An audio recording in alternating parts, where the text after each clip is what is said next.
这个蓝毛光天化日之下坐在我的桌子上，命令我保存他的手机号码。男人穿越到了梦寐以求的氪金游戏里，还遇到了氪金也没能得到的女神。高中毕业的我握刀20年，成为了全国第一刀手。没有我不能切的东西，没有我切不开的东西。没错，我就是刀法第一的刺身师。今天的我也在正常上班，我手机还弹出了以前删掉的游戏。这时本地的黑社会头目找上了我，非要我当黑社会老大，直接开出了天价的3亿定金。我想都没想就拒绝了，而且还非常生气，因为有不洁之人来到了卫生的烹饪室，我直接将黑社会头目撵了出去。就连一起上班的同事都疑问我为什么不跟着黑社会头目吃香的喝辣的，但我只想一辈子剁鱼头，不想去当黑社会。这时手机又弹出了以前被我删除的游戏，魔王军入侵了，需要勇者帮助。看着梦寐以求的女神，我还是点开了它。一阵白光掠过我，便失去了意识。同事过来找他，发现地上只有一个手机，人却不见了。这时手机屏幕上面的游戏读条也到达了100%。这款游戏没啥剧情，也不需要你有啥操作氪金就行，属于直接付费的垃圾游戏。如果要问我为什么要玩这游戏，那当然是女角色是我喜欢的类型，我竟然被游戏吞了进来。我附身的角色不是 NPC， 也不是帅气的游戏角色，我成为了背景人物江建模。这里是个受到奇迹加护的世界，我很快就适应了这里的生活，甚至分不清这里是游戏还是现实。我在这里过着平凡的第2次人生，但今天的我收到了来自金华学院的录取通知书，为了不辜负父母的期待，又不得不去。我甚至不知道这个背景人物怎么考上的这种名门学院。江建模在我穿越之前就觉醒了加护，还参加了金华学院的录取考试。加护是人类可以使用的特殊能力，就像游戏里的技能一样，但不是人人都有加护，一般都是遗传。根据加护划分了阶级，在这个背景下诞生的就是金华学院，它名义上是为了培养英雄而建立的。没有英雄血脉的江建模却作为特招生考进了金华学院。这个世界需要英雄的原因，那就是这里有魔王。我口中念到加护，马上就弹出了加护的弹窗，无痛的加护，发动时间30秒，冷却时间12小时。无法想象以前的江建模怎么靠着这种垃圾加护考上的金华学院。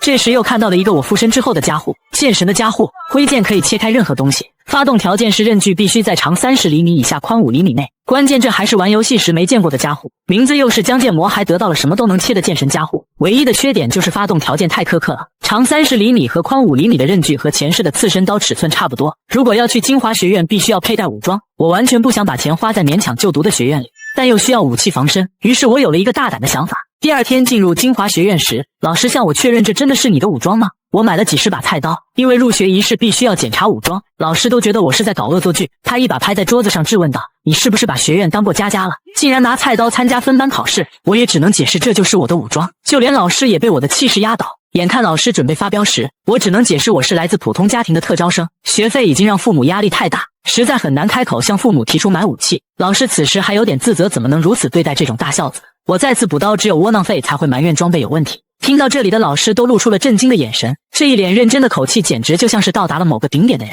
老师只得认可我的武装，但旁边学生都嘲讽建明怎么来这里了。老师当即斥责了这些学生。江建模感叹武装检查终于结束了，接下来还有重要的入学考试。金华学院和游戏里完全不同，大的简直像一座小城市，这是只有上流人物读书的地方。我找了个地方准备休息一下，广播通知分班考试即将开始。虽然没参加入学仪式，但分班考试可是很重要。江建模掏出了菜刀准备练一练手，前世握刀20年应该不会生疏，打算切树叶试试刀法。我拔出菜刀的瞬间便感受到了一股雷霆之力，系统提示剑神的加护发动，肉身强度太低，武装太低，强制使用意志力和使用者同步。江建模都不敢相信自己只是拔出了刀就发动了加护，系统提示同步完成，希望神的加护伴随你。加护发动之后，仿佛进入了一个碎裂的空间，我都不知道怎么回事，菜刀也脱手而落，空间也就此消散。放开刀的瞬间，他就回到了原来的世界。发动了剑神的加护后，感觉整个世界都是碎裂的，一阵头疼感传来。我又发动了无痛的加护，如果每次发动剑神的加护都会有剧烈的头疼，那这个加护相当于废了。广播也传出，请学生马上到练武场集合。我还在犹豫要不要捡起菜刀，握住菜刀的瞬间，一股钻心的刺痛从手中传来。练武场内，新入生都来到了这里，大人们还在讨论为自己的孩子买武装花了很多钱。其中一人注意到某个大人物来了，那就是7星英雄剑帝齐格。看到剑帝的众人急忙避开他。这时7星英雄贤者美迪亚找到了剑帝，剑帝都吐槽70岁的人了还穿得这么花哨。贤者美迪亚表示女人直到死都需要保持年轻，还提出用加护让剑帝年轻10岁，但被剑帝拒绝了。他都觉得这个老头子和以前一样，一点没变。他疑问这个不知道变通的老头子为啥要来这里。他试探到剑帝是不是专门来看疼爱的孙女。此时的剑帝也默不作声。分班考试即将开始，江建模也来到了这里。他注意到了一个人影在人群中穿过，他正是剑帝的孙女阿贝尔，也是这个游戏的主要英雄，也是我前世氪金的主要原因。亚空间是金华学院第1任校长创造的，在亚空间内就算受到伤害，现实的身体也不会受伤，所以学生们可以在亚空间内尽情战斗。今年的分班考试采取了大逃杀模式，随机传送10名学生到同一个亚空间，让他们相互厮杀，而且没有任何武装限制。根据存活时间评分，剑帝齐格认为不限制武装只会让掌权者们占尽好处。校长贤者美迪亚解释，这也是没办法的事情，因为学院运营的资金都是这些掌权者们提供的，这也是为了引入特招生制度做的退让。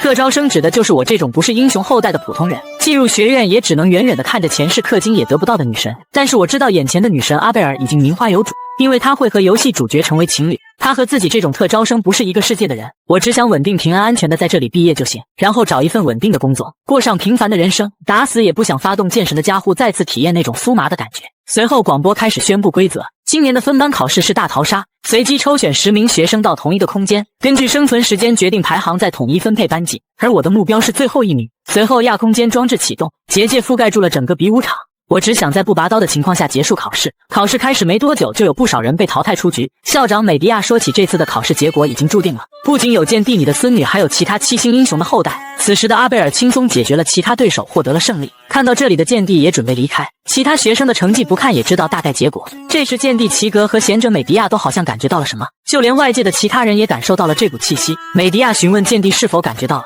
剑帝还是不敢相信，二人始终没能找到这股气息的源头。这时一个声音吸引了他们，这是亚空间碎裂的声音。二人不可置信地看向天空，亚空间竟然碎开了一个洞，只听轰隆2声，一个人影从天上的亚空间里掉了下来，一道白光闪过，跟着又是一把菜刀落了下来。校长美迪亚急忙命令医疗组确认学生们的状态。我一开始也没想过会出现这种情况，刚进入亚空间，大家就开始了厮杀。这种场面的战斗不能说是厮杀，只能算被单方面蹂躏，但他们并不打算结束战斗，而是故意折磨对手。他们用暴力折磨对手之后，还要蹂躏尸体。因为我太弱了，他们甚至无视了我。这时他们又盯上了一名女孩子，这名女孩很明显已经失去了战斗的意志。见两人又打算用暴力折磨她时，我还是开口阻止了二人，并咒骂他们是神经病。他们也发现了我是之前的特招生，目标也从女孩换成了我。本想用无痛加护扛过去，但无痛加护持续时间只有30秒，但这二人蹂躏尸体都会超过30分钟。我又想到了拔刀，使用剑神的加护又有副作用，但现在也没有其他选择，我还是握起了菜刀，就算只有30秒也足够了。双胞胎的弟弟朝我攻来，我先发动了无痛加护，又拔出了菜刀，系统提示愿神的加护伴随你。这一刀直接斩下了对方一只手。我前世的师傅是一个黑社会混混，为了赎罪，他砍下了自己的一只手腕。他亲手教会了我如何使用刺身刀。现在我把这些刀功用在了实战中。被砍断手臂的双胞胎弟弟疯狂嚎叫，但我并不准备放过他。双胞胎弟弟逃跑的同时向大哥呼救，我走上去一刀结果了他。双胞胎哥哥震惊地看着眼前这一幕，就算这样我也没有停手的打算。刚才被救下的女孩也看着这一幕，双胞胎哥哥冷静地分析这一切，他认为菜刀可能是秘密武器，只要小心菜刀就行。他也掏出了秘密武器，戴上了另一只手套。装备这一套手套时，他就能发挥出100%的实力，防御力和跳跃力还有气力同时提高。现在是3种加护同时在他身上，就算那把刀是 S 级道具也打不破他的绝对防御。此时我的无痛加护还有20秒，双胞胎哥哥率先出手朝我攻来，而我还在默念着无痛加护的时间。双胞胎弟弟认为自己已经稳赢的时候，等他反应过来时，他身上已经插满了菜刀，意识也逐渐模糊。此时无痛加护也即将结束，一阵疼痛感来袭，剑神加护的剧烈疼痛让我失去了意识。等我再次恢复意识的时候，已经在学院的医院醒来。7星英雄的其中2人竟然出现在了眼前，人类最强剑帝齐格正盯着我，校长美迪亚还在向我打招呼，我还不知道怎么回事。齐格询问我在亚空间内做了什么事，现在回想起来，拔剑之后自己便意识模糊，但挥剑的人的确是自己，所以也没办法向他们解释，而且被剑帝这个怪物盯上也没有好处。我只能说出双胞胎在亚空间内做出的行为太过分了，并愿意接受任何惩罚。剑帝齐格就这样死死地瞪着我。校长美迪亚赶忙上前解围，不要看他现在凶巴巴的样子，刚才他还在帮你疏通穴道呢，看在他的脸上就不要和齐格计较了。美迪亚说着就往我身上蹭，怪不得醒了之后身体很轻盈，估计就是穴道被疏通了。美迪亚又解释，在我昏迷期间，教师们看了战斗回放，大家都看到了我为了保护柔弱女学生拼死战斗的样子，简直是梦中的白马王子。说着还不断用手指戳我的脸。剑帝齐格在旁边提醒美迪亚让他保持体面。美迪亚又告诉我学院不会追究我的责任，而且双胞胎已经主动退学了。听到这里我也缓了过来，庆幸不用和他们一起上学。美迪亚这时又说起，祝贺江建模拟成为了金华学院首席。听到这里我都愣住了。就在不久前，校长美迪亚说起他当了20年校长都没遇到过这种事，竟然有学生拒绝成为首席。校长美迪亚和剑帝齐格都震惊了。美迪亚再次向我解释了成为首席意味着什么，而且这个首席是亚空间的始祖英雄亲自选出来的结果。就算如此，我还是拒绝成为首席。剑帝齐格意味深长地看了我一眼。在这之后，美迪亚询问齐格是不是很不爽江建模夺走了你孙女的首席。齐格解释他不会对始祖英雄的评分提出异议，学院判定他是首席，我们只需要遵从就行。但江建模的剑术并不出色，肉体也不强悍，经验也不丰富，只会拿着刀乱砍，和自己一辈子追求的剑境完全不一样。不过在为江建模疏通穴道时，有一股很强的违和感，他的身体里好像存在着不该存在的东西。这个东西甚至让剑帝都产生了好胜心。70岁的校长美迪亚这时候说起，帅气的男主角为了救出陷入危机的女主角冲锋陷阵的样子，如果自己再年轻10岁，是不是也可以成为女主角？剑帝齐格听到这话实在不知道说什么。美迪亚又问齐格到底怎么想，齐格反问美迪亚知不知道现在的大学生怎么称呼你这种女人。美迪亚期待着有啥好称呼时，剑帝才缓缓吐出碧齿。几十年没受伤的剑帝脸上还是受伤了。班级的等级分为星级、龙级、狼级、凡级，我来到了狼级班。首席本应该去最好的星级班，但我想去最差的凡班。校长美迪亚猜测让我去最垃圾的班级，元老们多半会闹事，于是双方妥协的结果就是狼级班。因为我不想去高级班里和他们斗得头破血流，在低级班里混日子，等毕业就好了。推开教室门就发现了不对劲，所有人都注视着我，但他们只是瞟了一眼就无视了我。就在我庆幸校长的风口工作做得不错时，一个女孩子扭扭捏捏的上前对我表示感谢，我一时之间也愣住了。硬是没想起来对方是谁，女孩脸红的说出了考试，我才想起来对方是分班考试时救下的女孩子，结果上而言确实是救了她，实际上也是为了自己的安全。我介绍自己叫江建模，女孩也介绍自己叫克洛伊，前世玩游戏时也没听过这个名字，我猜测对方多半是和自己一样的小配角。克洛伊正想说些什么的时候，光头老师来了，让大家都坐下。光头老师祝贺大家进入狼班，又宣布第一堂课就是体能训练，让大家30分钟内换好衣服练武场集合。一名学生提问体能训练是做啥，光头解释100次屈臂，100次仰卧起坐，100次深蹲，然后再去练武场跑个10圈就差不多了。等学生们都离开教室后，我单独找到了光头老师，没想到光头老师竟然还认识我。我委婉地向他说起身体有点不舒服，但我其实就是不想去参加体能训练。光头老师冷哼一声，听校长说你可是首席，这点强度是不是不太够哦？反正也是第一天训练，要不要去星级班训练尝试一下？此时的我只能心里咒骂校长那个死老太婆，我只能打着哈哈解释身体有点不舒服，想去上厕所，并夸奖老师的安排真是太好了。就这样，我也只能跟着大家一起跑步。体能不行的我口中还在不断咒骂。克洛伊上前关切地询问我身体咋样了，又询问我跑了几圈了。我看到克洛伊是从后面跟上来的，以为他也和自己一样体力不行，就告诉他跑了5圈了。克洛伊说起他已经跑了9圈了，还给我加油让我努力。我无法理解自己体力怎么比女孩子都差。学院生活就这样过了1周，我遇到了人生最大的困难，学院食堂的一份饭菜竟然要5万元，这个价格简直高到离谱。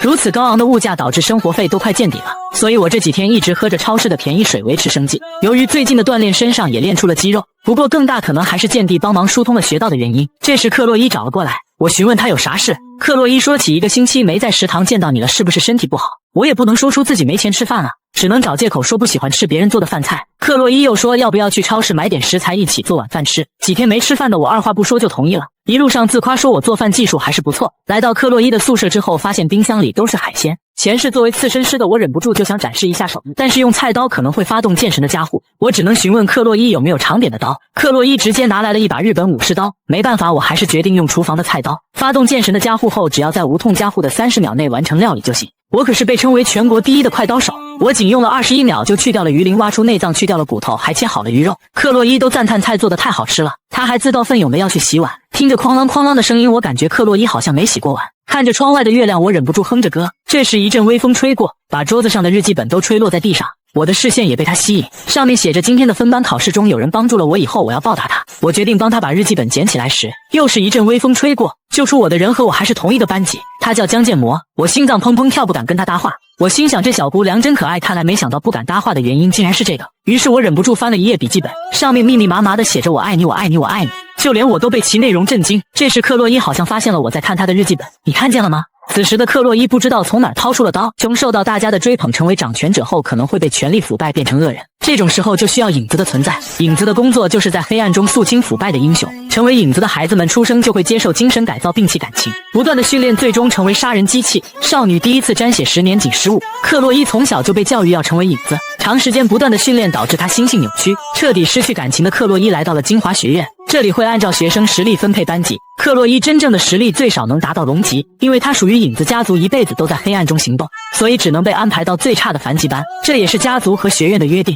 入学时他接到的命令是不要做显眼的事，就算是这样，克洛伊也只能接受。直到遇到某个男孩子之前，那是分班考试时的事。感到恐惧无助的克洛伊被一个男孩救下了，他都放弃了挣扎，还是被拯救了。他认为这就是自己的命运时，克洛伊心里那种无法言语的热量在心里沸腾。眼前的男孩正在挥剑，还是为了保护自己而挥剑，这让他想起了小时候偷偷藏起来的童话书，那是王子和英雄的故事。王子为了救出被关在城堡里的公主，脸蛋微微发红，心脏跳动也加快了，一股莫名其妙的感情产生了。克洛伊认为这就是爱情。此时克洛伊的宿舍里，这要从刚才我看见了克洛伊的笔记本开始说起，上面写满了密密麻麻的我爱你。但是偷看的时候被克洛伊发现了，克洛伊本人正恶狠狠地盯着我只能挠着头干笑，场面一度陷入尴尬。我也不知道从哪儿开始出错了，可能是偷看了他的笔记本，或者一开始就不应该到他家吃饭。我又询问克洛伊，你不觉得今天的月亮很美吗？见他保持沉默，又准备趁机溜走，克洛伊质问我是不是看见了。我的视线落在了桌子上的日记本，我灵机一动向他解释看见了参考书。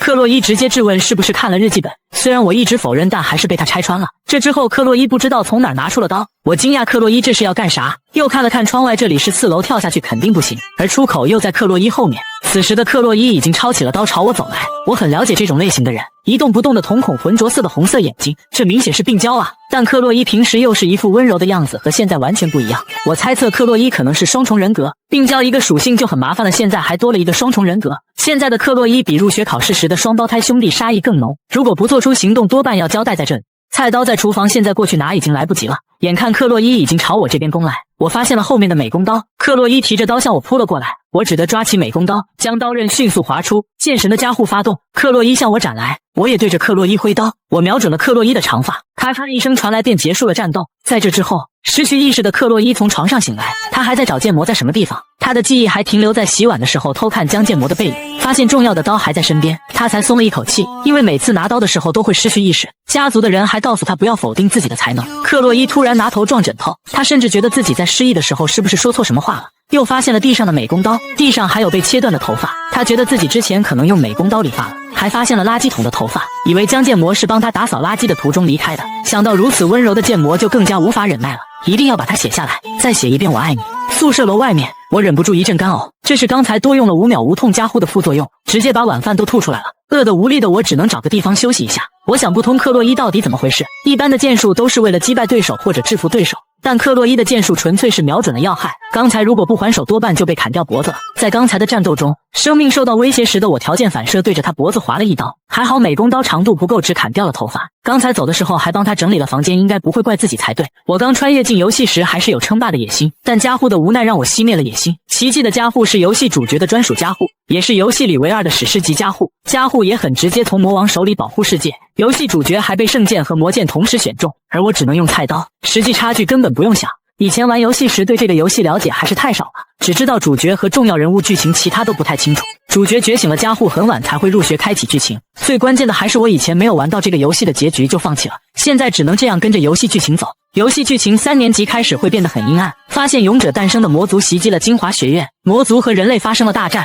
我也不知道这种垃圾游戏怎么会变成这种剧情，很多我喜欢的游戏角色后面都死了，无法接受这点的我直接删除了游戏，现在还不知道自己会不会也在这个游戏里死掉。为了3年后能活下来，我不能坐以待毙，反正游戏主角会拯救世界，我只需要保护自己活下来就行，还要避开被选出来和魔族战斗。剑神的加护也要减少使用次数，查看系统窗口发现剑神的加护还升级了，旁边还多了一个同化率 1.5%。 我尝试点开另一个问号的加护，但系统提示权限不足，不过也确认了我的状态栏确实多了一个加护。我觉得不能随时依赖无痛加护和剑神加护，必须要创造其他可能性。下个月有期中考试，奖励是长剑春雨，这把剑可以用到毕业，关键它尺寸很方便，还不会触发剑神的加护。这时一个声音打断了我的思绪，这个声音说起这个位置是他的，而这个人正是阿贝尔，他好像刚运动完很热的样子。我就这样一直瞪着他，也没听到他好像说了什么。阿贝尔让我把位置让开，因为以前玩游戏时还专门为他氪过金，忍不住看着他的脸就失神了。我实在想不通学院的公用椅子为啥要我让给他位置，害怕游戏剧情出现问题，我想着以后尽量避开他。但是他是真漂亮啊，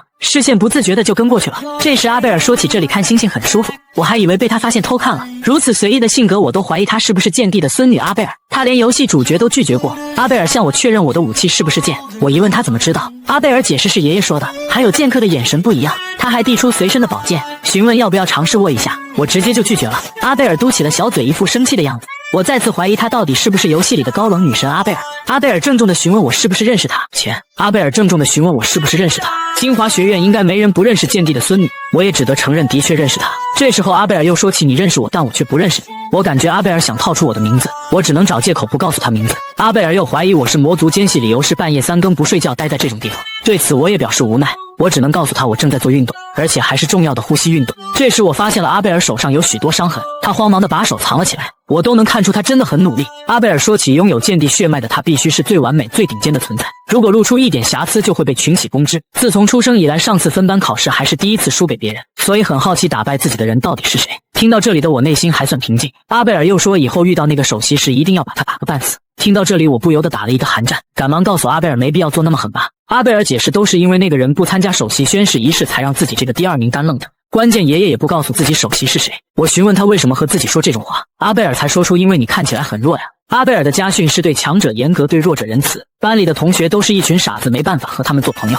我也知道了他对游戏主角冷漠的原因。准备离开的阿贝尔好像也发现了不对劲，再次询问我的名字，但我还是没告诉他。第2天，我一直担心阿贝尔已经怀疑我了。克洛伊已经交到了朋友，融入了班级。我害怕和克洛伊碰面，一直避开他的视线，因为我是特招生的原因，班里的很多人都瞧不起我，班里的其他特招生们也不愿彼此交流。从这点来看，没有选高级班是正确的。玩过游戏的我知道新班和龙班会分派系搞斗争。有一个好消息是我现在能在学校食堂正常吃饭了，原因是校长美迪亚给了我一张首席特惠卡，这份恩情我每天对着他磕3次头也还不清。只要这样坚持3年，就能达到我梦想的未来。学院的教授正在讲课。700年前第一次人魔大战后，华金觉得需要培养下一代英雄，就和7名弟子建立了金华学院。知道这些剧情的我听得都打瞌睡了。始祖英雄瓦洛尔华金和魔族战斗了2年，终于取得了胜利，但他也失去了一只手臂，失去了战力。战斗的双方都损失惨重，以第一次人魔大战为契机，双方开始休战。那时候创立了培养英雄的金华学院。人类和魔族缔结了和平条约，已经过了700年，没经历过战争的学生们都意识不到和平的珍贵，只有我知道这700年的和平马上就要结束了。就算会影响到剧情发展，但我还是想把这件事告诉校长美迪亚，虽然不知道他会做出怎样的选择。在原本的剧情中，美迪亚由于自身加护的原因，很早就发现了这场异变，为了保护学生，他率先进入了战场。他成为了第一个被魔族杀死的7星英雄。虽然我没玩到这部分剧情就删除了游戏，但我通过网上的攻略知道了这点，还不如不知道这件事。下课之后，教室门外一阵喧闹声传出，我下意识地看了下手机日期，今天是5月5日，学生们都围了上去。如果我没记错的话，今天是他的入学日，他是这个世界的主角莱昂范莱哈特。长达700年的和平这一天开始就结束了。在我眼里，这家伙只是个晦气的家伙，还是个靠脸吃饭的垃圾，也是个招蜂引蝶的男人。如果是19禁游戏的话，游戏主角莱昂和魔王战斗前就应该去死。关键他就像魅魔一样吸引女性角色，被他吸引的女性有枪圣的侄女蕾切尔、鹧鸪的女儿佐木、剑帝的孙女阿贝尔。越看他越觉得晦气。奇迹的加护 M 游戏里的主角莱昂范莱哈特，他是3年后最先派出去讨伐魔王的人物之一，和强制派遣差不多。始祖英雄瓦洛尔华金也只是封印了魔王军第1军团。我无法想象魔族到底有多强，应该不是主人公输了之类的疯狂剧情吧。这时主人公莱昂好像注意到了我的视线，直接看向了我这边，还对我露出微笑，给我一下整不会了。这一刻就连我都觉得这里是奇迹的加护人，主角会解决所有的一切问题。这个主角果然长得就很可靠，就连我也被他一个微笑就说服了。学院的训练场，我正在这里练习挥剑，使用超过尺寸的剑时，剑神的加护就不会发动。为了不长期依靠有副作用的加护，我也要学点剑术才行。这时克洛伊找了上来，说起自己是不是做错了什么。没啥大事，就是我差点被你宰了，但又不能说出来，只能告诉他啥事没有。为了安静的待在学院，我想着尽量不要给自己树敌。虽然他当时失去了意识，但是我摸过他的剑，我很清楚那把剑充满了悲伤，又好像在哀求我救救他一样。刀刃的杀气又很可怕，如果以杀人为目的，那他比毛氏兄弟更危险。这时克洛伊又邀请我去他家吃晚饭，他说他还要亲手做饭给我吃，但是我一想到他拔刀的样子，还是拒绝比较好。但是他诚恳哀求的眼神，我又不忍拒绝。如果同意的话，说不定下次脑袋就在冰柜里睁眼了。于是我想到了一个折中的方法，那就是拜托他一件事，而且这件事只有他能做。听到这里的克洛伊一下就来了精神，我便拜托他教我练剑。我也的确需要剑术的师傅，还有克洛伊强的令人可怕。在那之后，我每晚睡觉前必看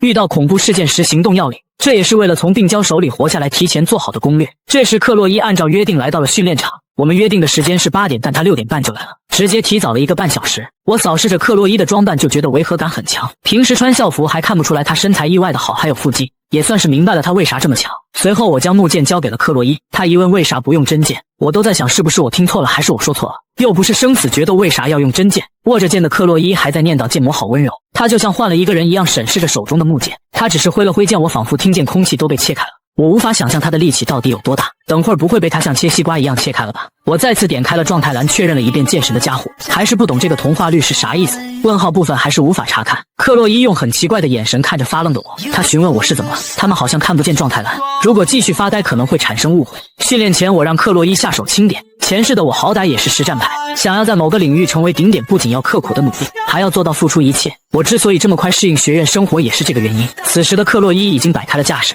直接朝我攻来，他的速度快的我根本看不清，他的刀法还是那样刀刀致命，勉强躲过第一招的我心里忍不住咒骂，说好的手下留情。克洛伊完全不给机会，还展示了一个脱手换刀，速度太快，打得我猝不及防，他的力气太大，甚至将我手臂都震麻了。我准备抓住机会反击时，克洛伊已经开始第3次进攻，我都在想他到底手下留情没。不等我反应过来，克洛伊又砍了过来，我还在想挨了这一击小命还在不在。咔嚓一声，我的木剑已经有了裂痕，我急忙后退，克洛伊的攻击好像停不下来一样朝我猛攻，但是木刀还是承受不住了，直接就被砍断飞了出去。我完全不是克洛伊的对手。克洛伊赶忙向我道歉，本来想轻一点还是弄断了，此时他的目光好像看到了不该看见的东西。这时系统提示，您已满足武装条件，武装受到破坏，发生了 bug， 意志力开始调整使用者的人格，人格降低，您觉醒了剑神的加护，烈神的加护也出现了 bug。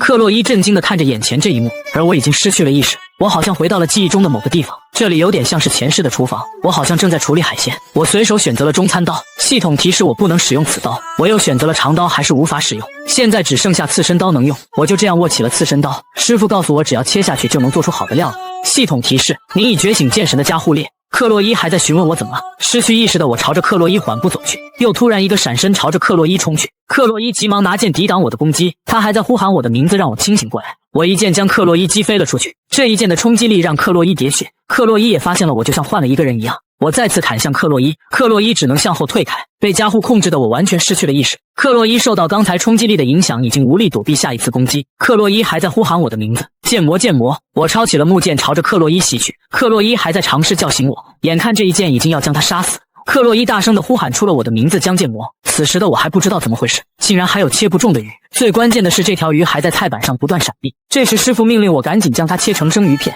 但好像有一个声音一直在呼喊我，这个声音让我恢复了意识。我想起来了，我叫江剑魔，而呼喊我的人正是克洛伊。恢复意识的我直接将断掉的木剑丢了出去，克洛伊还以为他死定了。此时的我一把抱住了即将摔倒在地的克洛伊，并告诉他今天的对练就这样了。克洛伊关切地询问我怎么了，我感谢克洛伊的对练就转身离开。克洛伊一脸茫然地看着这一幕。江剑魔离开之后，克洛伊从分班考试的时候就觉得江剑魔身上的违和感很强，那股力量已经超出常识，还无比诡异，那不是纯粹的技术，简直就像是刀刃本身。克洛伊无意识中使用了所有的加护，也不是他的对手，而且他还是拿着被折断的木剑。这时一个声音询问克洛伊，看上去很开心，克洛伊一眼就认出了对方，他是克洛伊的哥哥诺斯。诺斯质问克洛伊为什么入学之后一直和那个剑民混在一起，克洛伊让哥哥不要这么说他。诺斯警告克洛伊，如果继续和江剑魔来往，家族就会宰他。听到这里的克洛伊反而松了一口气，他告诉诺斯，就算整个家族来了也不是剑魔的对手。诺斯看着克洛伊的背影陷入了沉思，我现在确定了一件事，那就是我得到的力量既不是神的祝福，也不是神的加护，应该是诅咒。为了不依靠剑神的加护，我必须要获得一把新的武器。剑神的加护会操控我的身体，控制我的意识，让我发狂。如果那时不是克洛伊的呼喊，现在说不定就发生了不可挽回的事情，因为他的呼喊才让剑神的加护结界碎开。将木剑扔出去之后，我才恢复意识，这多亏了克洛伊唤醒了我的意识，不过也是因为他斩断了我的木剑才发生了这种事。我害怕再次觉醒剑神的加护，就匆忙离开了，这是用寿命交换来的才能，我是穿越者，有这个加护我才能继续留在这个世界里，我只想在这个世界过上平凡的生活。曾经的我以为只要解决掉一些小事件就可以过上安稳的生活，现在我终于明白了我体内存在着什么东西，想要吞噬我理性的东西不是加护，想要吞噬我的是诅咒，是逆天的技术。病娇妹克洛伊正在和同学交流，但她总是一副郁郁寡欢的样子，因为江剑魔已经3天没来上课，克洛伊也没有他的联系方式，他还去敲过江剑魔的宿舍门，但只听见了痛苦的呻吟声。克洛伊强忍着想要打破门的冲动，还是离开了。他喜欢江剑魔拖着下巴思考的样子，每天偷看了他很多次，但还是看不腻，害怕被他当成是个阴沉的女人，连说话时都很小心。克洛伊刚开始以为是江剑魔帮助了自己才喜欢上他，但好像不是那样。第二天，光头教官宣布今天由于下雨的原因用自习代替训练。光头教官发现江剑魔今天还是没来上课，他猜测应该是有什么隐情。作为优秀的教育者，应该相信自己的学生可以突破难关。这时，一个人影出现在教室门口，这个人正是我江建模。此时的我脸上已然多了几道剑痕，就连头上也添了一丝白发。克洛伊惊讶我的出现，我向光头教官道歉，今天迟到了。满脸惊讶的光头教官让我赶紧落队，同学们都惊讶我到底怎么回事。在他们眼里，我好像变得比以前帅了，只有我自己知道我到底经历了什么。下课之后，克洛伊找到了我，还关切地询问我怎么了，是不是发生了什么事？好几天没上学的原因是不是因为上次对练的事？我向克洛伊解释没有的事，只是身体不舒服。克洛伊庆幸还好不是那件事。我没来上课的这3天里，我被加护的副作用折磨得痛不欲生，一直躲在房间里不吃不喝。我只希望副作用快点结束。使用不完全的加护付出的代价远超我的想象。透过镜子，我发现我的脸没有太大的改变，但好像变得冷漠了，还有一部分头发也变白了。这是加护的惩罚。此时的克洛伊好像很自责，因为最后和我对练的人是他。为了解开他的心结，我邀请他晚上一起吃饭。克洛伊一副很开心的样子，我又告诉他想吃他亲手做的食物，他高兴的直接跳了起来。克洛伊询问我想吃什么菜，我才说起好久没吃鱼了，上次吃鱼还是在你宿舍吃的。这时一股杀意从我身边扫过，我急忙寻找这股杀意的源头。四处张望之后，我找到了这股杀意的方向。一位蒙面男子出现在了我的眼前。克洛伊一脸震惊地看着对方，我询问克洛伊是不是认识他。克洛伊没有说话，我很明显地感觉出对方来者不善。我和对方相互打量着彼此，我快步向前告诉对方，有事就直接说，不要一直盯着我。我也发现了这家伙的瞳孔颜色不正常。此时克洛伊突然拦在了我的身前，并质问对方为什么要来这里。克洛伊虽然表现得很强势，但是他的声音却在发抖。男子质问克洛伊，你不惜违抗阿迪托的规矩，也想和他在一起？克洛伊辩解阿迪托跟自己已经没关系。男子命令克洛伊扔下旁边的剑鸣，重新回到阿迪托。听到这里的克洛伊当即爆发出强大的杀气，命令男子不要说出这种侮辱剑魔的话。这股强大的杀气冲击着整个教室。我庆幸大家还好都去吃饭了。我也想起来了阿迪托家族，他们是负责潜入和暗杀的影子集团。正面战斗虽然不如其他英雄家族，但是在暗杀技术上没人能超过他们。原来克洛伊是阿迪托家族的人，眼前这个人是克洛伊的哥哥呀。他那时候习惯杀戮的表情也能理解了。阿迪托家族的存在是为了维持秩序，找出并杀死内部的敌人。他本人是不是也想过上普通的人生？就像我剑神的加护一样，他出生在刺客家族，根本不允许他过上普通人的生活，只能是一个没有感情的杀戮机器。我不是英雄，也成为不了英雄，我也不想当英雄。就算我无法拯救世界，最少可以拯救他。我决定和克洛伊的哥哥单独聊聊。剑神的加护虽然像诅咒，但是这个力量不会让我输给任何。我既然无法逃离剑神的加护，那就只能支配他。你是叫诺斯吗？我叫江建模，你跟我出来吧，我们用剑来说话。此时的教职员是光头教官，猜测江建模身上应该发生了什么事。这时一个电话打了过来，电话那边通知江建模申请了亚空间决斗，对手是诺斯阿迪托。这是我蜕变之后的第一战，就连曾经得不到的女神也在一旁观战。对决开始前15分钟，校长美迪亚告诉我，就算是虚拟世界身体不会受伤，但精神也会受伤。我倒是无所谓，只要我赢了就行。坐在等候室都能听见外面的吵杂声，并将妹克洛伊一副自责的样子。我让克洛伊不必担心，你不是借给我武器了吗？克洛伊说起哥哥很强，他是阿迪托家族历代以来少见的天才，在暗器上没有对手。14岁时被称为夜间技巧的顶点，我都无力吐槽这是谁取的名字。无论我怎么避开，但我能选的路只有这一条。师傅曾经说过，握刀之人一辈子都是刀手。随后广播提示，请2名对练的学生进入练武场。临走前，我告诉克洛伊，这世上有很多天才，但最后都会被我打败。我拿着2把刺身刀来到了比武场，学生们正在欢呼。我都没想到一场普通对练怎么这么多人，就连星级班的人也来了。游戏里的主人公团队正盯着我，特别是剑帝的孙女阿贝尔，他们这种行为无疑是加大了我的压力。我的对手诺斯质问我怎么用这种破刀参加对练，还向我释放出杀意。我淡然地告诉他，高手是不会嫌弃装备不好。听到这里的诺斯直接掏出了武装，毫无疑问这是 S 级武装，而且还是2把 S 级武装。虽然有点可笑，但我也是认真的，毕竟我的武装是刺身刀加上玫瑰刀。随即宣布对练开始，主角团们都盯着这一幕。亚空间展开，剑神的加护和无痛的加护同时发动，众人都不敢相信这种场面的战斗，他们甚至看不见2人的对砍，速度快到肉眼根本看不清。枪圣的侄女蕾切尔也对我投向了兴趣的目光，阿贝尔都不敢相信那天晚上的弱鸡怎么这么厉害。诺斯一记横劈向我斩来，我直接一刀将他破开，他接着又是一招破砍袭来，我轻松将其抵挡。诺斯又随手划出2道剑气，但只是在地面留下了2道剑痕。诺斯又是一击绝杀朝我攻来，这是他的必杀技三足鸟。诺斯以为战斗已经结束了时，附近却没发现我的身影。毫无疑问，我避开了他的必杀技。观众们都议论2年级的诺斯占据了上风，只有阿贝尔看出来了我并没有发起进攻。诺斯也发现了不对劲，因为他拼尽全力，甚至用上了加护也奈何不了我。2把刀太重了的原因让我无法用出全力，我扔下了1把刺身刀。诺斯还在疑问我为什么要扔下武器，只见我双手握住了克洛伊的玫瑰刀，就这样对着诺斯。他完全不懂我这是什么操作，但他爆发出强力的威压，做好了防守。只听嗖的的一声，一道流光刺过，我将身体交给了想要吞噬我的某种东西。见神的家伙，愿神能保佑你！这一刀砍下了诺斯的一只手。诺斯还没看清刚才是怎么回事，不管是加护还是诅咒我都无所谓了。我平凡的学院生活也再见了。现在枪圣的侄女蕾切尔又盯上了我，见神的加护仅用一刀就将诺斯切成了碎片，亚空间也就此关闭。所有人都倒吸一口凉气，因为我击败了诺斯。阿贝尔和蕾切尔震惊地看着这一幕。网播也宣布亚空间对练结束，现在已经彻底无法挽回了。我还是无法习惯用刺身刀和别人对砍。亚空间的性能是真不错，就像克洛伊说的，诺斯的确很强，还是从实战中积累出来的强大。还好我有剑神的家伙。广播也宣布胜者是1年级狼班的江建模，还特别的强调了1年级学生打败了2年级学生。我都不得不吐槽这些人这种时候都不忘给我做宣传，没办法，这也是我选择的路。此时新班的学生还在讨论阿迪托家族的人输给了1年级的家伙。通过刚才的广播，阿贝尔也知道了我的名字叫江建模。现在整个精华学院都在讨论江建模的事情。江建模一刀就解决了诺斯，这件事对阿贝尔打击非常大，因为他也没看清江建模的动作，关键他没用传统的剑术和上到了台面的武装，而是2把厨房用的菜刀。阿贝尔是剑帝的孙女，所以对剑很自豪，他实在没想到用那种刀也能变得那么强。此时阿贝尔又想起了一件事，自己曾经向江建模说过很好奇首席是谁，还说过如果知道了是谁，下次一定要打败他。现在想起来，原来首席就是江建模。想到这里的阿贝尔顿时浑身颤抖，江建模比自己更强。那天晚上那家伙看着自己到底在想什么，越想越气的阿贝尔一拍桌子大吼，他到底在想什么？这一拍惊醒了旁边的蕾切尔，阿贝尔赶忙解释没啥事没啥事。蕾切尔一副怀疑的样子，他又解释只是身体不舒服，但蕾切尔一副打破砂锅问到底的样子，先问阿贝尔饿了没，又问带武器没，再问要不要去上厕所。这3个问题阿贝尔都能淡定否认，最后问他是不是想男人了。阿贝尔就像被说中一样，一副面红耳赤的样子。蕾切尔当即笑出了声，果然阿贝尔也是女人啊，还以为你一辈子不会谈恋爱。脸红的阿贝尔矢口否认。蕾切尔询问那家伙是谁，先让我猜看看是不是莱昂，他的脸蛋是长得很帅。听到莱昂的名字，阿贝尔不为所动。蕾切尔也想起阿贝尔好像讨厌莱昂，又说出了是不是昨天对练的特招生那个黑头发。被猜中的阿贝尔直接撇过了视线，蕾切尔也确定了就是这个人，立刻拉着阿贝尔就要出发。阿贝尔一问这是要去哪儿，那当然是去找他了。此时的狼班，蕾切尔拉着一脸不愿的阿贝尔找了过来，还在教室大吼同学们打扰了。学生们都看呆了，阿贝尔害羞的表示我们还是先回去。蕾切尔就像没听到一样，还在找一个好位置。很快他找到了一张视野不错的桌子，他直接站了上去，还不忘吼几句黑发男在哪儿。一名学生提醒蕾切尔随便站在别人的桌子上是不是有点过分。蕾切尔表示看在我漂亮的份上能不能原谅我一次。这名学生当即答应，这操作让阿贝尔都感到头疼。蕾切尔很快就找到了江建模，但又有点奇怪，一名女孩子在他旁边笑嘻嘻的样子。蕾切尔猜测可能是他女朋友，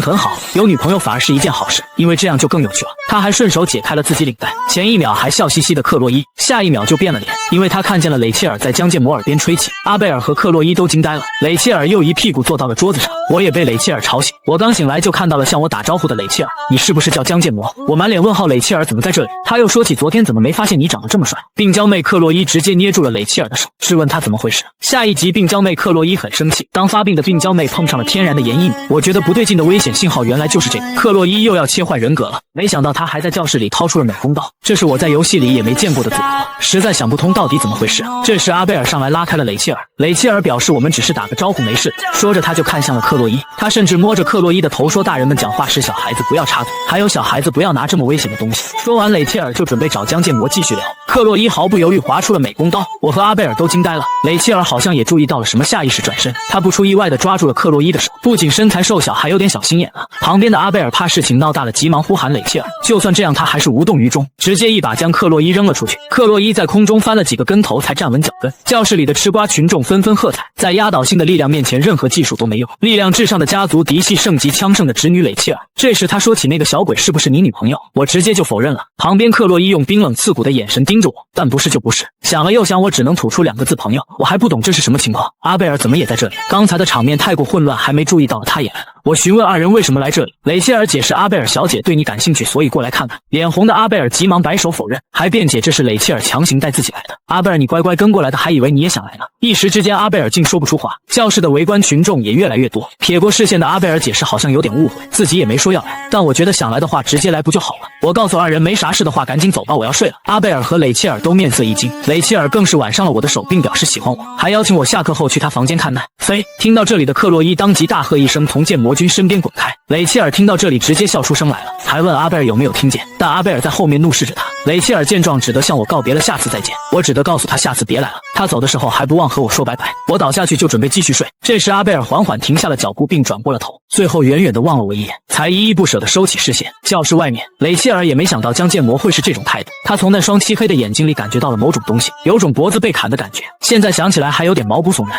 和入学以来接触到的这些废物同级生完全不一样。本来只想逗逗他，但发现了这种意外的收获。枪圣家世代都会和出色的五人联姻，某种方面来说是一个让人想要的资源，怪不得坚不可摧的女帝会心动。雷切尔突然转身向阿贝尔道歉，阿贝尔表示刚才那件事不用道歉，你更应该向狼班的同学道歉，但他道歉的并不是这两件事。雷切尔这才说出江建模我是不会让给你的。听到这里的阿贝尔惊呆了，此时的另一边，诺斯就像发疯一样念叨着要宰他，一辈子都没输过谁，自己可是阿迪托的天才，他打算今晚突袭宰了江建模，准备动员阿迪托家族的所有人，集合一族之力应该能宰了他，最后再把克洛伊带回来，因为克洛伊的潜力已经超过了他。当他推开房门的一瞬间，仿佛发现了新世界，有一个人正在这里吃着苹果，而这个人正是江建模。那之后的病娇妹克洛伊一直处于发疯状态，我都能感觉到她还在生气，她一直在念叨着原来建模也喜欢大的，去死去死。我有一件事要找他确认，所以找到了克洛伊，他马上就变回了正常人。我询问他诺斯咋样了，克洛伊解释哥哥诺斯住进学院的附属医院了，他也没去看过，不知道咋回事。我一问亚空间的对链不会受到外伤才对，克洛伊又告诉我哥哥诺斯的确住院了，他还让我不要把这件事放在心上。我也没想到诺斯弱到连这点打击都扛不住，我猜测他有可能在打其他主意。以我前世的经验来说，对付病娇最好的方法就是轻抚他的头。我就这样从克洛伊口中得到了诺斯病房所在的位置，然后到了诺斯的病房提前等他。我咬了一口病房的苹果，又询问他苹果能吃吗？诺斯被吓得说不出话。阿迪托家族果然很有钱啊，竟然住着这种高级病房。诺斯质问我来这里做什么，我拿起了旁边的水果刀。诺斯还以为我要斩草除根，但我只是拿起了小刀削苹果。我炉火纯青的刀法将苹果皮削得非常完美，我将削好的苹果放在了桌子上，又告诉诺斯如果吃不下饭就吃点水果，气得诺斯准备掏刀和我拼了。我也停在了病房的门口，如果你想找我报仇，我就灭掉整个阿迪托家族。听到这里，诺斯明显被吓坏了，随后哐当一声我便关门离开了。刚才削好的苹果也出现了裂痕，苹果裂开的声音吓得诺斯当场坐了下去，仇恨的火苗已经被我掐灭。我觉得诺斯应该没了复仇的心思，这种虚张声势的恐吓还是挺好用，因为我知道30秒的庇护无法打败整个阿迪托家族的人，30秒最多解决10人左右，不过那也是最坏的情况，还是要尽量控制自己不随便杀生。现在有种站在风暴中心的感觉，我好像还习惯了这种生活，难道我脑子真的出问题了？目前诺斯那边应该没事了，现在最麻烦的是难缠的女性角色雷切尔，她曾经在游戏里主动靠近主角，但她是比游戏女主阿贝尔还晚一步攻略的人物，也只能走一步看一步了。因为期中考试要来了，这件事和我关系很大，我需要考试的奖励村语，有了它就算过了30秒我也还能战斗。考试内容是不分班级5人一组击杀魔兽，因为是小组任务，个人的实力很重要，但在战场上战友之间的信任更重要。小组任务虽然很麻烦，但只要遇到好队友就可以搭上顺风车躺。考试时要击杀的魔兽是地级魔兽鱼人，玩游戏时觉得这东西长得很恶心，虽然我一辈子鲨鱼，现在又要鲨鱼，想起来还有点恶心。我期待如果是美人鱼就好了，最少能大饱眼福，同时也庆幸这次的对手是魔物而不是魔人。我穿越来到这个游戏世界将近1个月，人类和魔族停战协议已经有700年了。半世纪前，魔族第6军团团长打着救出被封印的第1军团长的旗号，一个人冲到了最前线，人类派出最强的7星英雄迎战。经过1周的血斗，人类虽然获胜，但还是牺牲了3位英雄，还好双方都不希望战况扩大，我都无力吐槽号称人类最强的7星英雄，结果连第6军团长都解决不掉。和平一直持续到现在，无法想象一个人封印了第1军团长的瓦洛尔华金到底有多强。我猜测他应该不是人类，这之后还要和比瓦洛尔华金更强的魔王战斗，距离和魔族开战的时间还剩下3年，现在只能把心思放在眼前的期中考试，要优先找到其他4名小队成员。我现在好歹也算学院名媛，利用好这点找个队伍还不是轻轻松松，但结果和我想象中好像不太一样。已经过了1个星期，还是没人邀请我组队，可能是上次战斗太过分了，导致大家都畏惧我。我注意到克洛伊好像也一样，那天之后他也变成了边缘人。我找到了克洛伊，得知他也没找到人组队，当即邀请他和我组队，虽然还要找3名队员，克洛伊也爽快的就答应了。我知道克洛伊的实力很强，1小时的考试时间应该能解决不少鱼人，而我只有30秒的家伙，有他的帮助就像得到了千军万马一样。这时一个声音传进了我的耳朵，雷切尔在教室里喊我名字，他告诉我来找建魔君玩了。克洛伊掏出了美工刀，还念叨着大的来了，大的来了。我让雷切尔赶紧走，自己没时间陪他胡闹，但雷切尔一副可怜兮兮的样子，说建魔君好无情，我让他能不能不要这样叫。但雷切尔闹着说不知道也听不见，更是直接倒在了我的桌子上，又询问我找到考试的队友没，我只得告诉他还没有。闻言，雷切尔当即邀请我加入他的小队。切尔邀请我加入他的小队，但是我觉得他们小队不可能缺人。雷切尔认为和我一起组队会发生有趣的事，我以答应了和克洛伊组队为由拒绝了他。雷切尔表示那更好，因为小队刚好差2个人，如果还找不到队友，就有可能拿不到奖励了。我看了看克洛伊，向他征求意见，克洛伊点了点头，我也就答应了雷切尔加入他的小队。我一问组长是谁来着，他说出了组长是一个叫莱昂的家伙，我顿时就震惊了，前世是不是造了什么孽？辛苦工作30年还要遇到这种事，现在已经和游戏女主扯上了关系，虽然能大饱眼福也不错，但是和莱昂扯上关系又是另外一件事。游戏主角的光芒简直要闪瞎我的眼睛，现在想换组也来不及了，因为雷切尔那个死娘们已经把申请书交上去，活了一辈子第一次想砍死某个女人。这时克洛伊找了过来询问我怎么了，是不是在想刚才的臭娘们？不对，是金发妹。我只得告诉她和新班的学生在一起压力有点大。克洛伊告诉我不用担心，因为新班的学生都没见魔墙。我询问克洛伊我们小组开会是几点，克洛伊说起金发说过是下午6点在咖啡厅。这之后我和克洛伊来到了咖啡厅，克洛伊点了一杯奶茶，喝起来很开心的样子。这里的咖啡我实在喝不下去，但我只能强撑着假装很好喝，怎么也得保住大人的品味。这咖啡又苦又用不了学校的饭卡，以后还是要少来。这时雷切尔和莱昂来到了这里，还带了一个不认识的家伙进来，我一眼就认出了这个金发就是游戏主角，旁边的棕发像个小混混。莱昂主动向我打招呼握手，并表示前几天亚空间对练印象深刻，和你在一组很安心。莱昂还提议小组成员先自我介绍，莱昂首先介绍了自己叫莱昂范莱哈特，看着他帅气的脸我就觉得人生真不公平。雷切尔顶了顶旁边小混混，大家都认识自己就不介绍了。棕发介绍自己叫斯皮特威朋，我感觉这个斯皮特应该是个有故事的人。克洛伊介绍自己是克洛伊阿迪托，是建魔军的，还没说完雷切尔就戏谑地看着他，气得克洛伊差点当场发飙，不过他还是忍住了。雷切尔还在调侃真能忍，你这自我介绍太传统了。最后我也做了简单的自我介绍，之后莱昂掏出电脑开始投影地图，这是接下来考试小岛的地图，考试当天会通过亚空间门传送过去，这里的亚空间是真实存在的，所以有可能被魔兽击伤。东南部区域分配了3个小队猎杀鱼人，区域内鱼人的数量是固定的，哪个小组击杀数量最多就获胜。斯皮特担心会不会出现美人鱼，莱昂解释教官们都检查过了，不必担心。克洛伊询问会不会被其他小组偷袭，莱昂又解释这场考试重点是猎杀鱼人，学生们之间战斗会失去资格。我都感叹不愧是刺客家族的人，要担心这种问题。这之后房间只剩下了我和莱昂，我只想早点离开这个尴尬的地方。莱昂叫住了我，并询问江建模你是从哪来的。莱昂询问我是从哪来的，他上次好像也问过类似的问题，但这次的提问和那时本质上完全不同，我看不透他眼神中的意思。他指的是我从哪个地区来的吗？如果是问这个的话，刚才自我介绍时他可以直接问才对，特意等所有人离开后才问，肯定有什么原因。这时莱昂突然道歉，说自己说了奇怪的话。建模，我在想你会不会和我一样，但这款游戏里用的都是 H 国语，也不是没有国家之类的区分，谁看了都认为我是 H 国人。这时莱昂又说起刚才的话，就当作没听见他。说完他就准备离开，我一时不注意，用手搭在了他的肩膀上。莱昂，你是从哪来的？如果就这么放他走了，我肯定好奇的睡不着。莱昂解释自己是从德国来的，我都没明白莱昂这家伙在搞什么。那瞬间我都以为这家伙也是从其他世界来的。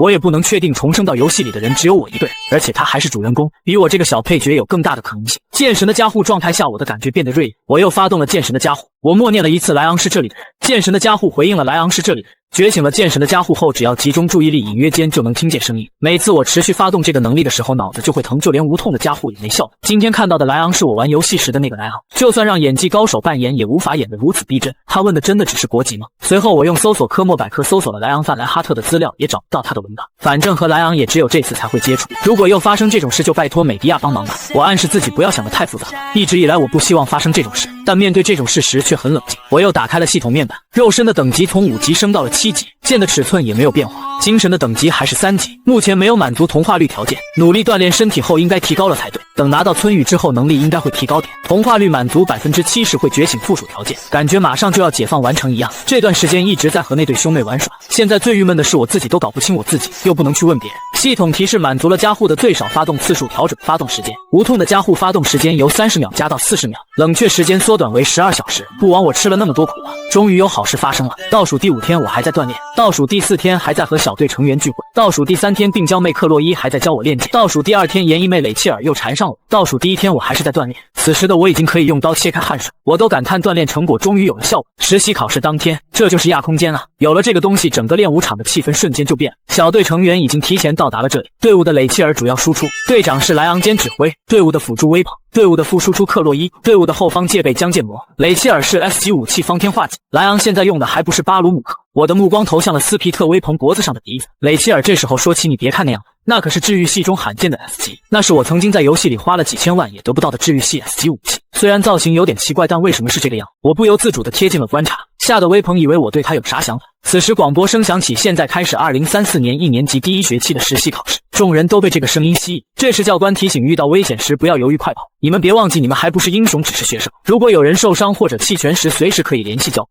莱昂提醒大家时间到了，准备好，并让大家不要紧张，尽自己所能就行。眼看考试就要开始了，克洛伊一副垂头丧气的样子，他还是担心会出现美人鱼，因为斯科普里岛是美人鱼出现的地区。我只得安慰克洛伊不要担心，教官们会确认的。克洛伊出生的西西里岛常有美人鱼的目击和受灾事件发生，现在和魔族休战中只能在副本里才能看到魔族，但经常有美人鱼出没的传闻，也就是说人类还没有掌握美人鱼出现的条件。这时教官提醒大家开始入场，准备开启亚空间异空门。我摸着克洛伊的头，再次安慰他不要担心。克洛伊在我的安慰之下也略有好转。小队5人就这样走进了亚空间。雷切尔，你拦着那个鱼人不要靠近。威鹏，你快使用治愈加护。但此时的克洛伊不知道怎么回事，还没回过神，他好像听见了剑魔在叫自己。此时的小队众人已经开始战斗。克洛伊发现自己刚才好像断片，现在也联系不上教官，因为大家在洞穴里，手机也没有信号。一个可怕的敌人出现在了众人眼前，正是人形魔物美人鱼。此时小队众人都陷入了绝望。下一集将剑魔开启剑神的加护，单刷美人鱼。莱昂和威鹏以及雷切尔都因为晕船还没缓过来。我好像不怎么晕船。这时一只长着腿的鱼出现了，我疑问这难道就是鱼人吗？可鱼人转身就跑。如果鱼人都是这种弱鸡，那也没有我出手的必要。莱昂解释刚才那是小鱼人，考试的鱼人不是这种体型。克洛伊去附近搜查情报了。小队4人谨慎地在森林里走着。这时莱昂说起好像有什么东西要过来了，原来是克洛伊踩着树木跳了下来。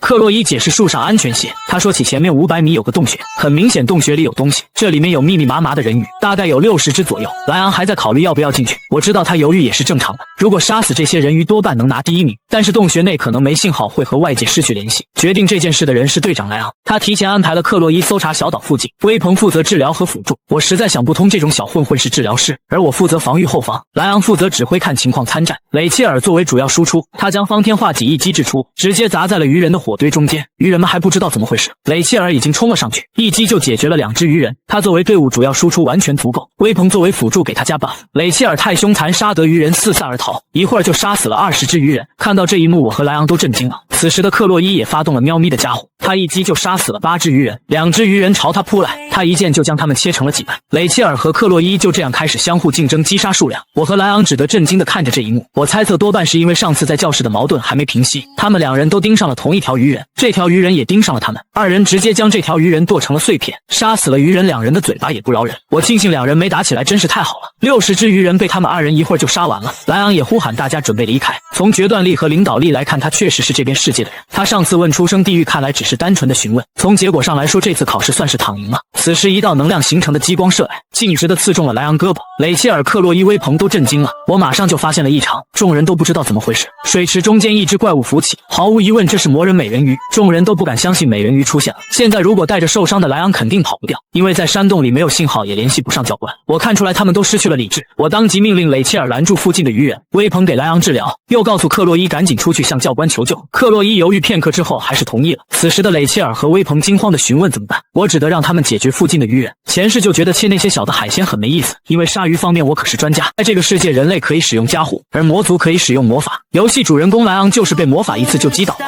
这就是人类和魔族的差距。就算我拥有剑神的加护，也不一定能赢，在游戏里组队才能杀死的魔人 BOSS， 现在我要一个人单独解决他。克洛伊要10分钟才能搬回救援，而且只能在40秒内解决这个魔人。很久没有认真做刺身了，系统提示剑神的加护发动，愿神一直保佑你。雷切尔还在和鱼人苦战，解决这些鱼人还不算太难，他一口气就杀死了好几只鱼人，现在的他已经体力不支。威鹏虽然想给他加 buff， 但也无能为力，治疗一个莱昂已经很吃力了。他知道江建魔很厉害，但还是不相信他能一个人对战美人鱼。威鹏犹豫要不要阻止江建魔这种行为，美人鱼率先发动了魔法攻击，我避开之后朝他拉近了距离。虽然不知道他用的是什么魔法，很清楚的是这只怪物是鱼和骨头组成的海鲜，只要靠近它就能砍下去。很不幸的是只是砍中了残影，很明显他的目标是治疗师的威鹏。眼看威鹏要受到攻击，一道剑气划出砍下了他一道鱼鳍，没能对他造成太大的伤害。我又划出2道剑气，但他直接就消失了。唯一的不足是我无法预测他的下一步行动，他一直这样进攻伤患让我也很为难，我只得告诉威鹏继续治疗莱昂，而我再次和美人鱼大战。威鹏想起了小组聚会的时候，自己说过英雄是为了保护他人牺牲自我并将绝望变成希望之人，但进入精华学院之后却看不到到有资格成为英雄的家伙，所以他找到了雷切尔，想进入这个小组。他想从莱昂身上看到英雄的影子。此时的他却看见了另一幅景色，江建模正在和美人鱼大战，美人鱼不断发动魔法，江建模避开他的攻击，同时还要发动进攻。美人鱼是拥有智力的魔人，他又朝着旁边发动了攻击。眼看威鹏这边又要受到袭击，他一开始的目标就是莱昂这边，我又出现拦下了美人鱼，并斩下了他一只手。我都咒骂为什么每次攻击都是差一点。被斩断手臂的美人鱼发出咆哮，只听轰隆一声，一道魔法射线打出，旁边正在考试的学生们也看到了这一幕，很明显那边发生了什么。此时天空下起了大雨，这名教官告诉他刚才看到的可能是闪电，马上安排大家回学院。江建模小队所在的山洞被美人鱼的一击魔法轰塌了，漆黑的山洞也被照亮，看见光的鱼人们撒腿就跑，山洞塌陷了一半，变成了废墟。我耗费了30秒也没重伤美人鱼，而他用魔法把自己埋在了石头下面。只听轰隆一声，他从石头堆里飞了出来。我脱下衣服准备全力以赴，又告诉雷切尔和威鹏保护好莱昂。威鹏知道现在可能是见证历史的时候，只有我知道我的加护还剩10秒钟，必须要在10秒内解决掉他。我再次发动了加护，这一次一定要将他解决，只要我挥刀就能砍下。不久前，克洛伊正在加快速度寻求救援，他拼掉性命也要救下剑魔。在他眼里，剑魔比任何人都要强，但是他好像不愿意战斗，每次尽量避开战斗，只有在不得已的情况下才会拔刀。他的安排很正确，他们留下拖住美人鱼，由自己寻找救援。克洛伊也听到了山洞塌陷的声音，他只得祈求剑魔还活着。克洛伊再一次加快了脚步，慌忙之下踢到了一个树枝，眼看就要摔倒，但他凭借着自身的意志力勉强支撑。急得克洛伊大吼：“有没有人？无论谁都可以！”此时他发现了旁边好像有人，那是鱼人的气息。克洛伊一剑斩了过去，但被挡住。挡住他攻击的人正是阿贝尔。克洛伊也发现了是人，不是鱼人。还在空中的克洛伊急忙道歉，他也累得瘫倒在了地上。学生们觉得这是偷袭，这个疯女人突然就扑过来了。阿贝尔也认出了克洛伊，即将失去意识的克洛伊向大家求助。此时的另一边，威鹏看着眼前的战斗，他不知道以后的人生还能不能看见这种场面的战斗。江建模好像在处理案板上的活鱼，面对实力强大的魔人，他居然还压制住了对方。威鹏一辈子都不会忘记这一幕，这和亚空间训练师完全不一样。江建模不断变换技巧躲开对方的攻击，接近美人鱼再砍下他的身体。两人都震惊地看着江建模。枪圣家的继承人雷切尔也从未见过这种场面的战斗，按照这个速度说不定真的能解决美人鱼。就在两人看得走神之际，雷切尔呼唤威鹏快避开，紧急之下雷切尔只得将他扑倒。一道激光从威鹏刚才站立的地方划过，雷切尔都咒骂这种时候你还走神，你想找死吗？刚才被激光扫过的地面已经留下了一道鸿沟，这种没有现实感的画面让威鹏深陷其中，甚至忘记了对手是可以使用魔法的魔人。刺身刀对抗魔法根本不是一个等级，就算现在占有优势，如果碰到了没办法避开的魔法就完蛋了。此时的我甚至没时间想这些事。美人鱼再次蓄力魔法向我袭来，几道魔法形成的光激射而出，我只得灵活闪避这些攻击，无法避开使用刺身刀将其弹开，就连刺身刀也承受不住魔法攻击。我又划出一道剑气，将美人鱼切成了2半，又跳跃至空中准备给他最后一击。此时的美人鱼突然发出咆哮，我朝着他全力挥动一刀，一条人鱼挡在了美人鱼前面，为他挡住了这一刀。美人鱼还用嘴蓄力了一发魔法，距离太近，我甚至都没反应过来。威鹏还在呼喊我躲开，但这个距离如何能避开？现在的我仿佛置身一片汪洋大海，我也不知道怎么回事。清澈的海水映照出一条线，这条线吸引了我的目光，我发现这条线越来越清晰，一个声音对我如此说着，挥刀就能砍下。这条线也离我越来越近，我旋转了手里的刺身刀，再一次握住了它。我朝着这条线切出了一刀，这一刀切中了魔法，美人鱼也被这一刀解决。这之后校长美迪亚表示要亲自嘉奖我，我一个人就打败了传说中的魔物美人鱼，但他还有最后一口气在地上残喘，我直接补刀将他解决。威鹏和雷切尔都惊讶地看着这一幕，同是1年级的江建模竟然能一个人杀死美人鱼，我也无力地跪倒在地，一口红色液体跌出。看到这里，雷切尔赶忙上前，此时的莱昂也恢复了体力。一个声音让威鹏神经再次紧绷起来，他以为鱼人又来了，原来是克洛伊带着救兵回来了。他们也看见了地上美人鱼的尸体，众人都在议论怎么被砍成这样了。最关键的还是江建模躺在雷切尔怀里。看到这一幕，阿贝尔非常不开心，他将视线转向了莱昂，自家队员还在生死边缘徘徊，莱昂还在装成一副有教养的样子。想到这里，他就觉得晦气。阿贝尔告诉大家自己已经联系了学院教官，1小时内就会过来，又询问大家这里发生了什么事。威鹏咒骂那些该死的教官，不是说好检查了小岛，结果还有美人鱼。阿贝尔让威鹏解释一下怎么回事。威鹏反问阿贝尔是不是在命令自己，听得阿贝尔很气，但还是表明这是请求。威鹏还炫耀一番自己可是解说的专家，随后他向大家解释了前因后果。阿贝尔也明白了江建模一个人就打败了美人鱼，听得他想起了往事。小时候自己的爷爷见地有说过，现实比传说更具有真实性，事实就摆在眼前，他们也没有说谎的理由，这完全就是像英雄一样的故事。尼伯龙是始祖英雄瓦洛尔华金的首席弟子，阿贝尔是尼伯龙家族的后人，他们出生就很特别，这也是所谓的血统。阿贝尔不想被外人说是依靠家族才如此拼命努力，他没想到自己和江建模的实力差距如此之大，说不定自己只是一个普通人。阿贝尔又命令队里的治疗师给江建模治疗，得到治疗的江建魔伤口很快有了好转。他还是无法想象同龄人的江建魔一个人就解决了魔人。威鹏向阿贝尔确认是不是联系了学院，又告诉他不要将这件事详细报告给教官。这座岛虽然很大，但也不会无缘无故出现魔人，这件事非常不对劲。这时莱昂抢先说出了是不是怀疑学院有魔族的奸细。威鹏和阿贝尔看向了莱昂，气势不足的威鹏只得解释这只是怀疑，还无法确定。这次如果不是江建魔出手，莱昂的队员会全部死在这里。人类和魔族休战了700年，他们从未对金华学院的学生出手，这件事有可能成为战争爆发的导火索。阿贝尔想到这里就觉得一阵后怕，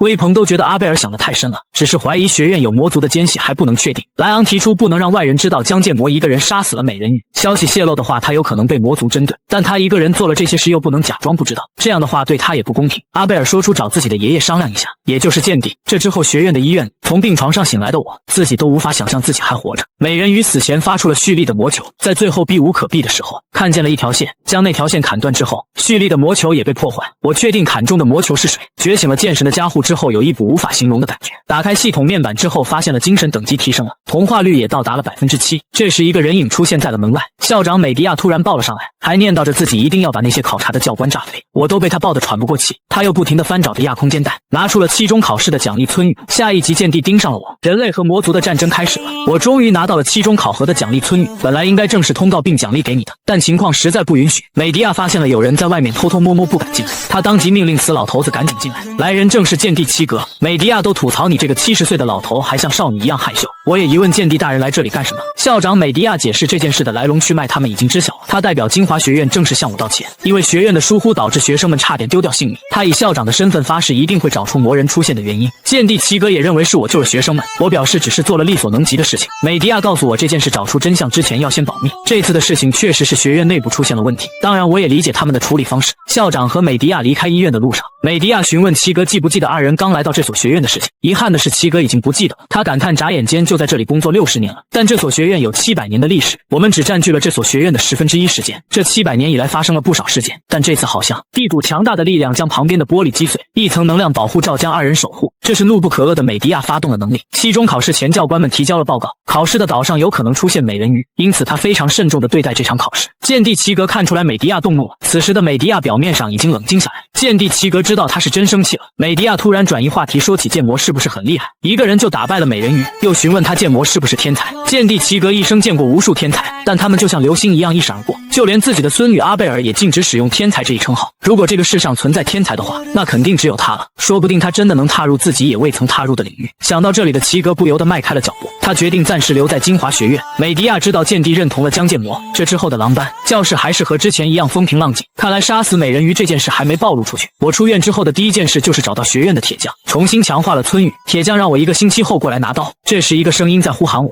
这个人是病娇妹克洛伊，她的腿在上次事件中受了伤，多亏威鹏帮她治疗，腿上1个星期就能痊愈，她能这样开心真是太好了。他向我说起校长美迪亚和学院的元老们发生了争执，多亏了克洛伊出去求救，雷切尔解决了许多愚人以及威鹏的治疗，但队长莱昂又做了什么？我不得不怀疑他真的能打败魔王吗？这时光头教官怒吼大家安静点，上课之前有一件重要的事情要通知，现在要介绍一位新的教官给大家。学生们觉得这不是啥大事实，下一秒他们就张大了嘴，因为来人正是剑帝齐格，他也要作为新的教官为大家授课。光头教官只能在旁边瑟瑟发抖，我实在不理解这个老头子到底怎么回事。此时的另一边，一位老头在这里挨揍，他口中还在不停道歉，女人不听他的道歉，再次将他打飞。被揍之人是金华学院的元老，他说出了这次阻止计划的学生是江剑魔。女人警告他第5军团长发怒了，隐藏在学院的魔人准备动手。女魔人还在拷问金华学院的元老，他斥责对方只是抓住勇者候补的莱昂，这点小事都做不到，还赔上一条美人鱼，还把剑帝那个老东西留在了金华学院。元老只得不停的道歉，女魔人还是一脚踢了过去。元老也很气，对方只是区教官竟然敢对自己出手。这时候女魔人说起1年级的学生居然打败了美人鱼，这一届的学生果然很强。元老解释美人鱼是被1名学生打败的，女魔人最开始还以为那个人是莱昂，元老又告诉对方打败美人鱼的人是今年的首席江剑魔。这位女魔人也想起了对方是谁。此时另一边的练武场，教官正带着学生们训练，并将妹克洛伊由于在上一次美人鱼事件腿受伤了，在旁边休息。我很羡慕受伤的他。此时一个声音催促我跑快点，这个人正是剑帝齐格。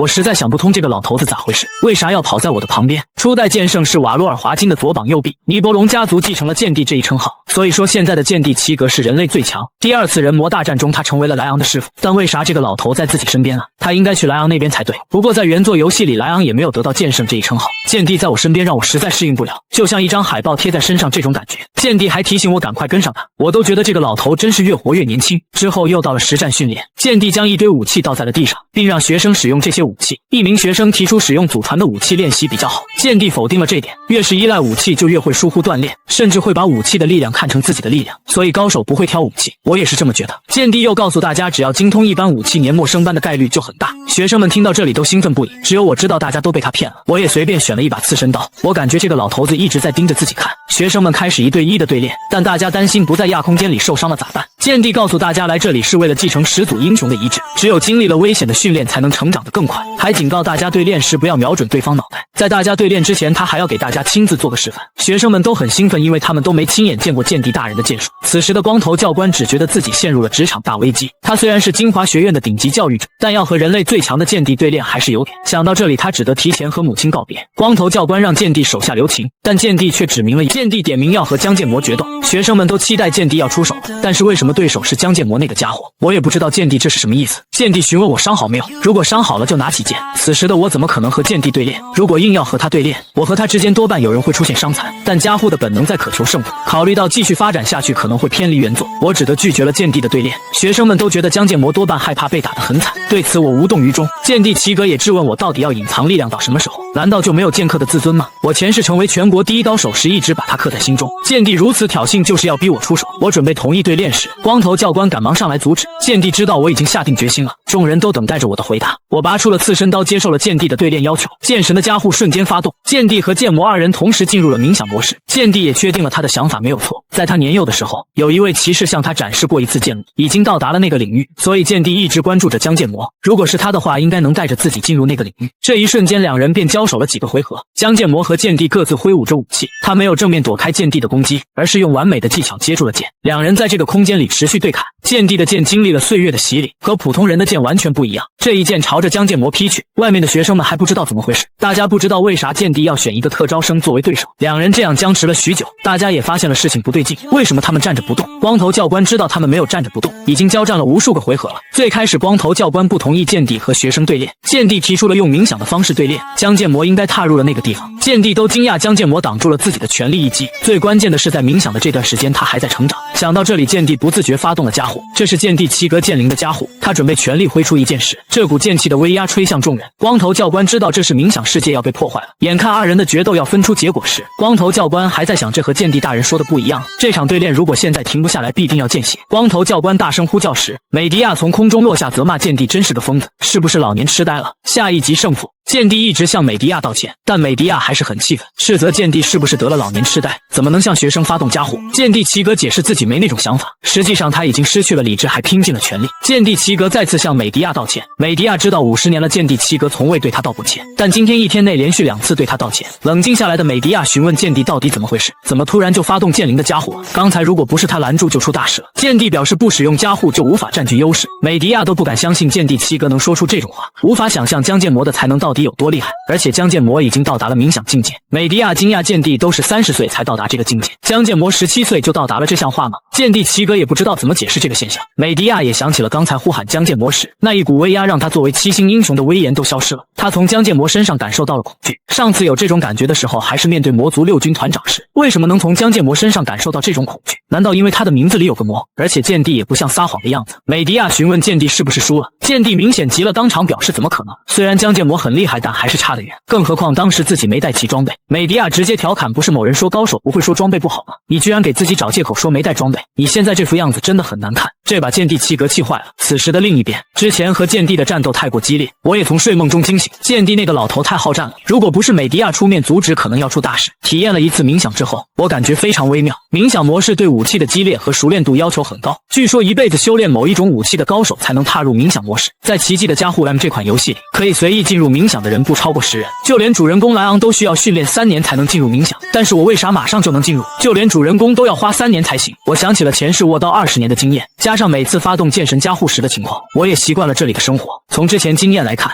逃避麻烦反而会让事情变得更麻烦，与其被动卷入麻烦，不如主动出击。我决定尝试一下再次进入冥想，如果成功进入冥想，后面不需要发动剑神加护也能修炼。于是我开始了冥想，反复尝试几次之后，不出意外我进入到了冥想。不过冥想空间出现了裂痕，一只大手抓破了冥想空间，它朝着我袭来，它在我的肩膀上点了点，剑神的加护还是发动了，我还不知道怎么回事，但手里的刺身刀已经化成了灰，我也被拉回了现实。此时的另一边，元老院的元老们还在大吵大闹，竟然有激进的元老和魔族合作，有人提出再次调查首席特招生江建魔，因为怀疑他是勇者候补，但勇者候补应该是莱昂才对。也有人提出江建魔甚至连加护都没觉醒，但他打败了双胞胎，而且美迪亚还隐藏了他的情报。反正必须要处理掉勇者，7星英雄已经够了，必须要早点处理掉未来的隐患勇者。而且剑帝已经进入了精华学院，自从美迪亚当上校长，元老院的势力大幅度萎靡。这个世界只有人尊敬7星英雄，没人敬畏保持平衡的元老院。勇者出场会动摇元老院的根基，为了保护元老院的权利，他们需要树立一个敌人，必须要找出威胁魔王的勇者。上次放出美人鱼的元老害怕那个魔族的女人，正在努力说服元老团，因为那个魔族的女人是魔族第5军团长。其他元老成功被他说动，他们准备给阿迪托家族下命令处理这件事。此时的铁匠铺，我只是来这里拿刀，但铁匠却被吓坏了。这是我的新武器从羽。铁匠一副很害怕的样子。刚刚我的从羽竟然从 B 级被打造成了1级。铁匠表示也是第一次遇到这种情况，他认为这把剑好像不愿意被重铸，重新锻造这把剑的过程非常艰难。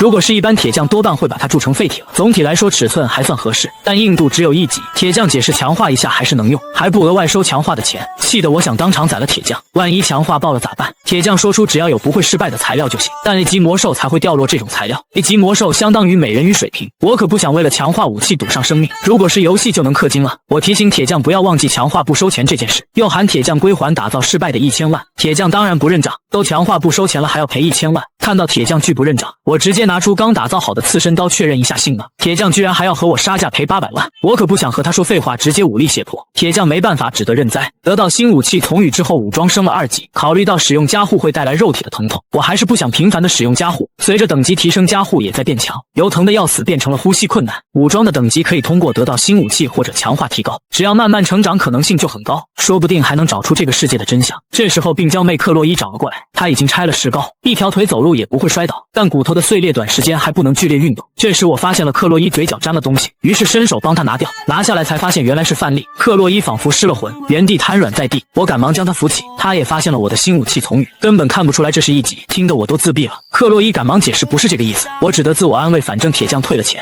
也承诺会免费强化。克洛伊认为剑魔君就算用菜刀也很强，我本来也没有变强的理由。自从杀死美人鱼那一刻，我确定自己能杀死终极魔兽。强化武器的目的只是为了提高武装等级，降低疼痛。此时的克洛伊都觉得把剑魔武器弄成这样的铁匠太可恶，应该把这些家伙全部都杀死。看到克洛伊有点失控，我赶忙拍了拍他的肩膀。这时我发现了旁边有动静，于是径直的走到了大树旁边，一脚踢在这棵树的树干。克洛伊的哥哥诺斯直接掉了下来，我就觉得他们兄妹俩一个德行。诺斯也没想到会被我发现，克洛伊赶忙躲在我的后面。刚才掉下来时没有听到铁器的声音，我判断诺斯没有带武器过来，我直接询问他来这里有啥事，之前应该和你说清楚了才对。诺斯表示不是之前的事，有一件很重要的事，那就是学院的元老团委托阿迪托家族杀了你。我惊讶学院的元老团竟然出现了，克洛伊也生气，哥哥竟然因为这种事找剑魔，他赶紧让我躲在他的后面，可是他已经躲了很远，这种感觉有点微妙。诺斯说出了元老院目前非常执着要杀了你，应该是你之前做了什么。阿迪托内部暂时压制了这件事，他们没有经过校长同意，竟然私自对学生出手，但阿迪托家族也不能无视元老院的要求，如果他们继续施压，只能出手了。克洛伊，你身为阿迪托家族的一员，也有必要知道这件事。我很清楚诺斯还是很担心妹妹克洛伊，诺斯知道克洛伊在江建魔身边很开心，所以千万不要让他受伤了。我都不知道他在说啥，我觉得克洛伊的腿受伤也不是因为自己啊，只得随口答应他的请求。诺斯又询问我怎么才能变得这么强，我也不懂他说的强是什么意思，可以随时对抗危险才叫强，我一天内只有1/10时间才能维持强度，有弱点的强大根本不能算强。诺斯都说出了自己家族的秘密，我不能什么都不表示。我告诉诺斯，你追求强大的迫切心不够，你虽然在阿迪托家族得到了不少经验，但还是缺乏真正的社会阅历，我甚至都不知道自己说的啥意思，也没啥问题，早点撤才是硬道理。这之后的学院课堂，现在的元老院盯上了我，元老团一共有7人，其中5人是始祖英雄瓦洛尔华金弟子的后代，他们不仅在金华学院，在这个世界影响力也很大，他们为了自己权利和安危不停地影响主人公，我实在想不通他们盯上自己的原因。以首席成绩入学以来，在亚空间对练打败了诺斯，期中考试代替莱昂打败了美人鱼，显眼的事情做得太多了，被元老院盯上也是情有可原。我也想起了上次美人鱼事件，他们盯上的人是莱昂，不是自己，我在那里刚好妨碍了他们。美迪亚说隐藏了这件事，但元老们知道这件事也是理所当然。元老院的某人盯上了勇者莱昂，也可以理解为元老院和魔族勾结了，他们不只是妨碍莱昂，而是想杀掉他。他们比起人类的兴衰更在乎自己权利，已经烂到了这个地步。现在虽然可以直接宰了元老院这群人，但时机还未成熟，等时机到了就把他们全部宰了。想到这些事，我完全无法集中注意力上课。现在需要强化武器，而强化武器又要材料，但一个人没办法进入副本，首先要建立队伍。只要找克洛伊，他肯定会答应，尽量不要雷切尔那种肌肉型的成员。我想到了上次的治疗师威鹏，所以我来到了威鹏所在的龙班旁边，有一个壮汉准备对我出手，这种三流小瘪三我都不屑出手。我警告他滚远点，不然就把他打死。壮汉抄起拳头朝我袭来，在我眼里他的动作非常缓慢。威鹏出现一拳将其打倒，学生们惊讶打架了，这名壮汉当场失去意识。我没想到治疗师力量这么强。威鹏知道我是来找他的，让我出去单独聊聊。威鹏明白了我要单独组建一个队伍，要他帮忙召集成员，报酬分给其他人，我只要魔兽材料就行，因为我除了克洛伊之外找不到其他人。威鹏觉得如果不是学院规定进入副本要4人组队，你一个人不就单刷副本了吗？只得告诉他有点困难。威鹏只觉得都杀死美人鱼了，说这种话只是在谦虚。威鹏表示没有拒绝的理由，自己也能积累经验。我告诉他这次的副本是 C 级铁牛副本，那个副本是古老副本，目前有江建模和克洛伊还有威鹏，最后一名成员只要不是雷切尔和莱昂就行。威鹏说起雷切尔上次出院之后一直在闭关修炼，莱昂准备和高年级一起攻略高级副本。这时威鹏想起了一个合适的人选，这个时候他应该还在睡觉，找他之前要先去小卖部买点东西。威鹏带着我来到了某个地方，前世我玩游戏时从没见过这种地方，有点像日式风格的装修，旁边有射满弓箭的靶子，一个人影躺在地上。威鹏让他赶紧起来，对方还是一副不想动的样子。威鹏在他耳边小声说了什么，女孩当即醒了过来。威鹏指了指就在江建模身上，女孩直接冲向了我，很明显盯上了我手里的袋子，她动作灵敏，一下就抢过了袋子。这之后她就躺在我身上大口吃了起来，我还不知道怎么回事。她又问我还有吃的吗？系抽卡时，一道金光闪过，苦苦支撑我玩游戏的原因只有一个，那就是梦寐以求的蓝毛女神阿贝尔。氪金之后果然蓝毛就来了，她虽然也是蓝毛，但好像有点不对劲，我也没想到竟然是她。在奇迹的加护 Emily 围绕在主人公莱昂身边的女神很多，其中我最喜欢的是游戏官方指定的女主阿贝尔，虽然其他女主也有很大魅力，最终还是莱昂和阿贝尔共同成长战斗的故事。当时的我被阿贝尔迷得疯狂氪金，我基本不看其他女性角色，在游戏里她们也是输掉比赛的败犬，她是最先被我遗忘的角色，也是我第一个5星角色，绝宫之女佐木良三。她见我手里没有阳庚转身就走。我知道的良三是一个智谋型角色，但她和蕾切尔也有不一样的地方，最重要的是她剧情占比不大，不会影响主线剧情发展。这时良三询问威鹏找他有啥事，再顺势抢过他手里的阳庚。威鹏询问良三知不知道江建模，上次和那个阿迪托家族对练那个，他想组个队进入水牛副本，我都无力吐槽威鹏说话的方式。水牛角以外的奖励剩余几人评分，良三径直的朝我走来，他也认出了我是上次亚空间对练那个人。经过良三一番审查之后，攻略副本虽然没问题，但这个家伙看起来有点弱。我也疑问刚才还在睡觉的人能说出这种话。良三表明不想和太弱的人一起行动。威鹏解释他可是和阿迪托家族对打，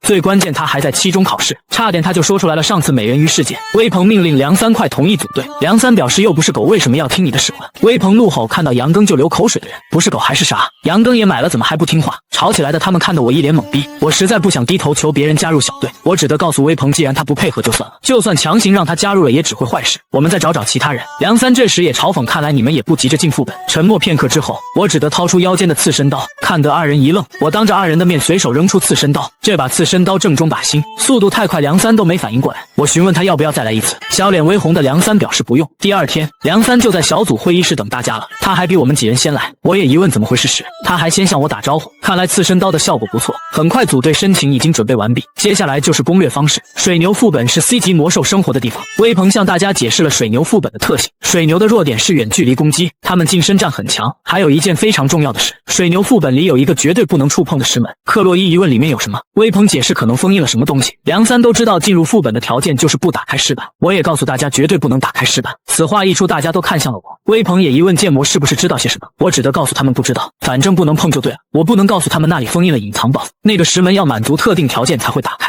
抛开这个危险要素，水牛副本的性价比非常高。此时的梁三还在吃着羊羹，他解释用脑过度的人糖分是必要，我只觉得旁边有一股不对劲的氛围，原来是病娇妹克洛伊一副很紧张的样子，我猜测她在警戒着什么。下一集水牛副本讨伐战，前往副本的大坝，这是我前世绝对不会来的地方，这里是副本区域管理很严格，元老团一直盯着的原因让我压力很大。微鹏还让我不要紧张，区 C 级副本而已，向我递上鸡蛋，但我拒绝了。他又询问梁三吃不吃，梁三也不吃。克洛伊还在打瞌睡，梁三的视线时不时瞟向我，每当我回过头时，他就把视线撇开。本来就有一种被监视的感觉，还要被他一直盯着。这之后来到了副本入口，这里原本是魔兽筑巢的地方，现在变成了刷怪的副本。微鹏很好奇我怎么带了这么多行李，我只得打开背包向他们展示一下，包里是密密麻麻的刺身刀。微鹏都吐槽我是来卖刀的，他相信我准备了这么多刺身刀应该有用处。克洛伊还是和之前一样担当前锋，很快来到了副本大门。管理副本的两人鬼鬼祟祟的样子，管理人员让大家在表格上填一下名字。当我写下江建模时，其中一位管理人员表情一愣，我也发现了不对劲，在他们的催促之下还是进了副本。那个副本管理人员的眼神很不对劲，应该问题不大吧。副本的墙壁上还有人留下名字。这时梁三抓住了我的手，他问我有没有甜食，我也没办法，只得从兜里掏出了糖果。不过他好像很嫌弃糖果，又问有没有羊羹，他看起来不情愿，还是吃下了糖果。克莱伊提醒前面魔兽来了，微鹏负责指挥和辅助，克洛伊和梁三是主要输出。梁三也掏出了他的专用武器，我一眼就认出了这是 S 级武器赤弓百矢。梁三感觉这弓太久没用了，不知道能不能发挥实力。吃了一口羊羹之后，他又恢复了自信。大家很明显的感受到魔兽要来了，几人都摆上了架势，一群水牛冲了过来。克洛伊先冲了上去，他一下就解决了一只水牛。微鹏让克洛伊按计划来，此时梁三也拉起了弓，只听嗖嗖几声，几只水牛就被梁三的剑粉碎。他还表示抱歉把怪物炸碎了，如果都这样乱来，那收集牛角的任务就没法做了。作为远距离输出强是好事，强化材料就没办法了呀。这时一只水牛朝梁三袭来，梁三也发现了，但他慌忙之下踢到了石头，武器赤弓百矢被他弄掉了。梁三都以为要被袭击了，我上前扶住梁三，一道剑气画出将怪物切开，梁三都愣住了，水牛也被切成两半。我询问他受伤没，梁三羞红着小脸捂住了嘴。此时的另一边，副本管理员也接到了通知，下一集副本里不能谈恋爱。在刚刚，我们一群人进入了 C 级水牛副本，也顺利收集到了水牛角。梁三向我递上羊羹表示感谢，此时我只感觉身后好像不对劲，原来是病娇妹克洛伊恶狠狠地瞪着这边。我赶忙转移话题，告诉克洛伊刚才进入副本时，那名工作人员有点奇怪。微鹏看我和克洛伊如此亲近，以为我和他在交往，听得克洛伊小脸通红。我告诉他不要用有色眼镜看待男女关系。微鹏觉得我和克洛伊一直在一起，多半在交往。克洛伊好像等着我的回答似的。这时大家发现了水牛数量不对劲，还没杀几只就没有了。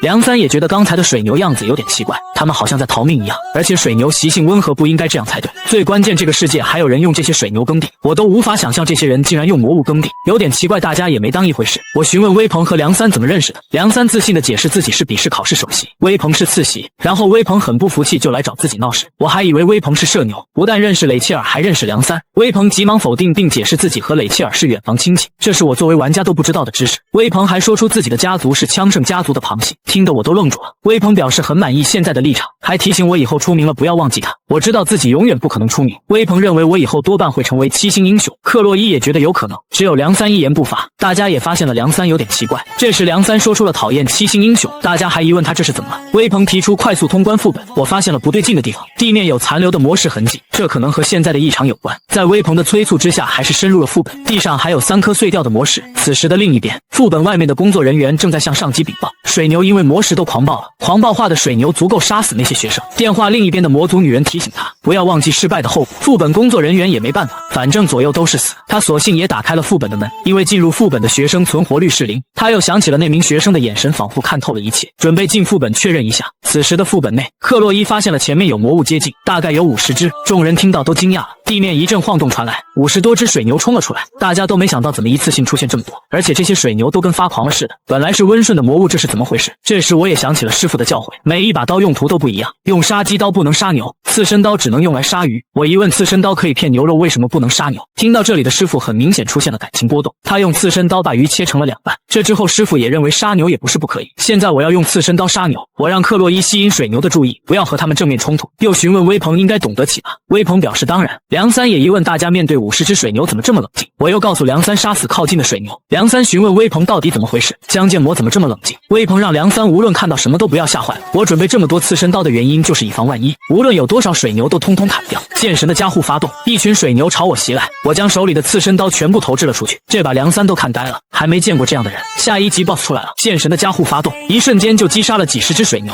梁梁三都直呼疯了。病娇妹克洛伊也发动加护扑了上去，一击就杀死了2只水牛。我还在水牛堆里来回穿梭，将这些水牛迅速解决。梁三震惊地看着这一幕，10几只水牛将我围了起来。梁三还准备搭箭支援我，我挥舞手里的刺身刀，一刀将这10几只水牛解决。这把梁三再次看呆了，看到这一幕他都说不出话。我还在淡然地收集水牛角，多亏了无痛的加护，我才能轻松解决这几10只水牛。当然也还有其他成员的帮助。我摸着克洛伊的头向他表示感谢。梁三还没反应过来怎么回事，微鹏才说起刚才不是提醒过你不要惊讶。梁三都怒吼，看到这个怎么能不惊讶，实在想不通江建模到底怎么回事。微鹏解释他也不知道，大概这就是传说中的现场演出。过了好一会儿之后，梁三还没弄清楚什么情况。微鹏说起通关副本来是杀死20只水牛，结果你一个人就杀了50只，毕竟上次期中考试啥也没做，这次就当补偿。但你上次可是杀了一条美人鱼。微鹏说这话的时候还瞟了瞟梁三。这之后众人来到了一个大门面前，这锁门被锁链锁住了。我知道这里是隐藏 BOSS 所在的地方。此时的副本另一边，副本管理员进入到了这里，发现了遍地都是水牛尸体，他已经知道大事不妙。这名副本管理员曾经欠了20亿的债，但有一名自称金华学院的教官帮他还了20亿欠款，条件是饲养水牛，然后用魔石将他们狂化。等一个叫江建模的学生过来时，再打开最里面被封印的石门。副本管理员面对这种利益诱惑，很简单就答应了，所以他打开了石门。我都觉得这里太奇怪了，不知不觉就走到了副本深处。刚才管理员可疑的眼神就不对劲，加上刚才地面的魔石碎片，这里是游戏中期才开放的隐藏 BOSS。不过打倒了这个 BOSS 确实能获得奖励。我看到了石门上面有一条红色的线，现在用村语切开封印还能出去。就在我准备动手时，一个声音传进了众人耳中，一把巨斧出现在了众人眼前。大家看到了这一幕，隐藏 BOSS 还是苏醒了，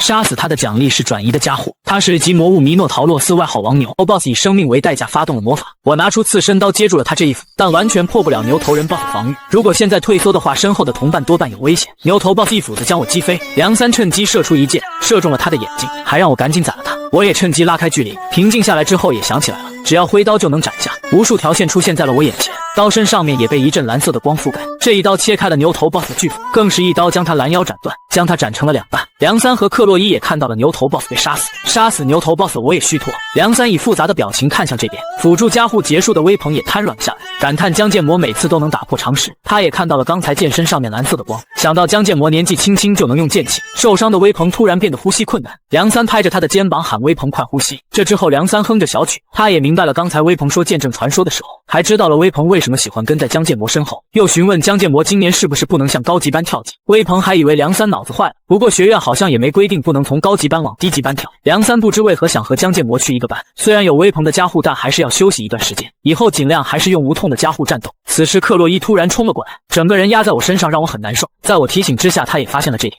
系统提示获得了新的加护，这个剧情和奖励原本是莱昂的，转移的加护可以把加护转移到物体或者生命体上。此时 BOSS 房的大门处有一个鬼鬼祟祟的人影，我告诉克洛伊刚才拜托给你的事情来了。副本管理员来到了这里，克洛伊一剑刺中了副本管理员大腿，将他这样钉在了地上，还提醒他最好老实一点。梁三和微鹏也发现了这边的情况，副本管理员当即大吼这是要干嘛？我指出水牛发狂和 BOSS 房间大开都是他搞的鬼。梁三也觉得这件事确实不对劲，加上副本内部又没有监控，微鹏想不通这个大叔为什么要这样做。梁三表示只要拷打一下不就知道了，如果不说就让他身上多开几个口子。副本管理员才说金华学院教官帮忙还了赌债，条件就是做这件事。微鹏也想不通为了一点钱就出卖了学生。副本管理员辩解那可不是小钱。梁三询问那个教官长啥样，副本管理员说那是一个头发和眼睛是紫色的教官。过目不忘的梁三想起了这是他们的辅助教官。微鹏认为期中考试时也是他捣的鬼，因为那时的期中考试遇到了美人鱼。梁三惊讶，难道那时莱昂住院就是和魔人战斗？微鹏解释那可是江建模一个人解决了美人鱼，想要的答案也拿到了。刚才副本管理员说的话已经录音了，也应该把事情善后了。梁三和微鹏震惊地看着这一幕，克洛伊拔出了副本管理员大腿上面的刀，刚好隐藏副本被打开了，趁这个机会让他永远消失也好。我把这个事情交给了克洛伊解决。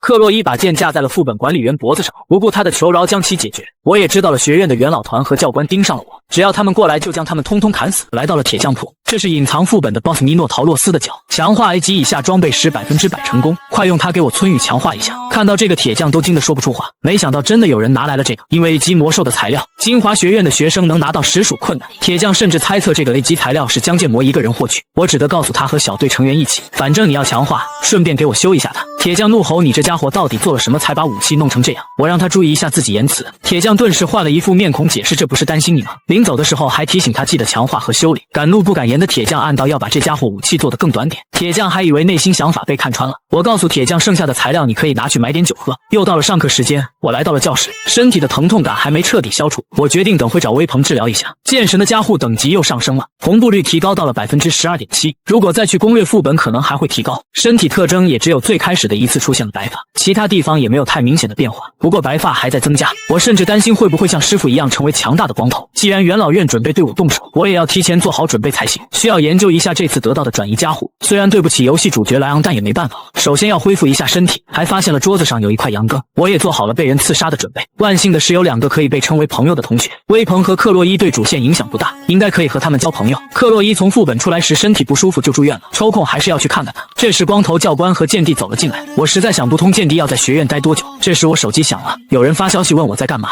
我还在想是不是发错了，发信息这个人让我看前面，我一眼扫去就发现了那个兔子头像的人，原来是佐木良三来了。随后光头教官宣布良三同学转到我们班了，请大家和他和睦相处。大家都议论，据说还是良三主动要求转班。良三走在教室，同学们都热情地向他打招呼。我还在想应该不会来我这边吧。今年的学生被称为奇迹一代的4系，首席江建模，次席阿贝尔，3系磊切尔，4系佐木良三。其中7英雄之一佐木小岛的女儿就是佐木良三，她的父亲还是樱花国总理大臣，她相当于樱花国的公主。我还在想你不要过来啊，她过来200%有麻烦。没想到的是她哼着小曲越来越近，我还在祈祷你不要过来啊，她还是一个飞跃就到了我面前，又问我可不可以坐到旁边，还让我马上保存她的手机号码。不知道为什么让人悲伤的预感从来没有错误。此时另一边的水牛副本，公安正在调查具体情况。副本事故本来很正常，但这次有点不一样，那副场景实在无法忘记，里面满是水牛的尸体，听说是金华学院的学生刷的副本，完全不像是普通学生干的。有一名员工担心他们进来调查，进入副本的员工连尸体都没发现，就像没存在过一样。一名公安提出在石门内不可能，另一名公安却否认了。封印的石门被打开概率很低，又不能审问金华学院的学生，他们可是名门贵族，上级不可能派发搜查令。一名公安准备去上厕所时被人击晕倒地，剩下一名公安认出那是魔法。出现在这里的阿戈尔向他打招呼，公安也发现了原来是人类，下一秒他的首级就被阿戈尔收下。和魔签下契约的人类俗称半人半魔，努力工作虽然是好事，但是太认真就不好了。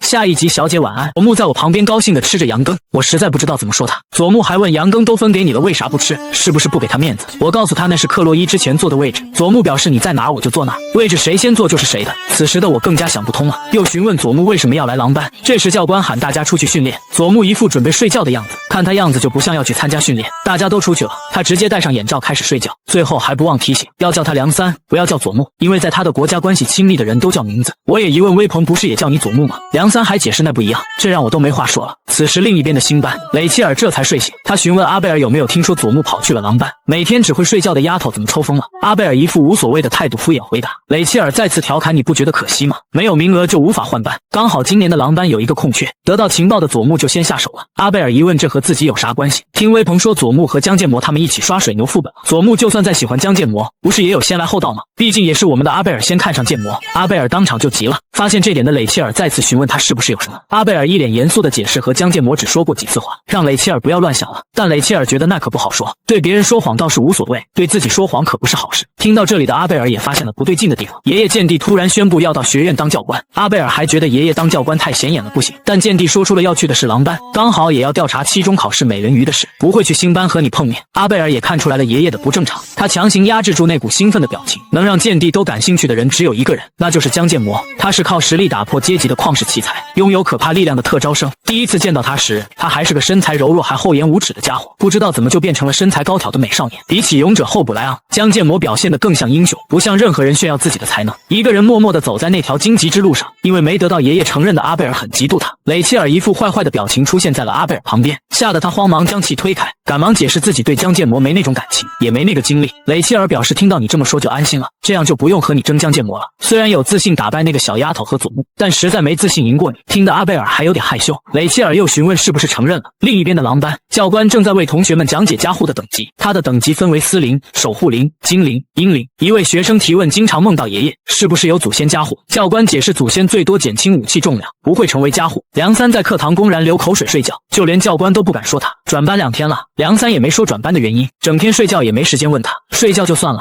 为啥要在自己身边睡？幸好克洛伊在住院，不过也多亏了梁三善后副本的事，才没造成任何影响。班里的学生大部分加护都是司灵级，熟练使用司灵也能发挥出守护灵的效果，因为这个世上精灵级的人就没几个。我前几天得到的转移加护就是精灵级。学生提问：英灵级加护是啥？英灵级加护又称英雄级加护，就像传说一样的存在。人类觉醒加护以来只出现过一次，只有始祖英雄瓦洛尔华金一人觉醒。教授说到了现代还有一个加护史。下课的铃声响了，我举手向教官提出了问题：愿神的加护伴随你，你是如何理解的这句话？听得教官都不知道怎么回答，随后解释这个问题是错误的，因为这个世上已经没有神了，如果还有其他问题可以随时去他研究室。教官说完便下课了。这时梁三也睡醒了，但他还没睡够，准备接着睡，刚好我也准备睡一会儿，隐约间好像听到了有人和我说话。 GM 想和您。睁开眼睛之后来到了一片神秘空间， GM 想和您对话，这里有许多现代科技的残渣。恍惚间我来到了这个破碎的空间， GM 请求要和您对话，您接受了 GM 的对话。 GM 对这个世界进行干涉，我都不敢相信这里是世界的里面，周围的颜色又变成了黑色。由于对方等级太高，你的等级太低，没有满足条件，请问是否继续进行？有可能找到关于剑神加护的线索，还能找到掉入这个世界的理由。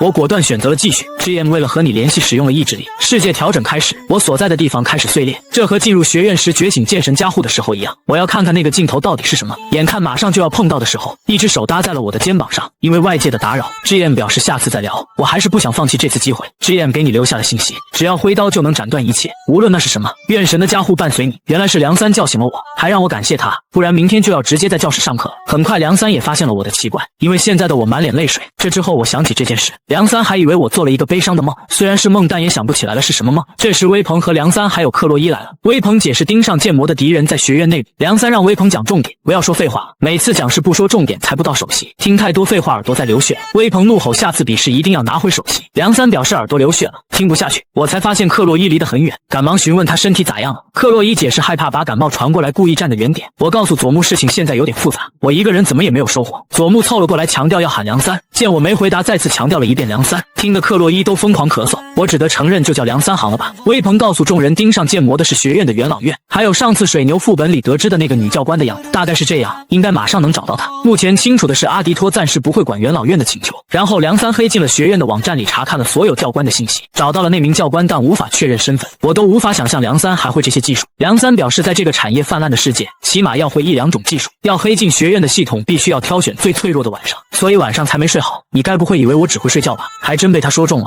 我就是以为他是这种人。我没告诉他手机号码，他可能就是利用这门技术找出来的号码。现在状况都不是很清楚，又不能去恐吓元老团，如果那样的话事情就更复杂了。这时威鹏提出建立一个属于我们的社团，我也想起了社团。金华学院的社团可以出入任何地方，还能拿经费，无论是实战还是活动都会提供相应的福利。社团就是金华学院的附属机构，成立社团就能得到学院的庇护。梁三也认为内外都有敌人，只有社团才能保护我们。社团系统是奇迹的 M 游戏内容之一，可以按照玩家喜好装饰空间，可以和女角色积累好感度，那就是所谓的游戏房地产业务。没想到社团还有这个用途。社团建立的条件是5名成员和一份社团企划书，要5个人的话还差1个人。我询问他们是不是全部都要加社团，威鹏表示那是当然，问这种话有点伤心。克洛伊只要剑魔需要帮助都会帮忙。梁三说副本欠一个人情，刚好社团也需要谋士，和他们都没认识几天，想不到他们能这么帮助我。于是大家开始了给社团取名字。克洛伊提议暗杀的回忆，刚好要杀死敌对势力，威鹏都觉得这肯定不行。梁三提议取一个叶子村的防范对杀地，再次受到了威鹏的反对。什么加油的俱乐部、回忆的暗杀都觉得不行。我提出了旅行社团咋样？因为要下副本到处走走，大家都觉得这个名字不错。接下来的是要找到社团的顾问教授，因为社团顾问必须要教授级别才行。克洛伊提议加护系的教授，但那位教授太忙了，作为顾问确实是很好的人选。梁三知道找到教授太难了，学院一共500位老师才30名教授，负责1年级的只有10位教授。又询问我有没有合适的人选，教授以上的话倒是有，但教授以上的话学院就更加没几个了。随后我向他们递出了这个人的信息，3人看到这个人后都惊呆了，完全不敢相信是这个人。行政室申请建立社团，但是对方表示建立社团必须要社团部长过来申请才行，我只得告诉他我就是部长。怎料这个工作人员直接笑了出来，我都怀疑他真的是教育机关的员工吗？竟然对学生露出这么不屑的态度。虽然很不爽，还是提醒对方快确认一下社团申请书。特招生的1年级的同学，你知不知道想要成立社团需要1名顾问教授？你还不明白吗？哪来的教授会愿意给特招生的社团当顾问？既然出身这么低，这些都不懂了。我气得恨不得马上撕了他。但现在要隐忍，前世我在料理界生活了20年，见过无数让人厌烦的人，明白最好的方法是少说话。我只得默默地拨打了一个电话，气得这名工作人员大呼没礼貌，竟然在这里打电话。电话那头那个人表示马上就过来，我只得警告这名工作人员最好马上确认申请书流程。那个人马上就来了，这名工作人员当场发飙：你算哪根葱？就看看你的后台有多硬，我可是校长的熟人，只要他一句话，分分钟开除你这种特招生。我已经不想听他说话，直接转过身去，还警告他说话声音小点，气得这名工作人员涨红了脸，开始咆哮。我都不由得感叹这才像话。下一秒，行政室的门就被吹飞了，几名工作人员都还不知道怎么回事，纷纷瞪了过去。我向他们介绍，他就是我的社团顾问。看得这名工作人员脸色都不好了。这个人当然是金华学院的校长美迪亚。我也向他打招呼，美迪亚表示如果是建模的要求，光着脚丫也要跑过来。这名工作人员也认出了这是今年的首席江建模。我把社团申请这件事交给了美迪亚就离开了。一名工作人员很麻利地推来了椅子，黄毛工作人员赶忙解释肯定有误会。美迪亚还准备用家户逼问他说了什么，不过马上就猜到了应该说了什么特招生不好的话。江建模是自己和剑圣齐格看中的人，说着便把一张纸丢给了对方，给你5分钟时间把这份辞职书写了。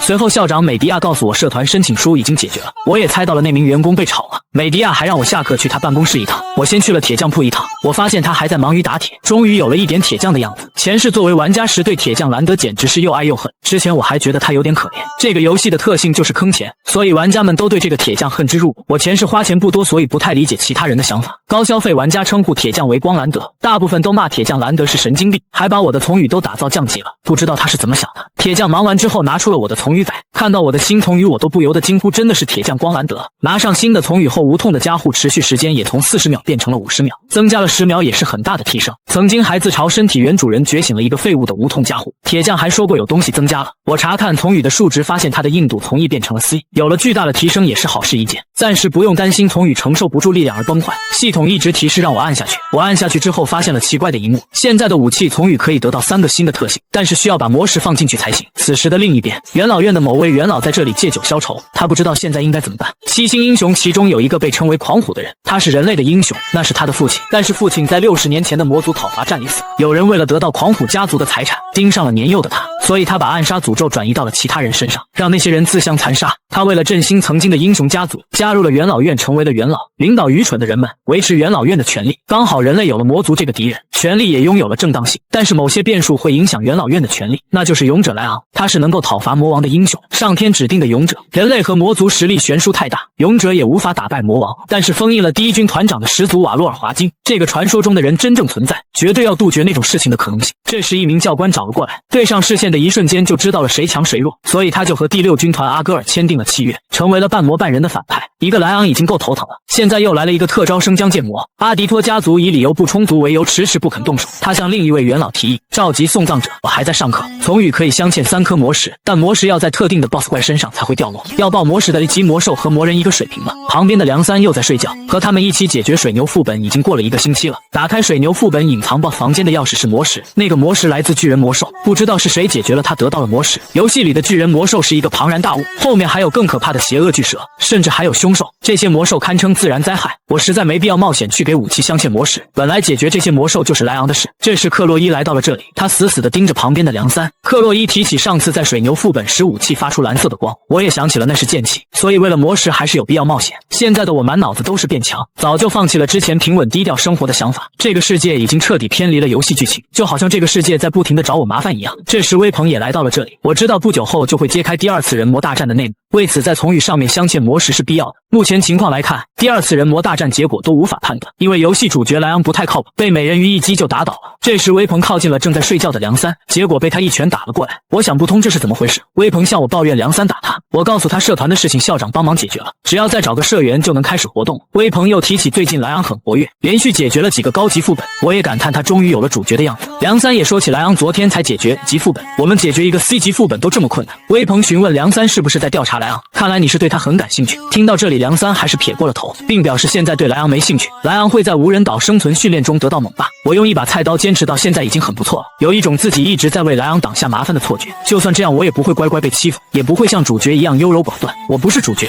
但也要在这个世界活下去，无论什么东西，我都会挥刀斩断。他们还以为我在说什么动漫的台词。此时的另一边，一群人被召集到了这里。据说团长很讨厌这里的人，但这次开价太高，还是接受了任务。如果不是为了养家糊口，也没人干这种事。他们被带到了某位元老的房间。这一群人是游戏里的著名反派送葬人，请他们来的人正是此前想杀死江建模的元老。他也不废话，直接递上了资料。这次要解决的对手还是江建模。送葬人惊讶，这次要解决的人怎么是一个小白脸？元老告诉他们，只要在无人岛生存训练中干掉这个人，每人酬劳1亿奖金另算，尸体直接扔海里喂鱼就行。这个星期的笔试考试当天，本来我准备随便应付一下才对，但笔试的成绩会张贴出来。社团的2名成员是次席和首席，身为部长的自己不努力，面子就丢了。不知道答案的题直接选3就行。这时手机收到了消息，原来是梁三提醒我吃早饭。他告诉我早餐最好吃羊羹，不然无法发挥大脑。我想不通他这是发什么神经。我敷衍地告诉他，考试前吃甜食是故乡的传统。梁三还疑问吃的啥，听得我实在不耐烦，让他去问鬼，气得梁三当场就急了。我准备好好完成这场考试，不出意外还是考砸了。克洛伊询问我考得咋样，我只得告诉他全部选了3。克洛伊表示解答题怎么能这么选，我几乎是靠前世玩游戏时积累的知识做的题，只要比克洛伊成绩好就问题不大。我询问克洛伊最近诺斯有没有说什么事，克洛伊解释确实收到了哥哥诺斯的联系，但那时已经睡了。得知诺斯是晚上7点给他打的电话，夜间行动的克洛伊不可能接不到，他肯定是故意不接。阿迪托家族成员的联系方式是1级秘密，所以我只得通过克洛伊得知那边的消息。但克洛伊和诺斯关系不太好，威鹏熬夜几天还是没能拿到笔试首席。梁三告诉他这就是智商的差距，听得威鹏无能狂怒，所以梁三就坐到了我的旁边，还询问我和克洛伊是不是在谈恋爱。听得克洛伊脸都红了，我都无法想象10几岁的年轻人才有这种想法，我只得解释没那种事。克洛伊脸色又不好了，梁三又询问我为什么每次都不回复他的消息，什么叫每次只有那一次没回。此时我隐约感受到了不对劲，原来是克洛伊正瞪着这边，因为他听到了我和梁三联系了。妹克洛伊发现了我和梁三私下有联系，当即质问怎么回事。我想不通，梁三在教室时坐我旁边，他不生气，仅仅因为联系的事情就生气了。此时的威鹏也疑问克洛伊这是怎么了，梁三还假装询问克洛伊这是怎么了，我赶忙让他离我远点。梁三觉得建模认识克洛伊有段时间了，应该知道他这是怎么回事。我搞不懂梁三到底在想什么。克洛伊也质问建模，你连手机号都没告诉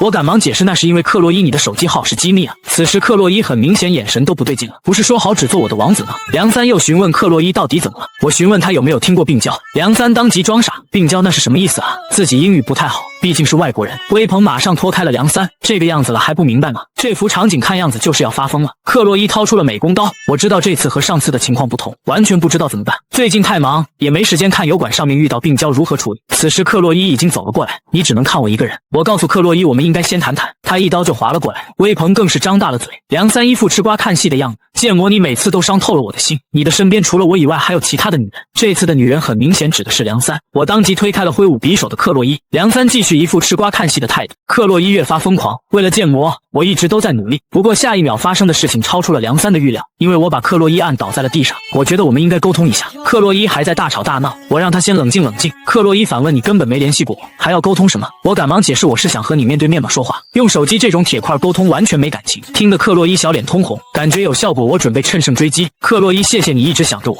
看得威鹏脸都红了。梁三一脸不爽的样子，我又告诉克洛伊攻略水牛副本是多亏了你，所以你不要太难过了。听得克洛伊一脸笑嘻嘻，就像换了一个人。我在想终于蒙混过去了，告诉威鹏已经没事了。很明显梁三一脸不爽的感觉。哄好克洛伊之后，我准备聊一聊正事时，梁三一个人就离开了。我想不通他又咋了。当天回去的路上，威鹏和梁三都在想江建模，不知道从啥时候开始，克洛伊只要是提到和江建模有关的事情，瞬间就会释放杀气。威鹏推测克洛伊对江建模产生了扭曲的爱，但是更吃惊的还是江建模，他表面上温声细语，身后还不忘握着刺身刀，用的是提倡沟通的怀柔政策。江建模同时兼并了劝说和暴力，情况不妙时他懂得利用暴力和恐。乍一看可能觉得是个坏人，无可争辩的那是作为君主的资质，仅凭这点江建模肯定会成为大人物。此时的梁三还在不停地点手机，威鹏看他一脸不爽的表情，当即询问这是在干啥。梁三解释自己正在删除视频，因为订阅者没有按照自己发的视频操作。威鹏知道了梁三也在玩油管，他也举起了手机，上面写着完美病娇对应法，只要做好这点以后就能过得很舒服。实战应用篇，当病娇拿着刀扑过来时应该怎么办？威鹏惊讶，点击量21万，删掉的话太可惜了。梁三表示已经不需要了。威鹏询问频道名叫佐木匠的日语是要教谁日语吗？听得威鹏一路上一直调侃梁三。第二天金华学院图书馆，下周周三开始3天2夜的无人岛生存训练，虽然说是模拟战争，最多1至4人可以自由组成小队，向所有的学生公布详细的训练日常。我找了了一些野营或生存旅行的书籍。训练是在无人岛上生存，必须要学会区分各种毒草，虽然不会反映在成绩上，但是这3天2夜会确认每个学生的能力状况。我记得原作游戏活动中，游戏玩家也在这场生存训练大放异彩。主角莱昂得到了他的主要武器霸猛的刀柄，这是属于他的主线剧情。在这里，阿贝尔和莱昂之间产生了感情。无人岛生存是让我全心投入的活动，所以现在一点都不羡慕他们。进入学院后，经历过好几次生死攸关的情况，我对异性也失去了兴趣。学院的元老盯上了我，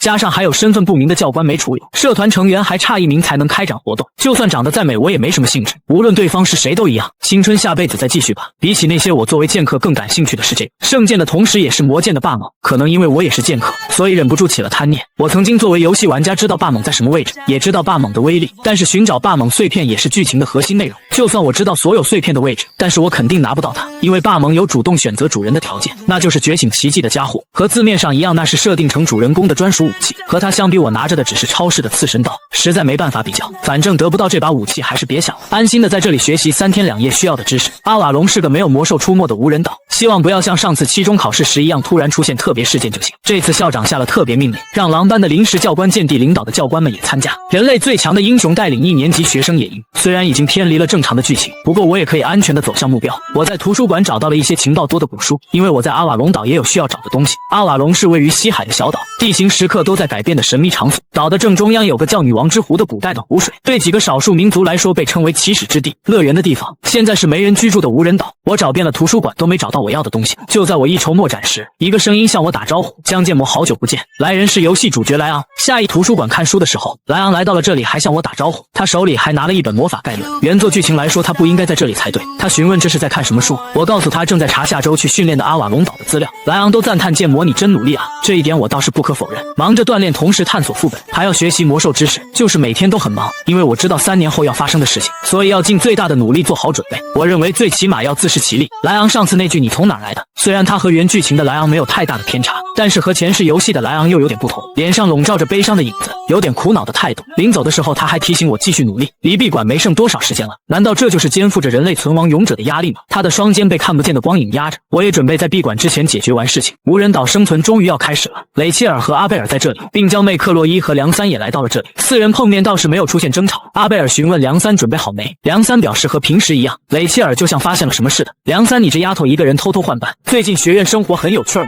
梁三解释换班的步骤上没问题，也没必要告诉你们。雷切尔看向了阿贝尔，难道你要眼睁睁地看着剑魔军被抢走吗？梁三上次不仅和他去了水牛副本，现在还参加了社团活动，这次还要和剑魔军一起度过2天3夜的生存训练。梁三打断了雷切尔，剑魔说这次训练要单独行动。克洛伊证实了剑魔军说过有些地方他想单独去，雷切尔好像抓住了机会，所以2天3夜的无人岛生存训练，没人和剑魔军一起行动吗？众人听出来雷切尔是要打什么小算盘。雷切尔表示剑魔军说一个人行动，可没说不能跟着他。梁三都佩服他奇迹的伦理，雷切尔也不演了。你们4个虽然嘴上没说，但心里肯定想的都一样，所以我向你们堂堂正正提出游戏，名字叫雷切尔的游戏。其他几人还不理解这个游戏什么意思。雷切尔解释阿瓦隆岛因为地形和环境时刻改变，就算用亚空间门移动，每个人也会随机调到某处，所以每个人都要各显神通找到自己的小组的队员。不过这也是这次训练的有趣之处，所以这次2天3夜的生存训练期间，谁第一个找到剑魔，其他3人就不能和他争。听得2人惊讶，阿贝尔小脸通红，见到剑魔后是舔还是咬你们各自解决，但是不要碍事哦。梁三还提议发认证照片作为证据。阿贝尔想到一个人独占江剑魔脸更红了，所以一定要先找到他。又想到江剑魔和剑帝爷爷的事情，阿贝尔转头就告诉大家自己没时间玩这种小游戏，就不参加了。梁三一脸认真地看向了阿贝尔离开的背影。其他3人参加了这个游戏，我也来到了这个集合点，还带了24把刺身刀加秘密武器。校长美迪亚还提醒带好常备药，内衣最少3件以上，还要选耐脏的黑色。我都吐槽简直像奶奶一样的角色。我四处寻找上次那名教官，紫色头发和紫色的眼睛，是一位高挑的女教官。虽然不知道对方的意图，但如果她盯上了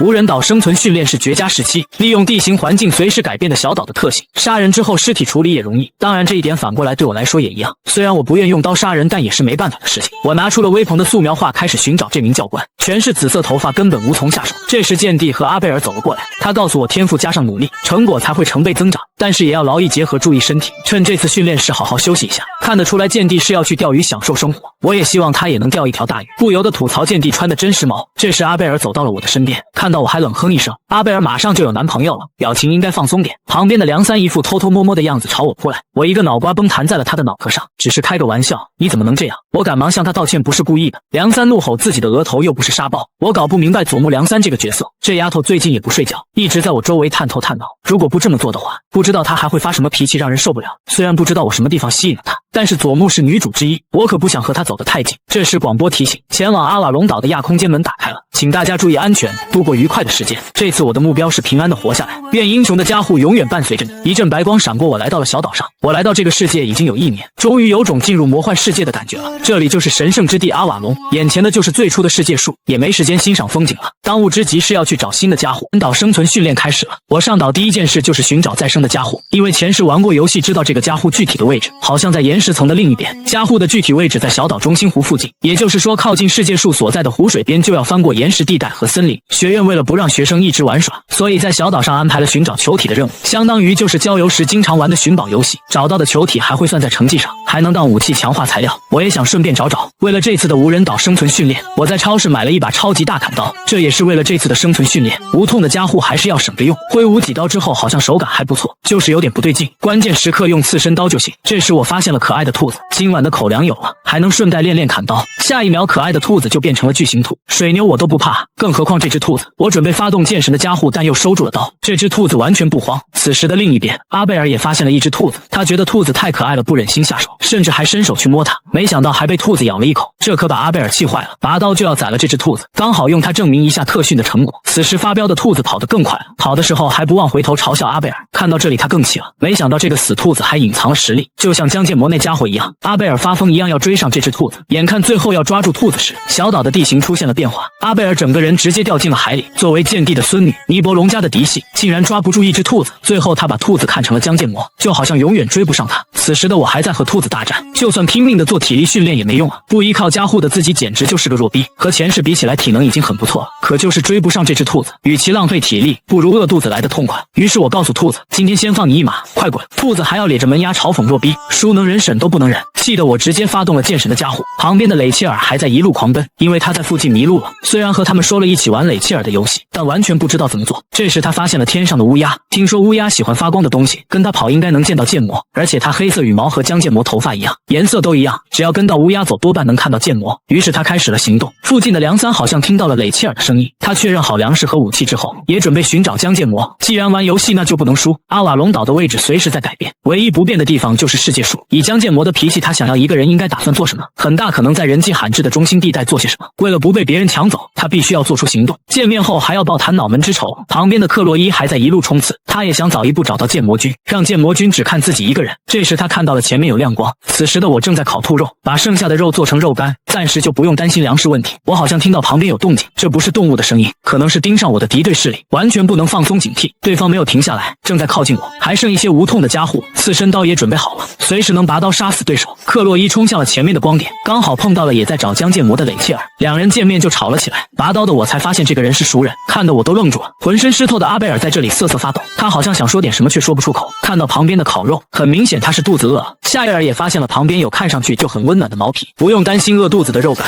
想到刚才的兔子，仅凭这点又输给江剑魔了，觉得丢脸的同时又觉得很冷。于是我把扒下的兔毛给阿贝尔披上，这一幕让他小脸通红。这时他闻到了烤肉的味道，闻到气味后再也忍不住饥饿。我也发现了他的脚扭伤了，不等阿贝尔反应过来，我便准备帮他包扎一下。如果放着不管的话，在小岛上的这段时间会化脓。阿贝尔也表示感谢。不久后我便帮他包扎好了。我和他沉默了许久之后，我询问他为什么一个人行动。他想起了雷切尔说过，先找到江剑魔的人就能独占他，还能这样为所欲为那样为所欲为。想到这里他的脸越来越红。于是阿贝尔解释有一些想做的事情一个人方便些，这理由好像和我差不多。此时阿贝尔想起了雷切尔游戏，为了避免江剑魔被他们抢走，于是他拍照打卡上传到了群聊。梁三都不相信这一事实，雷切尔傻乎乎的大笑。梁三之前还以为阿贝尔真的不参加，雷切尔也以为他是一只不偷腥的猫。阿贝尔打卡之后也没管他们，我向他递上了烤好的兔肉。看着吃肉的阿贝尔，我觉得有点尴尬。阿贝尔说起，你为什么这么厉害？我知道我的厉害只是1分钟，不过今年在金华学院是搞出了不少事。我告诉他，因为有一个教我用剑的好师傅。阿贝尔认为自己在爷爷身边学了17年剑术，自夸比任何人都了解剑，但从未见过江建模这种剑，于是又询问学的什么，师从哪个家族。我没有回答阿贝尔的话，而是告诉他，强并不一定获胜，一直坚持到最后没有放弃的人才会获胜，想办法坚持下去的人才是真正的强者。这把阿贝尔惊呆了，这种像大叔一样的发言让他实在忍不住笑了出来。这种说话方式和剑帝爷爷一样，他都怀疑江建模真的是17岁吗？阿贝尔也想起了上次坐在椅子上聊天的时候，那次之后两人还是第一次这么聊天，于是我又给他递上了兔肉，只得用肉先堵住他的嘴。第二天，阿贝尔一觉睡醒之后，发现江建模人不见了，连个招呼都不打，还在旁边留下了肉干。想起了昨晚他帮忙包扎的时候，阿贝尔就满脸通红。不过他看到脚上捆绑好的绷带后，不知不觉就流出了眼泪，也不知道自己怎么就哭了。第一次被某人照顾，这一生无论遇到什么事都是自己解决，就算碰到高墙还是要越过去，强忍着要流出的泪水，根本没有余力享受我这个年纪的快乐。这就是继承了尼伯龙这个名字的人的宿命。想不通江建模他为什么对自己这么好，但自己一直在嫉妒他。真的有不求回报一直对自己心存善意的人吗？还剩2天时间，在这里哭泣也不会改变什么，必须要把这个人情还给他。于是阿贝尔再次开始了行动。此时的我开始了计划。这个小岛晚上有点冷，白天有点热。现在阿贝尔差不多醒了，他确实长得很好看，但感觉他好像不怎么喜欢我。阿贝尔这个角色的属性是高傲的小姐，昨晚突然遇到了他并细心照顾他，并不是因为我喜欢阿贝尔，而是看到他凄惨的样子，实在无法做到置之不理，只是对他好点也不是什么翻天覆地的变化。我终于离开森林地区了，拿到道具之后可能会让剧情发生一点变化，但总体来说变化应该不会很大。我想起来了，今天是阿贝尔和莱昂之间感情萌芽的日子，他该不会把毛皮送给莱昂吧？早点想起这点的话，就应该拿走毛皮。太阳落山之前，我要尽快找加护。再生的加护是比转移的加护低1级的守护0级加护，它可以瞬间提高再生力，但这个加护只能用在本人身上，这一点很符合守护0等级。一样的转移加护并不只局限在我本人身上，如果同时拥有再生加护加转移加护，就可以随时修补容易破损的刺身刀。再生加护乍一看是个很牛逼的技能，但也不能让断臂重新长出来，顶多就是能让伤口愈合加上这个加护，这只是一个隐藏彩蛋，拿走对莱昂的成长没有任何影响。莱昂以后会成长得很可怕，所以我一定要得到这个加护。这和游戏里的话完全不同，我记得在游戏里是这里全是岩石，我一直找到了太阳落山才找到这个地方，我不知道那个闪亮的东西是什么，如果是加护应该藏起来才对啊，那是什么球体？拿加护还送一个这么大的圆球吗？我还以为今天的运气真好，这段时间都是霉运，也是改变运势了。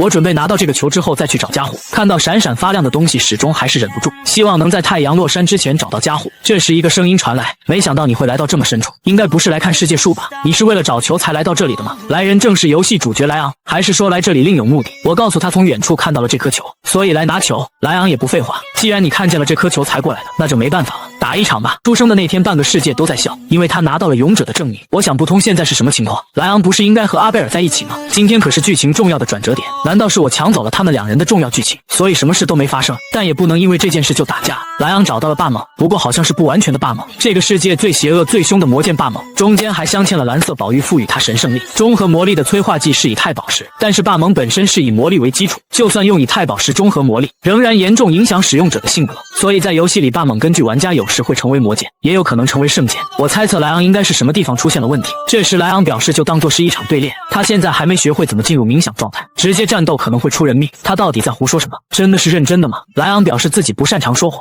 我猜测这家伙得到霸蟒之后想阻止我的成长，虽然我能理解莱昂的做法，但这也只是推测，可以确定的是那个球只是借口。莱昂解释时间不多了，必须要速战速决，说完就冲了过来。此时的另一边，梁三一路上大吼大叫，想不通想找的人没找到，为什么找到的是微鹏？对此微鹏也表示不满，当即指出你是不是在找剑魔？你难道对他动别的心思了？梁三询问微鹏怎么会这样想，当然是因为1个月前你整天在射箭场睡觉，最近和江剑魔一起时非常活跃，这可不像平时的你啊，你因为嫌麻烦不是讨厌当黑客吗？但这次你自告奋勇找资料，实在太可疑了。听得梁三突然停下了脚步，他突然叫住了微鹏，这一下让微鹏有点懵。梁三突然转身脸红的询问有那么明显吗？微鹏只觉得梁三是被鬼迷住还是中了精神系魔法，气得梁三给了他一拳。这时他们听到了一个声音，这不太像地震的声音，梁三第一时间猜到了是江剑魔。此时的另一边，莱昂一剑斩断了我的砍刀，我都怀疑这家伙是不是疯了，为什么不还手，为什么不战斗？剑魔你不懂得尊重人啊！说实话我没想到他真的挥舞霸蟒砍过来，又突然莫名其妙挑衅我，我又不能和他打，如果动用加护搞不好会砍伤他，所以犹豫了要不要出手，但如果一直放水我的脑袋可能就保不住。莱昂是奇迹的加护恩的主角，江剑魔快握剑吧，这样的事早晚会发生。莱昂是奇迹的加护持有人，如果不用加护我没办法对抗这个怪物，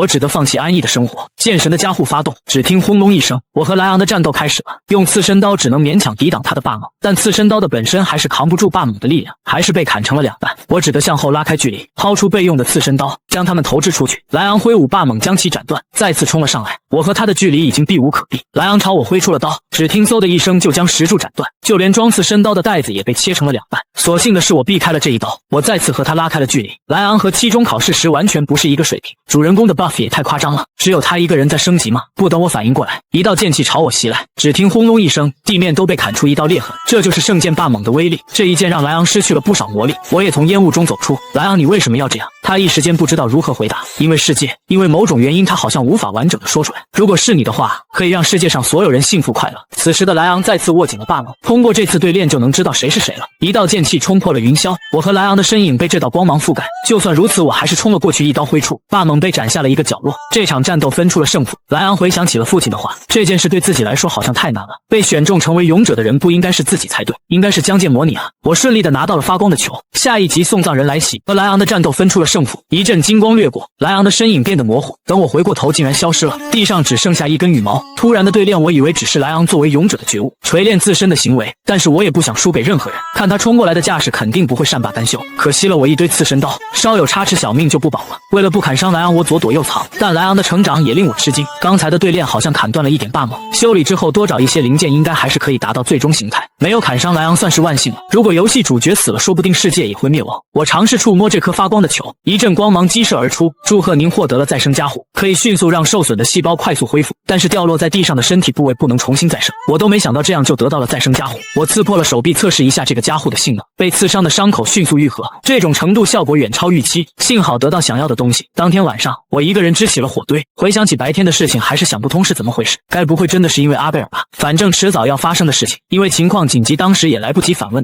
他是什么意思。莱昂是这个世界的人，那他到底是什么样的存在啊？我掉入这个世界的本身就有很多疑问，我准备做一些必要的事情。前世的我性格急如火，现在虽然控制了很多，但是看到不义之事无法装作没看见，和难缠的客人经常打架，勇于面对困难的性格，这也算是一种正义感吧。本来尽量不卷入主线剧情，不知何时我把自己的安危放在首位，到了这个地步算是命运。为了得到对主线剧情影响不大的加护，还是和莱昂发生了战斗，而且现在随时都可能被暗杀。如果我的性命受到威胁的话，那我真的会砍人，不是魔兽而是人类。我这么做真的正确吗？甚至不知道那时到底会如何。废话真多啊！你要像你自己一样行动。这种情况下我竟然看见幻觉了，可能是太累了。如果梁三在这里的话，肯定会这么说的。不知道其他人在做什么呢？此时的梁三还在和威鹏在一起，两人还画了一条线。克洛伊和雷切尔在一起，阿贝尔还在水潭里清洗身体。我就这样陷入了梦乡。几个人偷偷摸摸来到了我旁边，也不废话，直接发动了暗器。反应过来的我急忙闪避，但还是被这道暗器割伤。很明显他们的暗杀失败了，他们都怀疑这小子真的只是个学生吗？有人提出趁这个机会拉他入伙，为首之人命令他安静点。我也认出来了，这是送葬人的老大雷伊西恩，将来莱昂第一次面对的半人半魔。本来是贵族小姐，但是因为亲人的背叛被家族赶出家门，成了杀手之后心里的怨恨越来越强，成为反派后被莱昂杀死的悲剧角色。即便如此，我也一点都不同情放弃当人类的魔人。光头男质问：小鬼，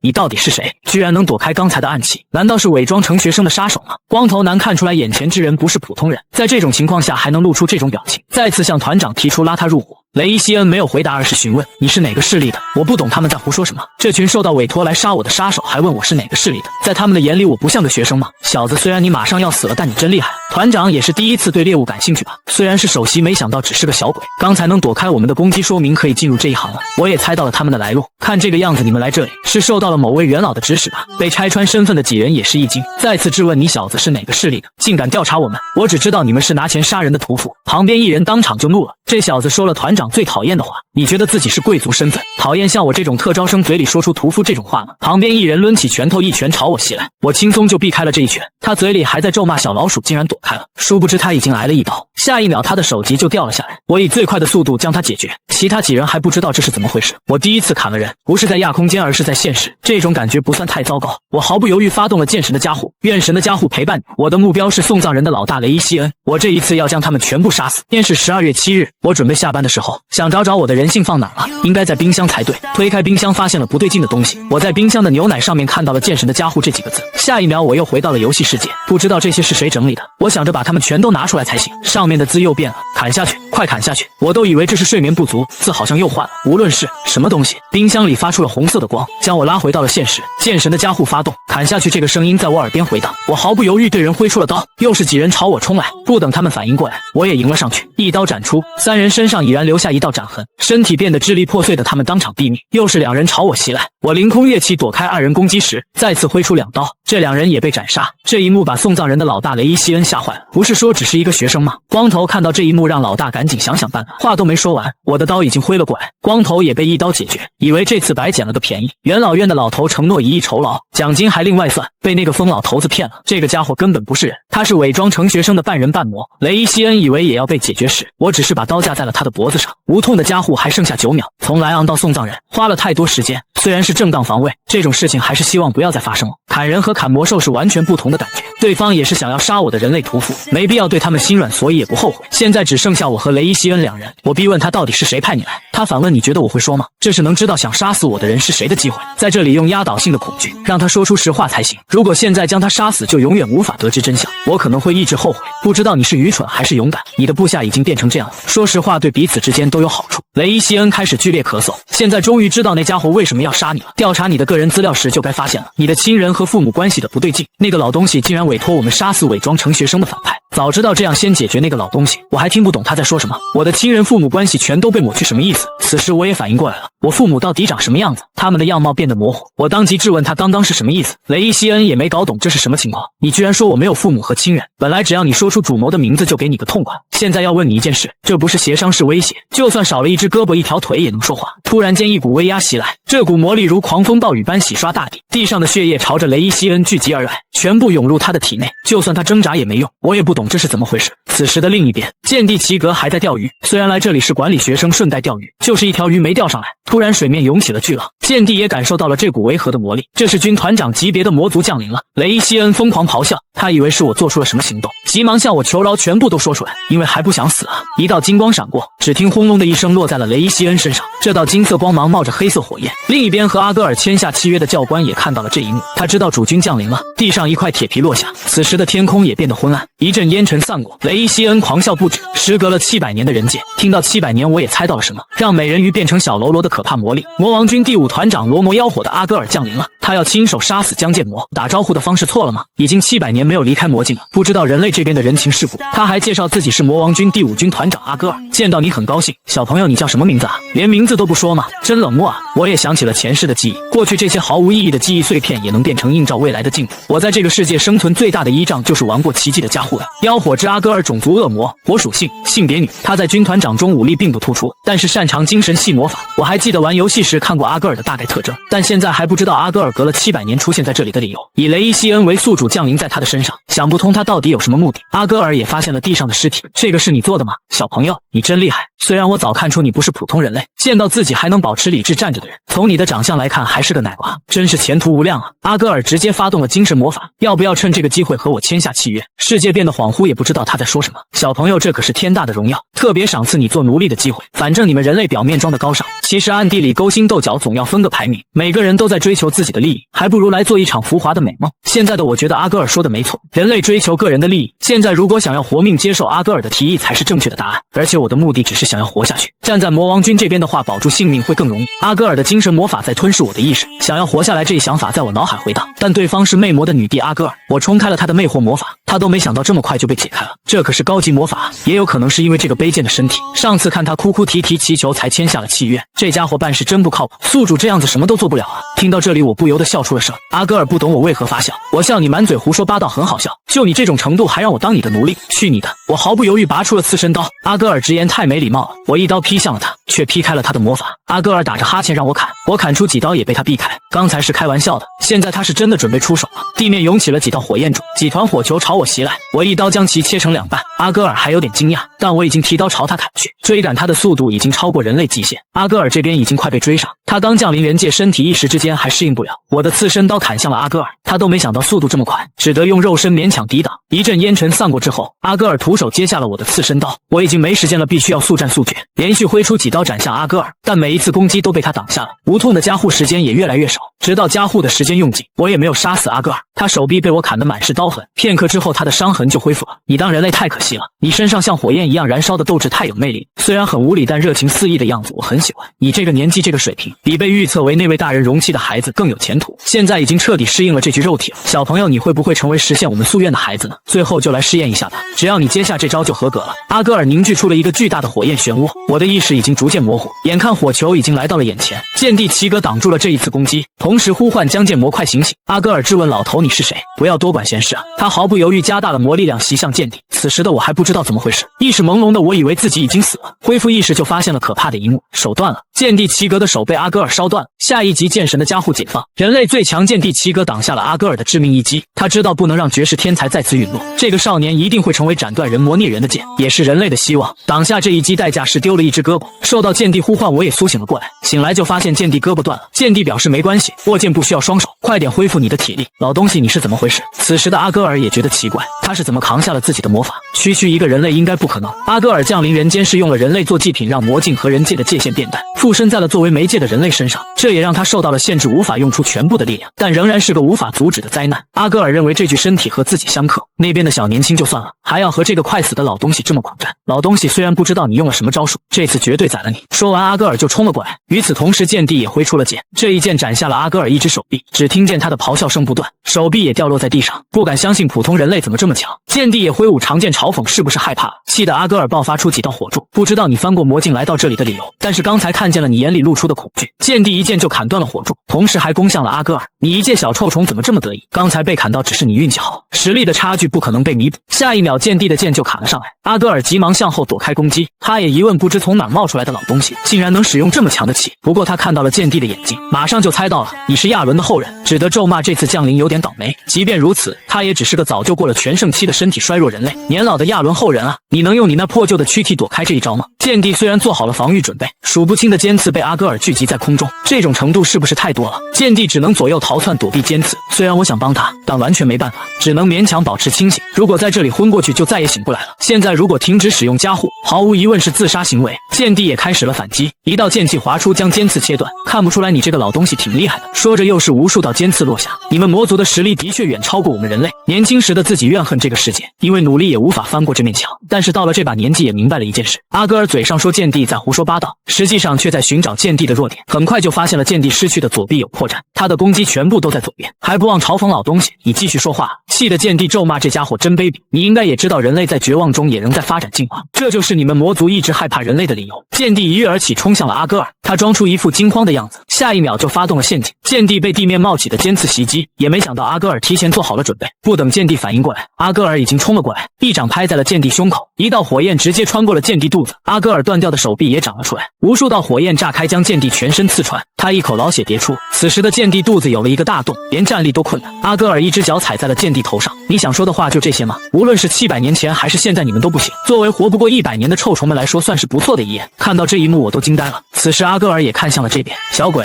你叫江剑魔吧，姐姐差点把你给忘了，刚好告诉你刚刚测试的结果。剑帝呼喊江剑魔快跑，那当然是合格哦。阿戈尔再次用出了精神魔法，这一次我已经无力抵抗，用你的身体来完成魔族的夙愿，就在地狱里再次相见吧。无论剑帝如何呼喊都不起作用，他只是个学生，你要对敌人露出后背吗？你一个肚子上破了个大洞的废物，没必要陪你这个活僵尸玩，你就在那边好好看着吧。阿戈尔将魔法灌入到了我的体内，我整个人直接瘫软了下来。此时剑帝也恢复了一点体力，站了起来，还不忘咒骂阿戈尔是恶魔。此时的我身体已经不对劲，这股特殊的力量在我全身蔓延。系统提示发现有外部的入侵，自身的防卫系统发动，发现了无法预测的错误，使用者的等级太低，无法启动系统，使用者的等级太低，无法启动系统，暂时提高使用者的格，系统使用意志力重新调整世界线，时间也定格到了99.9，满足了条件。阿戈尔惊讶剑帝怎么还能动，虫子是不是脑袋掉了也能动，但速度太慢，摸都摸不到他。剑帝打算拼掉老命也要斩下对方的双腿。阿戈尔也发现了剑帝气的颜色改变了，那是700年前人魔大战时剑圣的气，老东西快死的瞬间竟然净化了气，今天必须要在这里杀了这个老东西。亚伦的后人去死吧。此时一道雷电从天而降，直接劈在了阿戈尔身上，他还不知道怎么回事，回过头就发现了惊人的一幕，一个人影腾空而起，无数道雷电在周遭轰鸣，这个不舒服的感觉和700年前一样，强行提高觉醒者所有加护的格，同时显现无痛的加护神、再生的加护神、转移的加护神，利用这2种加护停止止这个世界线的痛苦和撕裂。阿戈尔嘴里还咒骂臭虫，又来妨碍魔族了吗？解除剑神的加护，求您垂怜。无人岛生存考试已经到了最后一天，阿贝尔望着山的另一边，看着手机上的时间已经是6月25日。梁三也望着远方，已经是早上了，为什么天还没亮？迷迷糊糊的威鹏还不知道怎么回事。梁三告诉他，太阳升起的时间已经过了。都这样说了，威鹏还是没听懂什么意思。你真的是笔试第2名吗？雷切尔和克洛伊还在说梦话，喊江建模名字，有的学生还在睡觉，有的学生已经发现了这个异常。梁三让威鹏快起来，这可不是什么好兆头。此时的另一边，江建模飞在空中俯视着阿戈尔，他不敢相信华金怎么突然出现了。白色光芒的江建模缓缓落地，阿戈尔觉得是自己想的太复杂了。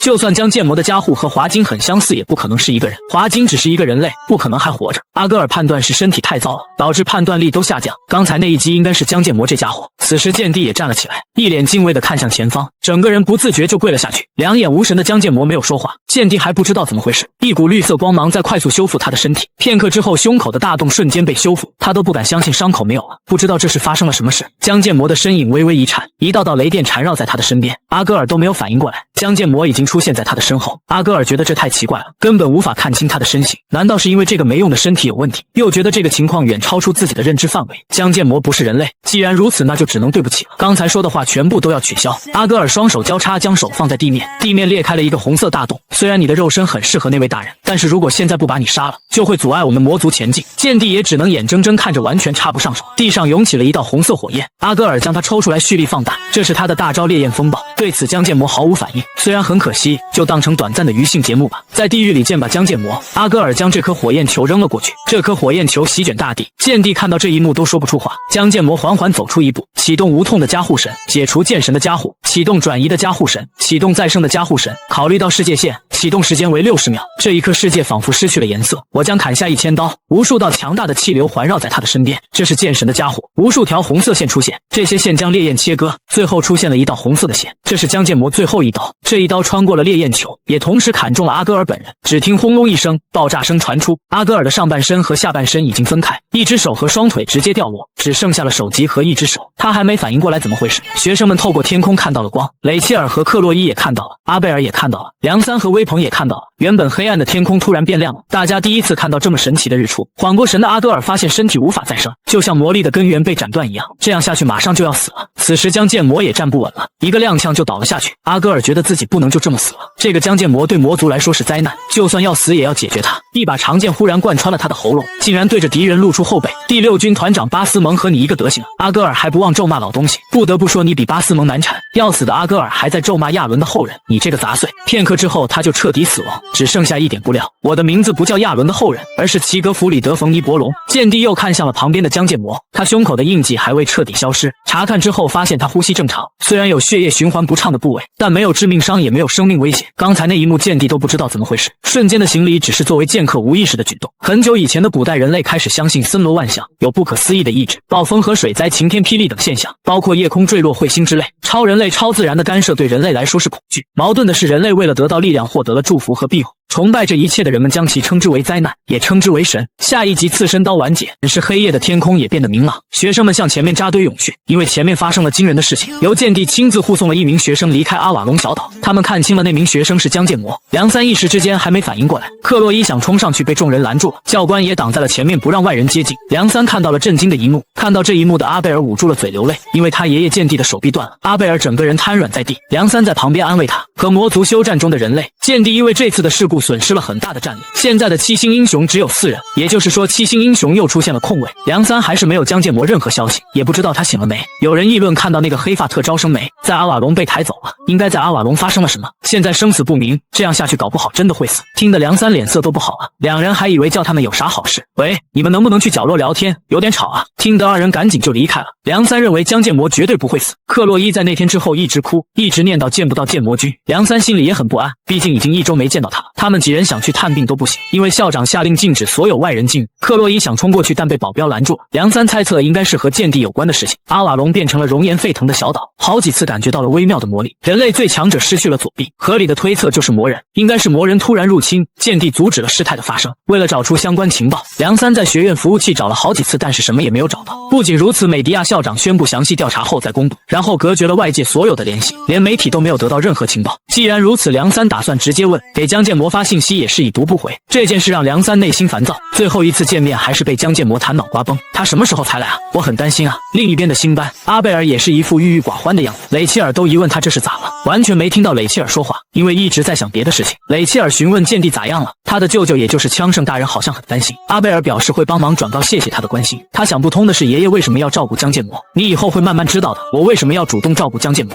虽然不清楚怎么回事，但江建模是为了帮助爷爷变成那样的。此时的元老院，这名元老正在借酒消愁，因为事情变得麻烦了，他得到了送葬人任务失败全员死亡的报告书。美迪亚惊讶江建模全身的筋纤维全断，神经线也破破烂烂，没有一处完好无损的地方，现在也恢复出院了，说不定比以前更健康。这也是动员了医院所有的医疗团队和治疗师，下了命令一定要救活他。我派你过去保护他，还发生了这种事情，那些都是过去的事情了，别生气，不然脸上要长皱纹。往好处想，没事就是好事。我们真的活了挺久，也遇到了各种各样的事情。剑帝挥舞断手表示没有什么太大的问题，医生都惊讶，30年我见过无数患者，这种情况还是第一次，干净的让人吃惊。原来的那些小毛病全都不见了，只能称为神的奇迹，完全搞不明白这是怎么回事。建模伤得那么重，肯定也有七格的责任。住院的这段时间不仅贴身照顾他，还自掏腰包花了巨资包下整栋医院。他是一个连钓鱼竿都舍不得买的家伙，以前从来没有做过这种事情。他们俩到底发生了什么事？我的诗人家户也看不出来到底发生了什么事，说明这是超出自己认知范围内的事情。既然建模已经醒了，能不能说一下到底发生了什么事？最近全世界媒体都在找我套话，害得我都睡不着了。剑帝解释现在需要时间整理思绪，花了一些时间才理解岛上发生的事情。剑帝摸着断手解释，第5军团长阿戈尔出现在了阿瓦隆岛。美迪亚不敢相信军团长级别的魔人出现了，虽然不敢置信，但这是真的，是他抢走了这条左臂。美迪亚认为剑魔变成这样也是，阿戈尔已经被杀了，现在时机尚早，不能公布于世。美迪亚以为剑帝齐格一个人杀死了阿戈尔，但又觉得不可能。齐格，你终于疯了，就算你是剑帝齐格，一个人的力量根本杀不死阿戈尔，就算有人帮他也不可能，对方可是军团长。不过他马上就猜到了杀死阿戈尔的人是谁。剑帝对此表示沉默，这件事要等我们3个人一起时我再说。江建模比起和我们这些老人谈事，更想去另外一个地方。刚才的话听得美迪亚一脸认真。此时的微鹏正在为社团招人，一直以来都是建模帮大家，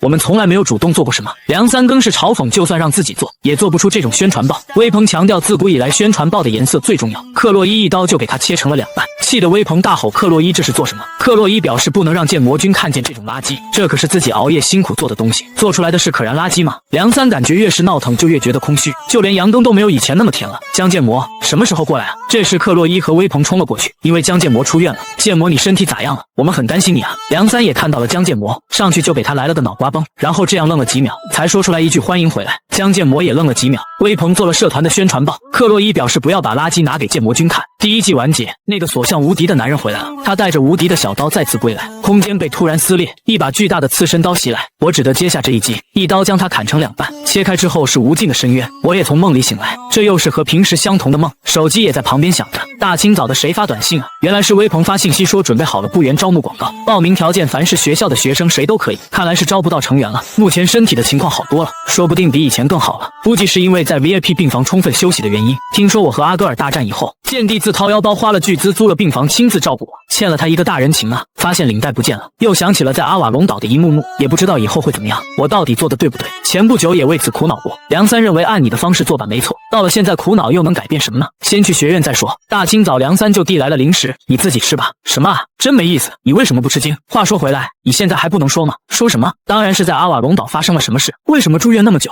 有那种事吗？梁三疯狂发问，就是想知道怎么回事。我不懂他这是想干什么？你问这是干什么？身为旅行社的参谋当然要知道这件事，我只是默默地点开了手机，给他发了一条信息，让他看看。这正是早上微鹏准备好了招募广告。天啊，这是什么东西？这个蠢货好不容易得到的许可，怎么能被这么浪费了？所以拜托你管理一下，不然永远招不到成员了。参谋，此时的校长是真看不出来，你泡茶的手艺不错啊，看上去怎么了？这是在夸你了。这时我来到了这里，还以为来得太早了，没有，你来得正好。剑帝说启用了70年的双臂，现在变成独臂后有时会弄混，比如说冲马桶时。美迪亚提起听齐格说了，你讨伐了第5军团的阿戈尔，虽然我记得很清楚，从情况来看这是无法否定的事实，但那时的感觉并不清晰，很朦胧。美迪亚赶忙道歉，你才出院没多久，可能太心急了。美迪亚到现在都不敢相信，虽然齐格和你不可能会说谎。剑帝表示当然不可能，很明显这是铁一般的事实。阿戈尔讨伐当时虽虽然自己也在场，基本上是江建模一个人在战斗。抱歉，阿瓦隆岛的事情这么晚才告诉你，但这也是没办法的事情。现在魔族那边也应该感觉到异变了。现人类中没有能挡住军团长级的英雄，虽然不知道阿戈尔是怎么入侵到人界，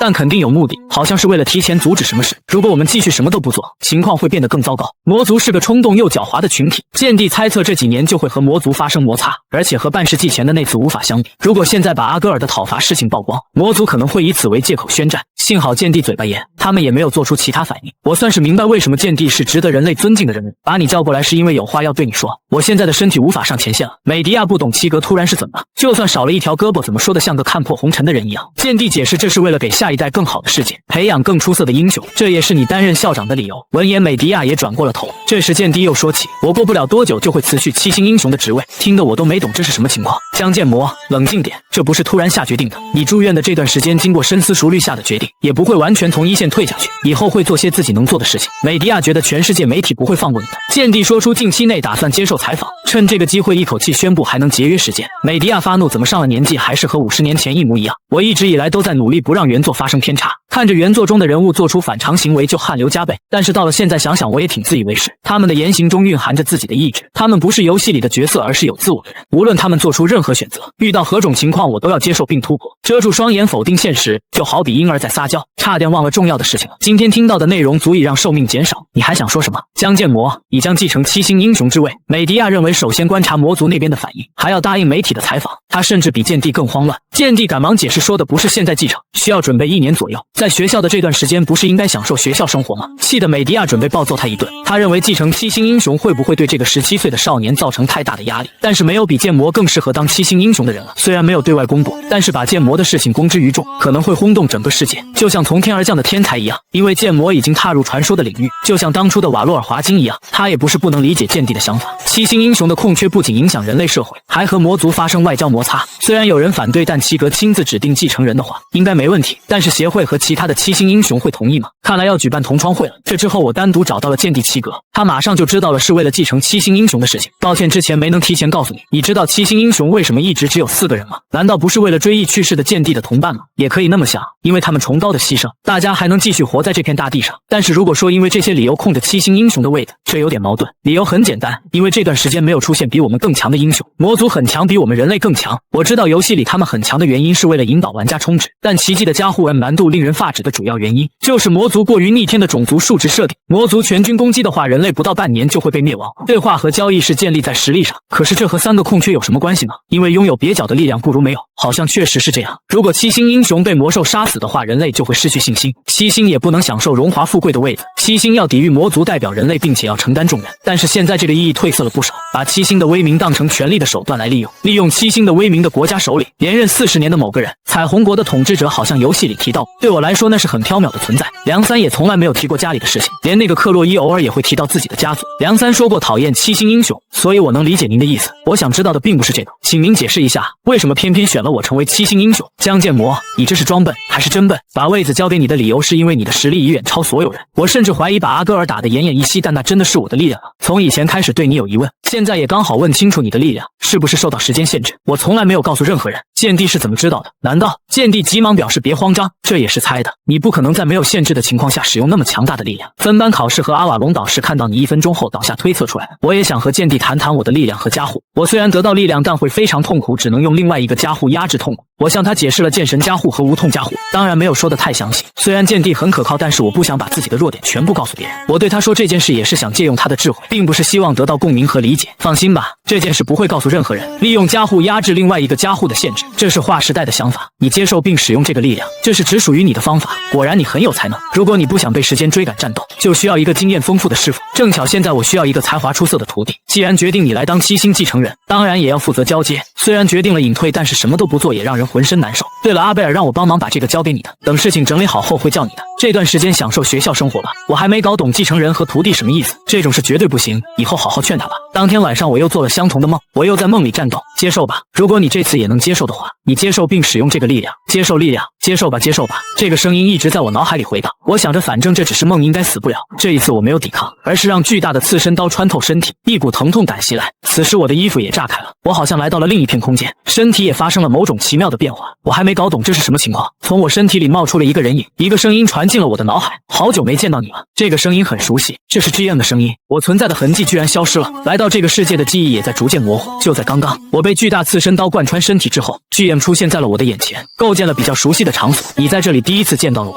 还有对不起，我不是 GM， 你不是 GM 是什么意思？但其实也算差不多吧，我可能是他，但他也可能是我，严格来说也算是相反吧。所以你到底是谁？听得 GM 当场笑了出来。你要笑到什么时候？只是想起以前的事情忍不住笑了，不过也是你对我好奇也很正常，但是我是谁解释起来会很长，没时间了，大概给你解释一下吧。大家用好几种名字称呼我，有人说是灾难或者自然，又或是宇宙，或者称我为神，但我不是普通的神，正确来说是剑神。虽然我不是你想的那种神，不管是神还是什么随便叫我吧，反正那都是我。现在就说到这里，不想再过多解释，因为时间不多了。你为什么现在才出现？不久前刚解除了束缚，你忘了吗？剑神的加护被解除，你想的没错，但还没有完全被解封，以不完全的状态出现在你面前，能和你聊天算是奇迹了。此时空间开始裂开，现在顶多这种程度啊，还有你在挥刀时砍斩都可以，但是不要盲目的那么做。你现在的力量，现在可以说吗？还没说完，空间就破开了大洞，有很多是想问你的，反正这次不要犯错。还有江建模，我相信你。现实的江建模也从梦里醒来，同化率 21.3%， 马上拿笔把剑神和 GM 记，因为记忆又快消失了，一点一点收集线索很重要。透过窗户发现已经到雨季了，突然提高的同化率虽然让我很在意，起码目前同化率提高后没有吃亏过。这时手机又响了，手机那边大吼部长快过来，这些人疯了，大清早的。随后几人来到了咖啡馆，应该不可能吧？看到那种海报后马上联系我们。克洛伊也觉得没想到竟然还有垃圾，就连微鹏自己也吃惊的样子。那个想加入社团的是个什么样的人？看到那鬼东西后联系上我们，从这一点就很可疑，等下要仔细验证一下。大家都觉得很可疑，怀疑一下没有坏处，也不知道收买副本守门人的女教官和雷伊西恩咋回事，他们应该有什么前因后果，说不定是盯上我的幕后势力派来的探子。部长，明天晚上明白吗？没错，建模，你说过喜欢鱼料理，我们建了社团，最重要的是庆祝你出院。其实我对寿司很挑剔，梁三惊讶，比他更挑吗？聚餐的地方是学院最有名的美食店，很难预约的，还有3000个好评，大家吃了都说好吃，肯定很好吃。看他们这么期待，我都不忍心拒绝了。这时一个声音传来，你们是旅行社团的成员吗？微鹏让他赶紧坐下。梁三觉得比想的要普通，我也直愣愣的审视他，这个人只是推了推眼镜。谢谢你加入我们旅行社团。梁三很不客气的让对方先做个自我介绍，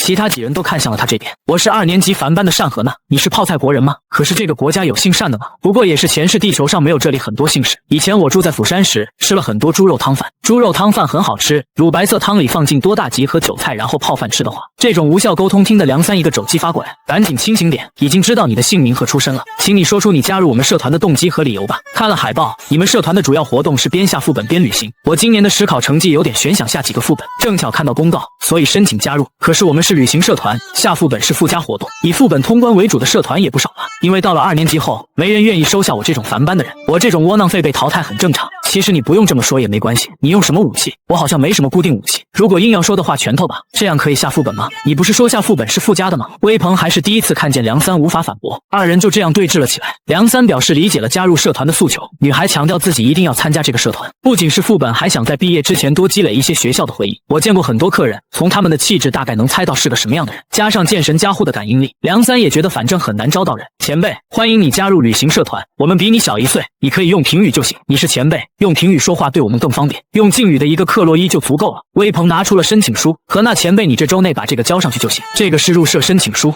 单和那一问社团顾问是校长吗？没错，部长拜托他后，马上就答应了。单和那自言自语的说着这个社团生活应该很有趣。此时我还没懂这话是什么意思，然后他就离开了。我询问梁三他是谁，梁三一问这是怎么了？你不觉得和那前辈像某个人吗？只有我有这种感觉吗？这个吗？感觉不到啊，可能是因为印象太模糊了。他是这么推眼镜的，我怎么样？像不像某个人？这时我手机收到了消息，是校长发的信息。微鹏一问，这么快就收到有人加入社团的消息了吗？怎么可能？我上次拜托校长一件事，这上面记录的是我的信息。看到这些消息我都震惊了，是什么事情才让阿贝尔暴怒？就在刚刚面试完新部员之后，我收到了校长发来的信息，只得告诉几人我先离开了。几人不懂部长突然这是怎么了？因为我的亲人父母关系全消失了。原来雷伊西恩说的就是这个。美迪亚早就想用说的，但又顾虑重重，本该有的家族关系和父母的情报都没了，所有有关他们的存在记录都被彻底删了，剩下的都是我进入学院后的情报。回想记忆也想不起父母的脸，我不想让他们担心，所以没有联系。期中考试以前是最后一次联系，我准备直接给他们打电话，电话那头提示您拨打的号码是空号。我甚至无法接受这个现实，打开手机发现照片马上要消失了。这不是妄想，也不是我的记忆出错，因为剑神加护的感知在否定这些假设，他们只是帮助我适应这个世界。这一切好像都是被人设计的圈套。GM 剑神，两者之一或者两个都是。此时一道雷电劈在了我的旁边，我只是轻松挥刀就将其劈碎，总有一天会揭开这一切。此时时的另一边，雷切尔正在被一堆人缠着，但他毫不客气地拒绝了这群人。你每天早上真辛苦啊。雷切尔没有回话，只是安静地坐了下来。这可不像平时的他，受到天气的影响了吗？阿贝尔小姐，你愿意倾听我的烦恼吗？因为我最近自信心暴跌。说实话，我觉得我其实挺不错，我自认武力值不错，长得也很受男人欢迎。他的视线看向了阿贝尔某个地方，最重要的，对身材也很有自信。阿贝尔恼怒地大吼：雷切尔，你是在看哪？你知道建模建了个社团吧？阿贝尔，你和建模在阿瓦隆发生什么事？阿贝尔当即否认，什么都没发生，那时只是脚踝受伤，建模第二天凌晨就先离开了。也知道你不是说谎的性格，只是有点过于敏感了。你以前说过，对江建模的兴趣甚至不如指甲盖的灰尘那么大。阿贝尔再次否认没说过这种话。难道你也对建模感兴趣了吗？为什么把话题扯到那里去？因为人心是随时都会改变的，本来人与人之间的关系没有绝对的。刚才你说过江建模建了个社团，怎么了？对啊，我找微鹏说要加入社团，但被他拒绝了，因为建模说新班的人让他觉得压力大，不接受。但是这和你的自信心降低有什么关系？昨天去咖啡店买咖啡的时候，其实还是很开心的，结果在那边发现了意料之外的人影，那不是建模吗？他在面试啊，应该是在面试新的部员。看到这里，雷切尔心情顿时就不好了。那时我无法忘记建模的表情，嘴角都裂到耳边了。那个眼镜妹到底哪里好？还是说建模喜欢那种类型？他才发现旁边的阿贝尔已经怒火中烧。此时的江建模团队来到了寿司店，这个世界取名方式真的独特，要是厨师是西方人，那就完美了，绝对不能在这里犯职业病。其他几人也都来到了这里，可那前辈说不吃生鱼片，所以今天不能参加。我不理解他不是泡菜国人吗？真特别啊！进去之后有种回到故乡的感觉。克洛伊突然脸色就不好了，因为看到了某个熟悉的人影，他正是克洛伊的哥哥诺斯。我询问你在这里做什么，他回答在这里打工。他不是这个世界里有钱的阿迪托家族的一员吗？隐藏身份，伪装就业，难道收到了什么委托吗？旁边店长大吼喂，新人还不招待客人。随后几人开始点菜，克洛伊看起来好像不是特别开心。我告诉他诺斯应该也有自己的隐情，难得来一趟专心吃一顿好吃的吧。兄妹之间的关系有很多问题，克洛伊很期待这次聚餐的。梁三说起这里的泡菜寿司特选最好吃了，而且这个价格不错，一个套餐40万，这个价格怎么算不错吗？他认为难得出来聚餐，是不是太注重性价比，或者去别的地方吗？算了，我也不计较了，反正你们请吃饭我都行。梁三和我是不同类型的人，实在无法适应身份之间的差距。没过多久就端上了寿司，这家真不错可不是吗？材料看上去就很新鲜。不过你的表情怎么回事？是胃不舒服吗？我这个蹭饭的不该说这种话。虽然材料是不错，但是刀工把这些搞砸了，感觉海鲜在哭泣。店长在旁边听到了他们说话，诺斯知道这家伙竟然说了老板最讨厌的话，店长当即冲了上去。客人，你刚才说什么了？几人都知道这氛围不对劲了，就像我刚才说的，手艺不错，但不值这个价。你既然这么说，那就请教一下你的刀工。如果你对自己的刀工那么有自信，那你来亲自示范一下。我只是向他们展示了一下我的刀法，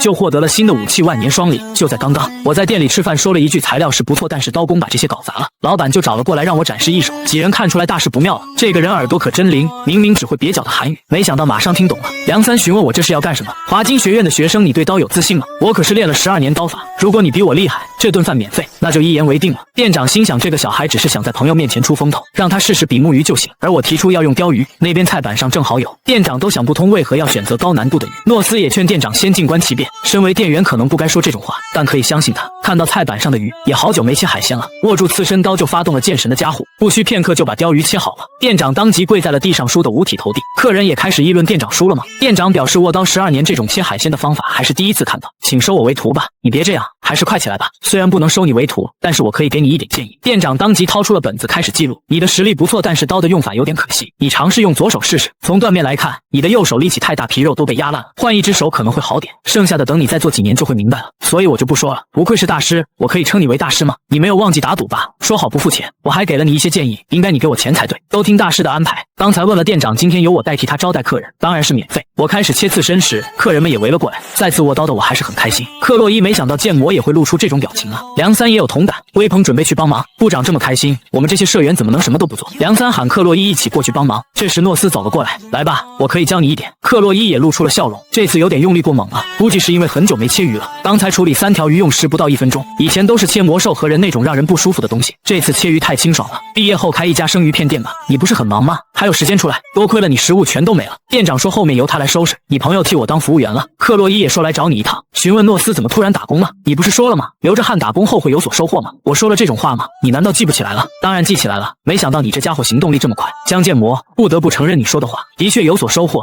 体会到了辛勤劳动的价值。这之后我和诺斯还聊了一会儿，江建模越和你聊天越觉得你不像是同龄人，你该不会隐瞒年龄了吧？承认我的社会经验丰富很难吗？其实还想说一件事，本本来把家族的事情告诉外人是重罪，所以想通过克洛伊转告你一些事，但是他不接电话。阿迪托结束了对你的调查，幸好没有可疑的地方。我们这边取消了元老院的委托，而且堂主还在调查元老院。阿迪托是为了维持秩序的集团，不是某些人的猎犬。这次准备了有史以来最大的调查团，毕竟对方是元老院，这次调查的很彻底。诺斯也决定参加。我理解这些话的意思是阿迪托不会盯上我了，阿迪托的剑刃会指向元老团，马上有大事要发生了。不过和我没关系了，谢谢你告诉我这些。不知不觉就说了这么多，看来他和克洛伊的关系确实改善了一点。对了，诺斯，你认识何娜前辈吗？你说的是单何娜吗？何娜前辈加入我们社团了，她和你一个班，你应该认识她。单何娜她在班里是一个安静看书的学生，是个没有特色的女学生，但是有个特殊的地方，就是她的成绩一直保持中游。我不懂这是什么意思，就像说的一样，无论是笔记还是实考，一直保持中游。故意保持中间成绩可是不容易的事，你竟然对别人感兴趣，可真是个怪事。我不明白诺斯到底是怎么看我的。这时诺斯本想说些什么，店长大吼诺斯为什么不打扫卫生，在这里偷懒。原来大师也在这里啊！大师，今天我学到了很多，请你收下这个。对刀工师傅来说，刀就是生命，把这个交给我可以吗？没有别的意思，这把刀确实很重要。以前的自己只相信刀，现在明白了，真正的高手比起道具实力更重要。如果是这个意思，那我收下了。无论谁看了都能看出来这东西是很贵重的刀，从外表看更接近武器。我想起师傅嘴上说高手不挑装备，却对刀有很深的执念。好刀对厨师来说就像家人一样，给刀取名字就是刻下觉悟的意思。师傅还曾经为他的刀取名字叫至尊刺身机器。大师难道不喜欢这把刀吗？不是的，我在想给他取什么名字。这把刀名字就叫万年双离吧。现在有关江建魔父母的信息就彻底消失了。此时的另一边，一群魔人聚集到了这里，大家都应该很忙吧？感谢你们抽空过来。你就是把我们叫到这里的教授吗？没错，我就是教授。我只是说错了一句话，就被女孩抓住了漏洞。眼看大事不妙，我只得向队友求助。就在刚刚，教授叫出了潜伏在人类之中的黑魔人。有魔人质问，忙得要死，为什么突然叫大家出来？你到底知不知道我们是做什么的？说到这里，教授开始大笑。果然是刚签下契约的人啊，完全沉迷在力量里面，真可爱。这个魔人当即冲向了教授。原来你是第4军团长帕莫修的心腹啊！地属性魔法确实很罕见。巨大化的魔人冲向了教授，有人让他住手，不要在这里捣乱。这个魔人认为无论来的是谁，全杀了不就行？下一秒他的身体就被轰出了一个大洞。这个力量对你来说太强大了，不如趁此机会作为我的标本证明价值。众人看到这股力量都为之震惊。自我介绍就到这里，开始说正事吧。大家同意吗？潜伏在华金学院的教官认出来这是第2军团长夸恩的力量。教官，请你出来一下，他会为大家详细的介绍情况。我就说一些重点，和世间的传闻不一样。我的主君阿戈尔不是被剑帝杀死，杀死他的人名字叫莱昂范莱哈特，是下一任勇者。此时的另一边，我还在整理所有信息。现在敌人有学院元老院和身份不明女教官梦和剑神，还有巨人。重要的是以后阿迪托要调查元老院，贵族中选民思想的顶点学院的元老院，他们把负责秩序的家族阿迪托当成自己的部下，甚至让阿迪托杀死某个人，直接把阿迪托当成猎犬。多亏了元老院的作死，我得到了阿迪托这个可靠的助力。我记得游戏后半部分，那些抵御莱昂的势力正因为这个原因消失的。元老院在背后搞阴谋，被阿迪托发现了。这么一想，我正在遭遇相似的情况。杀人的事情由阿迪托代替莱昂完成，这是游戏公司对莱昂的照顾。难道没人照顾我吗？我可是吃了很多苦。反正既然阿迪托出马了，马上就能知道幕后之人。剩下的是身份不明的女教官，重要的是之前阿戈尔提到的情报。看在他一直哭闹的份上，我才跟他签约。那个人是紫色头发，还喜欢哭闹。在游戏里，反派随时都能改变外表，所以只能作为参考，但是不能改变眼睛的颜色和性别。所以要确认这样真能找到吗？用剑神的加护的感应力判断对方也有限。重点是我对魔法的知识太少了，一直等下去吗？还是继续学习魔法？不知道怎么办的时候，就写出了一堆情报。我什么时候开始玩笔杆子了？匹夫之勇与勇气仅一线之隔，现在是鼓起勇气的时候。过段时间去见下德米安教授吧。这时威鹏和梁三来到了这里。你该改为了一点小事就突然激动的毛病吧？你说的就是这点小事吗？佐木，你难道不知道那天是什么日子吗？我询问大家这是怎么了？部长，你听我说，马上就是7月7日了。那天好像是江建模的生日。威鹏，其实那天不用，那天是瓦洛尔化金封印莱肯的日子。他发现了一点不对劲，又询问部长你是怎么了？我只得解释没什么。梁三质问，所以那怎么了？你别咋咋呼呼啊，真的烦死了。那天并不仅仅是普通的一天，有被称为山老人的最强刺客的阿尔塔伊尔阿迪托，铁王家下一任堂主铁脚毛狼，灯塔国的荣耀下一任7星的奥尔穆特，他们都会参加华金学院的庆典。我们趁这个机会提高社团的成绩，给校长争点面子吧。你只是想享受庆典，别找借口了。我看出来这是乱成一团了。克洛伊这时候说起建模，庆典那天你有计划吗？这个好像暂时没有呢。可以的话那天和我一起去。这时威鹏大吼，决定了，我们做个试吃摊位吧。部长的刀工了得，用这个为我们的社团做宣传。被打断的克洛伊即将病娇化，现在必须救威鹏。没错没错，威鹏的主意不错。此时梁三大吼，江建模，你也对这种活动感兴趣吧？想趁这个机会让那些大人物认识一下吗？这里和那些大人物关系最密切的就是梁三自己了。我只得解释没有什么目的，但是假期时经常下副本，在那之前也没有参加这种活动。活动的机会，像这次一样享受庆典的日子也所剩无几了。梁三质问那是什么意思？所剩无几了是什么意思？因为我知道3年后第2次人魔大战的时候，所以无意识地说出了所剩无几，竟然犯下了这种错误。和朋友们在一起时还是太放松了。江建模，难道有什么只有你知道的事情吗？上次好像也是这样。我知道这下危险了，内心呼喊威鹏救命。威鹏也看出来了部长大危机，看看我的宣传海报怎么样？突然的话题转移有了效果，单和那表示赞成，毕竟自己也是通过那个海报加入的。部长啊，刚才的人情我已经还了。梁三这时冲了上去，你那个可笑的海报一直在处处捣乱，想了又想，必须要说清楚比较好。说清什么？这艘船的船夫太多了，趁这次机会得把在这个旅游社团里的地位确定下来。为了不让你经常乱来，刚好求之不得，就算我把你的气焰踩扁了也别后悔啊。梁三，威鹏，如果你赢了，不但不会找你麻烦，而且庆典时全凭你指挥。我也没想到怎么突然就发生了这样的事。下一话，江建模想要安静生活，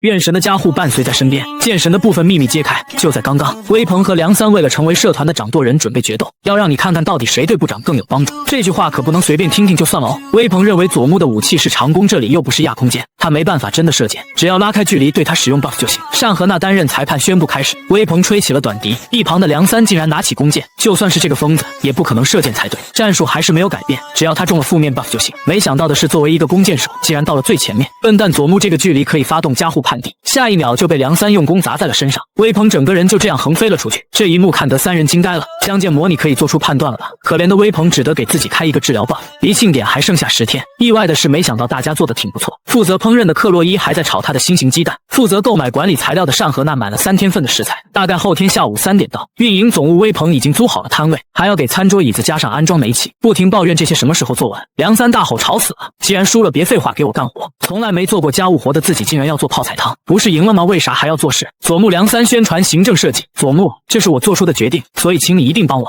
做寿司的时候一起合作过，虽然寿司容易点，但搞不好就变成个人秀了。重点是庆典时间太长，用50秒的加护坚持不住。说实话，我从来没有真正享受过庆典，17岁开始干活根本没时间玩。可能正因为如此，我才会对量产型手机游戏奇迹加护 M 这么感兴趣，因为我内心渴望普通的日常生活。但是这种悠闲也只能到2年级，等魔族发现莱昂的存在后就落幕了。这是在学院度过的最后庆典，你在想什么呢？为什么露出那么悲伤的表情？就像这次庆典是最后一次似的。单和那这家伙难道能看透我的想法吗？还记得我加入旅行社团时说的话吗？你说什么来着？实在想不起来就算了。那个威鹏，梁三，我要离开一会儿，以后再告诉你，这边就交给你们了。德米安教授研究室，我来到了这里，刚好正在泡茶，你来的正好。这是从洛洛国来的红茶，香气一绝。不用了，我对红茶过敏。我发现了旁边一个石头，这是不久前得到的标本，虽然表面看上去像是普通石头，但这里面有微弱的魔力在流动。如果你感兴趣的话，可以送给你一点。不用了，你能来还是很高兴。有什么想问的尽管问吧，尽量把知道的全告诉你。以前我提过的愿神的加护伴随在身边这句话是什么意思？那个之前也很在意这句话，所以做过专门的调查。教授拿出了一份资料，为了得到这本书，甚至去了洛洛国。难道是为了我？虽然是你提供了线索，但也很好奇。学者本来就是这样，无论如何都多亏了你。不过还有更重要的事情，此前上课时也说过，学界把加护分成死灵、守护灵、精灵、阴灵4个等级，这是按照赐予加护的主体来划分的分类。在这里，灵是超越也是必然的存在。江建模同学，你还记得上课时最后说的话吗？这个世界已经没有神，你的记忆力真出色。怎么样？趁这个机会试试做助教如何？谢谢你的提议，但是对学问不是很感兴趣，是吗？那真可惜了。反正重点在那句话上好。我们回到神话时代，很久以前有很多不知道起源的神，那个时代称之为神话时代。这里说的神并不是灵之类的超越者，他们没有感情、理性和肉体，是个接近概念的存在。简单来说，格不一样。灵在神面前就像是太阳前面的萤火虫，摘下避灭面具的绝对者，但是连他们都难逃一死。虽然是同族，但是有个神结束了那个时代，那个人就是剑神。愿神的加护伴随在身边，这句话在神话时代后的人类为了敬仰借用力量时说的话。这个回答满意了吗？回去的路上我想起此前的话，好像有收获又好像没有收获，因为我那时随口说的话甚至去了洛洛国。我是不是表现得太自私了？但是洛洛国的红茶是有点过分了，刚才开始有点闷闷的，怪不得觉得感觉圈缩小了，原来是因为没带刺身刀，那可是我最先进传感器，没有刺身刀竟然觉得很憋闷。我的性格变了，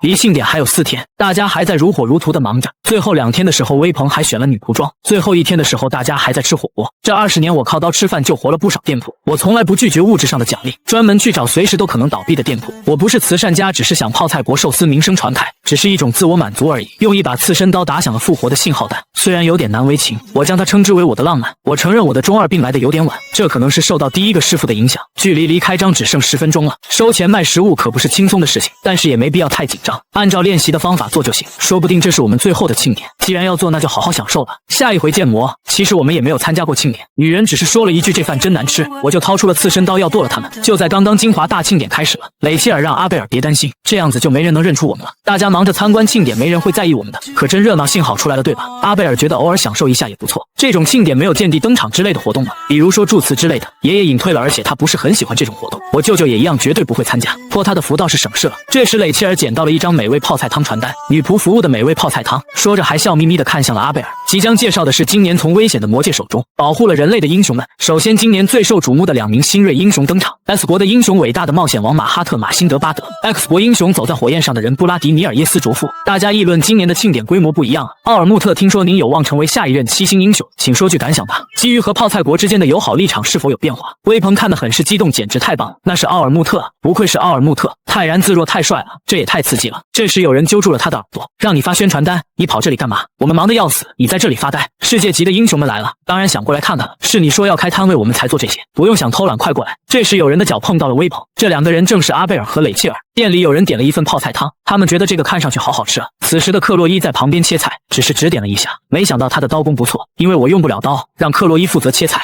我负责做料理，反正做泡菜汤感觉也不错。我注意到了客人络绎不绝，梁三和微鹏死哪儿去了？马上就看到微鹏被抓回来了。雷切尔喊着建模突然抱了过来，不过克洛伊立马挡在了前面，你太小没看见。雷切尔后面当然还有个打招呼的阿贝尔，你好啊江建模。他们还点了一个泡菜焖菜，一个泡菜汤，我也没想到宣传时他俩会来，趁客人来之前快让他们吃完后送走吧。这时雷切尔小声地说，他就是上次说的那个新加入的成员。是吗？什么啊？你这是装作不在意吗？脸红的阿贝尔当即否认，阿贝尔小姐，这可是庆典啊，早知道我们也做点什么了。马上要到期末考试了，要准备的东西很多，哪有时间做这种？这时梁三询问他们这种是什么意思。此时对上视线的2人很是尴尬，雷切尔吃瓜一样哼起了曲子。微鹏说起部长9号桌3人份，你没事吗？这时他才说起刚才看到了奥尔穆特，那是他国的英雄，也是下一任7星候补，刚才近距离看到他本人了。你真的很喜欢英雄啊。旁边有兵，抽空冰敷一下吧。奥尔穆特真名为卡恩伊丽莎白，有可能成为下一任7星的英雄，在英雄社会拥有独立的体系，把这个当成一门生意。英雄们死了后留名，靠名字讨生活，所以世界尊重英雄，但是与我理想的英雄差距比较大。反正我现在很感谢自己没有穿成其他国家的国人，要是赤身刀英雄就不好了，打死我也不穿紧身衣。所以我和卡恩都差不多是继承人，虽然都是非官方的，但是剑帝指明我为继承人，我们的路线会重叠。当然我想拒绝那个提议，最近最好还是不和他碰面，这3天我就一直在摊位做泡菜汤就行，他那么受人关注，不会特意跑到这里。此时的阿贝尔解释，不是那个意思，佐木平时只见过你换班级之前的样子，每次上课时你都在睡觉。梁三回答，社团活动和上课那是2码事，这都分不清吗？阿贝尔真没想到你会说这么带偏见的话，这指的不是社团活动，说的你这身打扮。听得梁三一下就脸红了。这时一个声音传来，真是一股馊味啊，真的是这里吗？有人惊讶，没想到会在这里见到他，那是和奥尔穆特称双雄的人，就是你吗？就是那2兄弟弄成那样的人，我认出来了，他是穷凶极恶的双胞胎毛氏兄弟的姐姐。听说你长得像某个动物啊，比阿俊、阿顺说的长得帅多了。不过也是，他们提起别人时从来不会说好话。女人一个手势保镖就端来了椅子，他正是 S 级武器蓝角，他带着武器过来，应该是来寻仇的。克洛伊质问来这里做什么？我拦住了克洛伊，你们不要出头。此时梁三和单荷娜也看向了这边，抱歉，不是你们想的那样，那件事都过去好几个月了，现在提起又有什么用？那你来这里是为什么？以你的威望，应该像奥尔穆特一样没时间乱跑。咱俩第一次见面，不要把我和他比较吧。算了，没什么特别的理由，只是好奇你是个什么样的人。虽然那2兄弟性格糟糕透顶，但是实力不错吧？他们听到你的名字就发狂，真的太有意思了，所以就很好奇，把他们搞成那样的江建模是个什么样的人？我一问，这家人都这个德行吗？说实话，挺感谢你的。那2兄弟把家族名声搞臭了，虽然也准备想办法制止他们，但是他们真的无药可救。自从你动手教训后，就不用担心那俩疯子闯祸了。作为家人，很感谢你，真的太谢谢你了。他这是在说谢谢你处理了绊脚石这个意思吗？他果然盯上7星的位子的人。他和卡恩伊丽莎白不相上下，但是他在7星候补上靠后面，因为实力不如奥尔穆特，还有背着垃圾双胞胎姐姐的骂名，所以想得到7星英雄有点难度。既然你说完了，请你走吧，我也要做生意了。我觉得他比那2个弟弟好说话时。对了，还有一件事要问问你，江建模，你开店卖这种馊东西是什么意思？说完他就准备离开。你这么说我很生气啊，这次本打算就这么算了，我也不想做出什么惹眼的事情，但是有些事不能就这么算了，我要把你切成块。我只是轻轻拔出了刀，所有人都震惊其实力强悍。大家都听说了毛狼要和某个学生在亚空间对练，对方好像是以前和阿迪托战斗的特招生，真想看毛狼会怎么把他揍得趴在地上。莱昂也听到了他们的谈话，不由得看向了和江建模交战的手，随即一个人朝着相反方向离开，甚至不少学生给毛狼加油。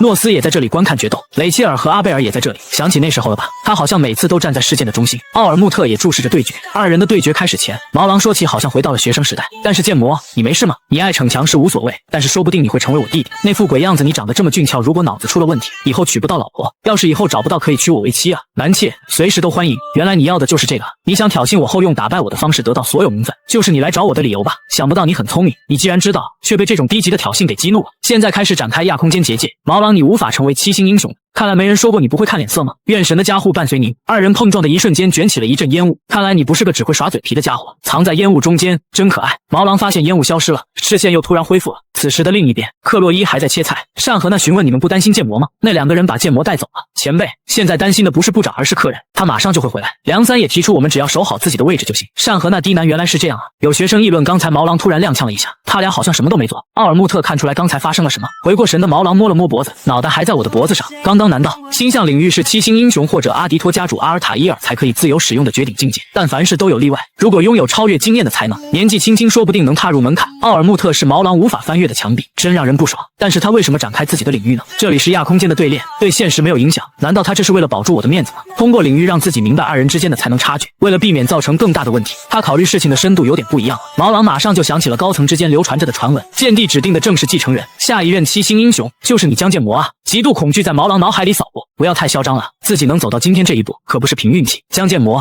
谢谢你，多亏了你才清醒了。说着就冲了过来，用出了一招疾风脚，但是被避开了。转身又是一脚蓝脚轮，但还是被躲开了。这一脚踢在了结界上。江建模，你在看哪儿？又是一脚从天空落下，只听轰隆一声，这一脚也落空了。没错，起码要这种程度才行。怪不得弟弟们被你吓坏了，不愧是下一任七星。无数道散落的碎石被毛狼踢了过来，我只是轻轻挥动了手里的刀就将它们砍碎。这时一道激光瞄准了我的胸口，这是毛狼的脚尖踢了过来，我急忙用刺身刀格挡，刺身刀都差点被踢碎。毛狼无法想象用一把干瘪的刀挡住了攻击，但是刀也到了极限，我抬手发动了加护就将其恢复，整个人也化着一道流光消失。毛狼根本看不见人影，他认为就算速度再快，只要提前预测动作就不管了。下一秒他就发现手臂飞了，对方的那个眼神好像和那一群人一样。你的气势是不错啊，毛狼。阿贝尔看出来这个姿势很熟悉，诺斯也想起这是和上次对决一样的姿势。毛狼认为自己不能输，好不容易走到这一步不想输，于是发动了最后的攻击。被奥尔穆特甩开的记忆一幕幕浮现，一道强劲的斩击袭过，只能走到这一步吗？毛狼的首级就被斩落，学生都震惊对决的结束，看得雷切尔都张大了嘴。奥尔穆特也震惊地看向了这边。亚空间消失的同时，广播中传出亚空间对练的胜者是华金学院的学生江建模。此时的梁三也听到了这个声音，嘴角也露出了笑容。结束了，结束了，大家都听见了吧？刚才不是说了吗？他马上就会回来的。我只是赢得了一场对决，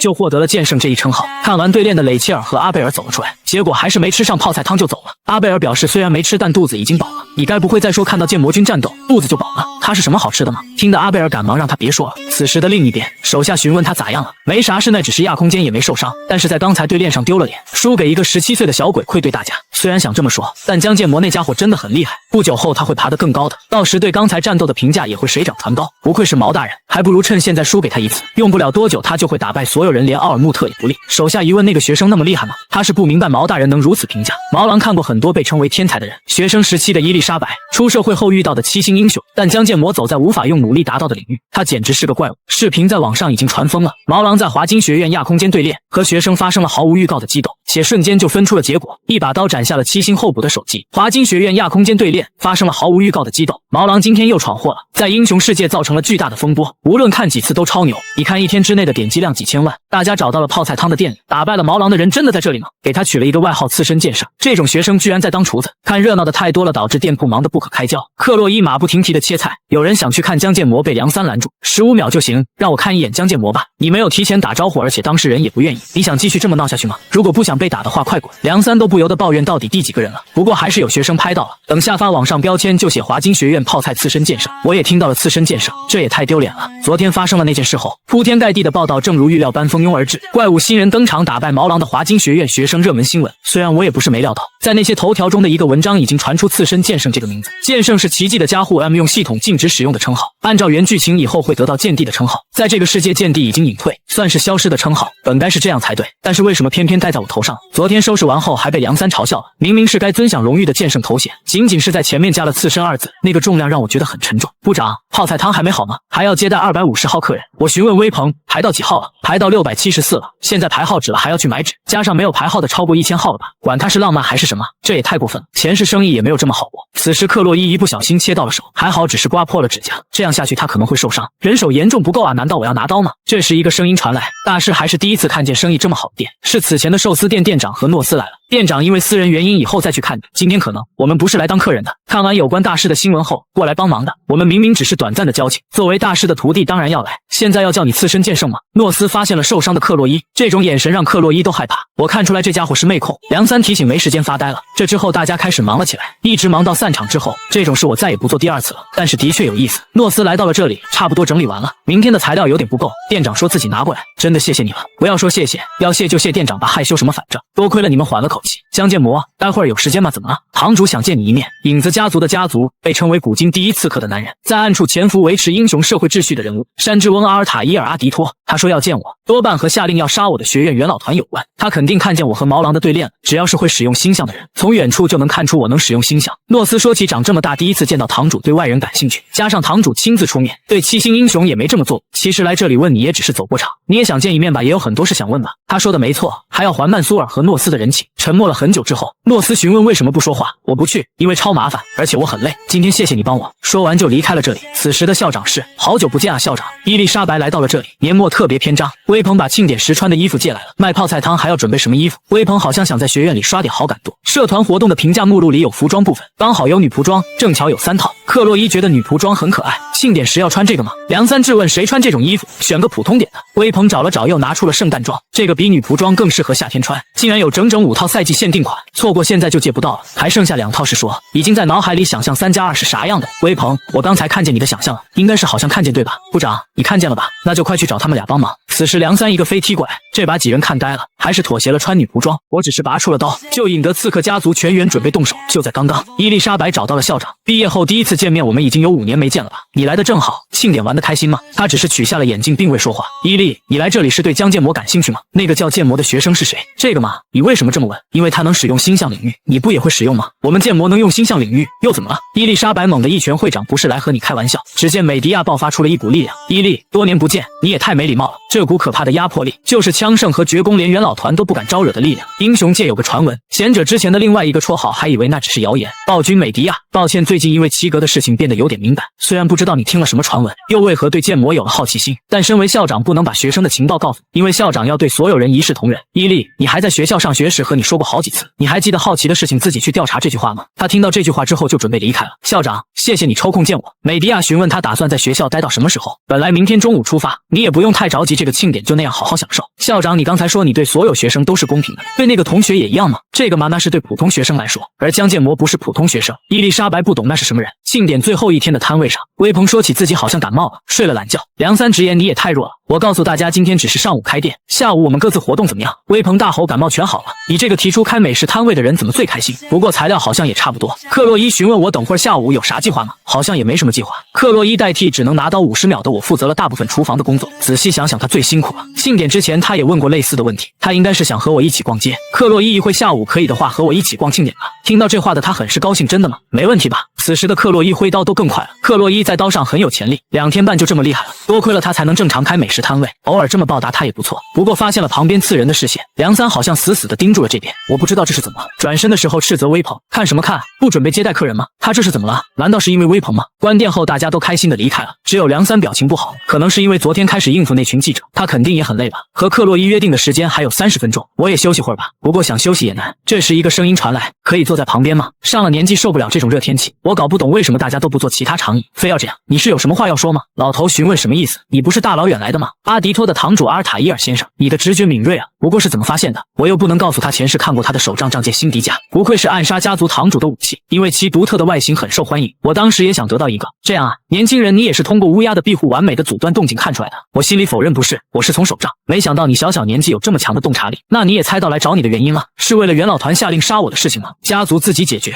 这件事已经结束了，何必重提？来找你是为了更重要的事情，比元老团的暗杀命令更重要。难道是在亚空间对练时使用了星象吗？不对，不可能为了这点事亲自出马。只见阿尔塔伊尔敲击了一下地面，一道黑色光芒以他为中心扩散。此时我的从语也有了反应，你和克洛伊是什么关系？你们俩是交往吗？外面的行人开始走动，我们只是朋友，不是男女关系。游戏里的台词每次都是一点，没想到竟然是这种变态老头子。但是他不是普通人，想问的事情问完了，那就先走了。你是克洛伊的朋友，请你多照顾他，他的性格太善良了。堂主克洛伊一定要成为刺客吗？你也看见过克洛伊的另外一面吧？那才是他的真面目，接近猛兽的野性。换作是你能让他走在阳光下吗？这是教育的产物吧？我们家族没有传闻中的那么糟糕，虽然刺客教育，但他和其他人不同。克洛伊的情况和普通人正好相反，家族一直努力想隐瞒克洛伊的真面目，多年来给他注入理性，只有在情绪波动太大时才会露出獠牙。也知道你作为朋友担心克洛伊，虽然不该这么说自己孙女，克洛伊本性很野蛮，当他露出真面目时，谁都会伤害。如果靠得太近，不知何时脑袋就会落地，是这样吗？原来是这样吗？如果想要活命，请你把克洛伊，你别演戏了，一副装出担心我的样子是挺好。既然要在话里掺杂着谎言，那就该藏好点。我直接拔出了刺身刀，周围的刺客全部出现在了眼前，他们都是阿迪托家族的人，所有人都做好了战斗准备。阿尔塔伊尔抬起了手，所有人就撤退了。你什么时候发现的？刚才你不是说了吗？我的直觉很敏感，你超出了预期啊，比我想的要糟糕。这之后我一个人坐在了长椅上，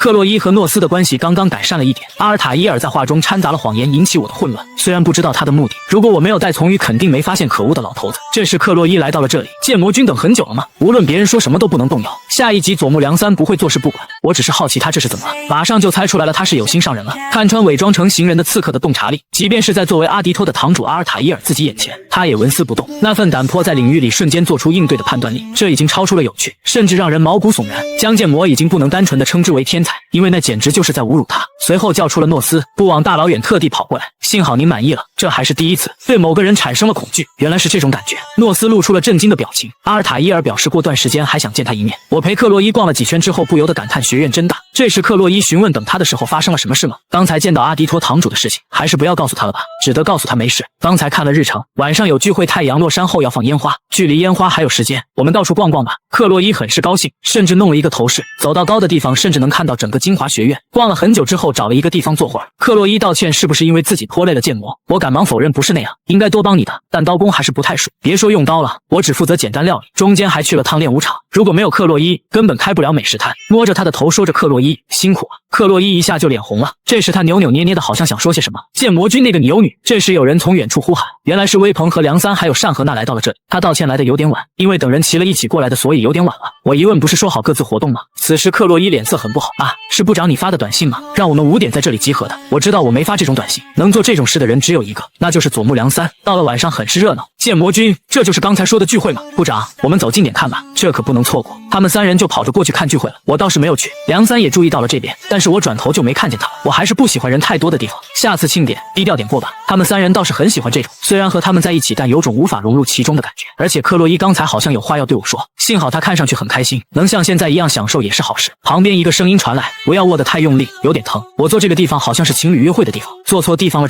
这款游戏其实就是恋爱游戏，但是我有那种感情吗？在前世我根本没时间想这些，其实就是游戏角色对胃口而已。刚玩奇迹的加护时还有点小激动，但是现在我并不清楚那是什么。进入学院后过了3个月，命悬一线的情况根本没心思看清自己的感情。最近不知怎么的，觉得整个人都紧绷了。这时好像听到了熟悉的声音，好累啊！我最讨厌人多的地方。正巧发现空位子，刚才想休息一下。我也想起了前世游戏剧情，佐木良三是主要角色之一，虽然曾经也操控过他，我实在看不透他的心思，也不是很了解他，但我相信以良三的头脑，他不惜黑入我的手机号，给所有部员发短信，肯定有其他理由吧。此时的他小脸通红，询问为什么一直盯着自己看。我也是第一次看见他这个样子，这是怎么回事？他不由得抱怨，真不会看脸色。看脸色？难道出什么事了吗？梁三惊讶，刚才听见了吗？我一脸激动地抓过梁三肩膀，是出什么事了？你用我的手机号召集部员，应该是有事吧？难道和那个教官有关吗？这把梁三都抓疼了。你说什么？我听不见。梁三赶忙将我推开，说了好疼。你用力抓住肩膀，当然会疼了。你这么迟钝，为什么耳朵那么尖？而且不是你想的那样。不是就算了，为什么推开我？坐了一会儿之后，梁三询问生气了吗？我不理解，是刚才抓得太用力了吗？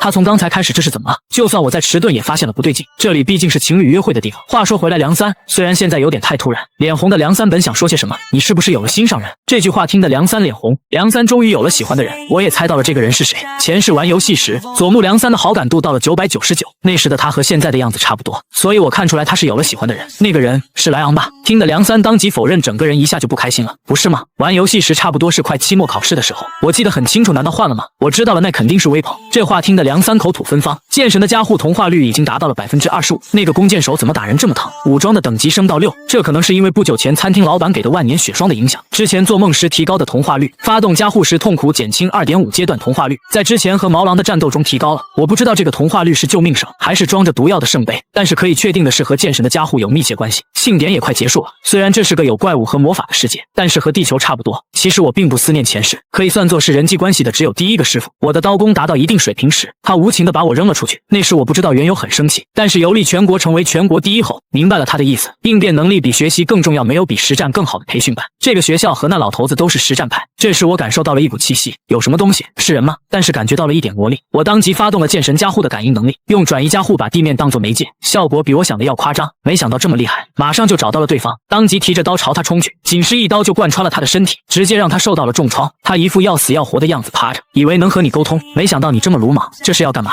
是来和你做交易的。我一眼认出这个教官是在水牛副本时盯上我的反派，你叫崔学雅是吧？为什么以教官的身份活动？刚才说了，为了潜入到学院，我只是瞪了他一眼，崔学雅就求饶了。学院里都藏着几个魔人反派，他说起大家的身份是不变，但活动时一直更换面孔，所以他也不知道正确的人数。刚才崔学雅为了活下来，说出一些我根本没有问的情报，其中让我吃惊的是一部分的反派知道我杀了阿戈尔，剑帝已经彻底封锁了消息，但还是暴露了。为什么把阿戈尔的死推到莱昂的头上？崔学雅解释这部分他也不知道。闻言我准备拔出刺身刀，崔学雅说出反派中有个叫教授的家伙，大部分的事情都是他想出来的，自己这种小喽啰根本不知道。他没想到江剑魔竟然这么疯狂，两边都是赌，那边却是100%死。我也看出来不像是说谎。崔学雅，你想活命吗？当然想，只要你饶一命。两件事，第一是那个教授是谁，把你知道的全告诉我。看他还不想说，我直接把刀架在了他的脖子上。他是夸恩大人，是那个恶魔的部下，除此之外真的什么都不知道。把刀收回去吧。第二军团长夸恩是意料之外的名字，莱肯被封印后，现在的魔王军总负责人，那个恶魔的部下在学校，其他家伙也不知道那个教授的身份，所以评价很糟糕，只是个模仿教授样子的家伙。我也没想到这家伙是阿戈尔的种魔。阿戈尔死后，在反派们之前失去立足之地之前，我能感觉到他身上只剩下魔力渣子，可能只依赖魔力，所以身体能力也很糟糕，他威胁不到我。看来真的是来做交易的，这个选择对你来说是赌，但是你好几次想要我的命，你该不会想拿这点就想让我放过你吧？崔学雅解释他也不想这样，但现在那个死掉的恶魔害了自己，我把刀再次架在了他的脖子上。第二就是把那个给我，就饶你一命吧。崔学雅询问什么意思，我一刀就斩下了他的某个东西。军团长和魔族签下契约时会诞生的2颗石头，就是魔种的凭证。军团长拿着魔力发送时，反派拿着魔力接收时。阿戈尔死后，这个凭证变成了失去功能的收信器，但曾经是玩家的我知道，这个收信用凭证里面装着反派的生命力，是签约者控制反派们的最有效的绳索。从他的反应来看，这是真的，这就行了。既然如此，崔学雅，你现在开始为我提供情报吧。他是为了活下来什么都敢做的类型，作为情报商确实不错，以后要好好利用他。这时我收到了梁三的消息，询问我在什么地方，只得告诉他我去了洗手间，正在回来的路上。刚才的话还没说完呢，怎么连这点时间都忍不住又消失了？我感觉他又想打我。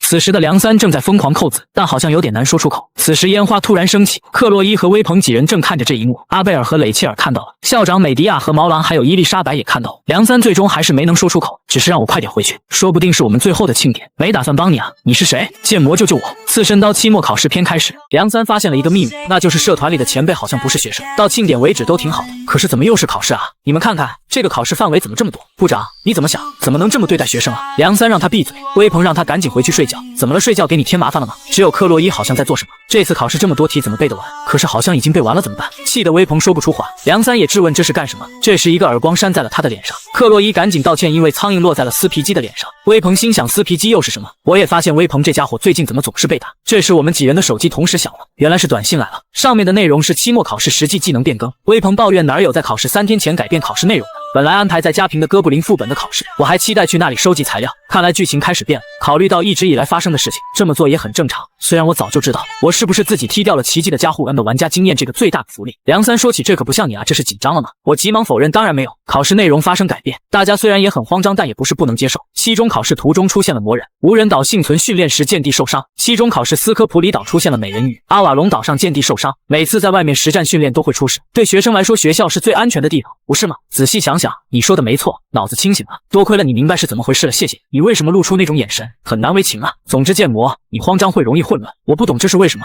我们旅行社的成员们都在呢，部长你傻乎乎的可能会让全员纪律松散。此时我和梁三都觉得对方不会看脸色。梁三，我有事拜托你，你以前黑进学校的员工名单有没有保存？因为害怕通过数据追踪把数据删了，但是有打印版。那太好了，有了这个事情就简单了。梁三，你再黑一次学校网络吧，因为有反派伪装身份在学校工作。水牛副本时也是，虽然并不确定，但是反派们随时改变外表。梁三猜出来这是想用新的名单对照上次的名单，就是这个意思。你们也知道，这个社团是为了保护我们而建立的，提前知道可能威胁到我们的家伙对我们没有坏处。微鹏虽然有很多话想问，但这是部长的意思，只得遵从。克洛伊和梁三无条件赞同，感谢大家理解，现在解释这些应该足够了。虽然我也不是很清楚，但是学院的员工情报每个月会更新，用的还不是云端，而是利用亚空间做的。梁三是这个世界的人，不了解很正常，这是为了降低数据量，定期减少虚拟数据的最优化。这个世界就是以这种形式运营，多亏了这种模式才能用这种方法找出他们。虽然有很多东西变了，但是玩家的经验还是有用。所以梁三什么时候能做完？你的要求并不难，不过你怎么只使唤自己一个人？梁三说的没错，一直以来用同一个社团的人当借口，给他添了不少麻烦，但是能为梁三做的什么都没有。我既没钱也没有地位，更没有名誉，我能为彩虹国总理女儿做的事情有什么呢？所以梁三，你有没有什么想要的？听得他小脸通红。梁三提出以后记得满足他一个要求，这个要求不是物质上，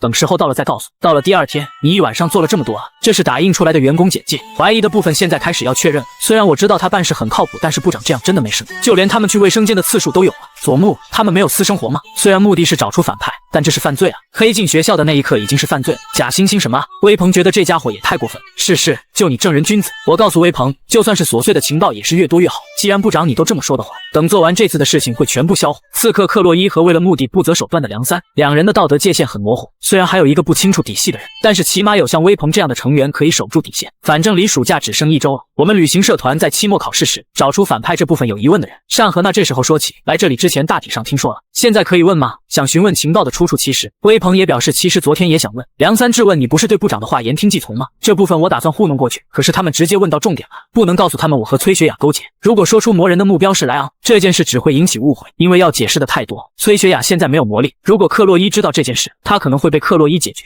前辈，现在还不能告诉我只能说这是可靠的情报来源，以后等有机会了我会告诉你们情报源是谁，但不是现在。我是真的看不透他在想什么，不过看着他的脸感觉和某人很像，真的搞不明白。那么开始第一次旅行社团的会议，建魔君辛苦了。克洛伊询问咋样了？我看向了旁边梁三和微鹏正在确认可疑的人，我让克洛伊不用在意。梁三和微鹏平时喜欢做这种事，克洛伊，你能做到他们做不到的事情。水牛副本时还有这次庆典的时候也是。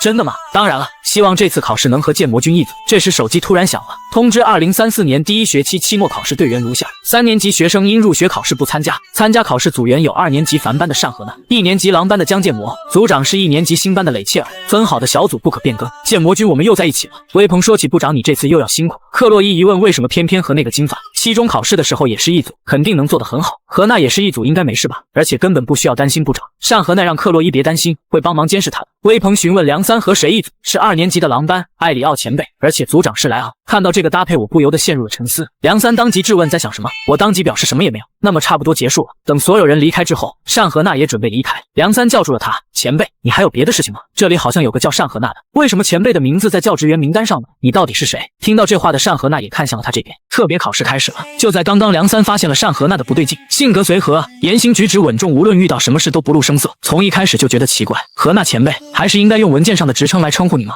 单河娜教授。单河娜当即笑了出来。梁三不懂这是怎么了？佐木，我知道因为刚才的会议你的神经紧绷，但是你也太紧张了，怎么这么说同名的人？这可不像你啊。这个叫单河娜的教授好像在庆典期间有出差，竟然错过了这个重要情报，难道捏造了情报吗？但又不对，这是亚空间系统自动更新的情报，别说外部干涉了，连查看都不容易，能接近亚空间系统的只有校长，难道和校长美迪亚有关吗？就算是你，有时也会犯错，你又不是机器，不是吗？梁三，虽然我不知道在你的国家彩虹国的情况如何，但是在泡菜国有很多同名的人，刚结束准备对抗反派的会议，所以你太紧张了，既然误会解开了就先走了。梁三不知道怎么办时，单河娜转身说起作为人生前辈，给你一个建议，建模这种迟钝的男人，如果你不直接说出你的感情，他会不明白的。我个人是支持你的，我走了，好好考试。这话听得梁三脸红。当天晚上我没睡着，考试内容发生改变没什么问题，偏偏组长是雷切尔，我要做的事情那么多，竟然又增加了压力和最难伺候的人一组。我曾经是玩家，雷切尔的献媚与其说是好感，不如说是想获得强者的种子。更好笑的是，游戏公司给他加了个反转魅力母胎单身的设定，所以是最晚被攻略的人物。当然，雷切尔原来的对象是莱昂，希望能平安无事度过。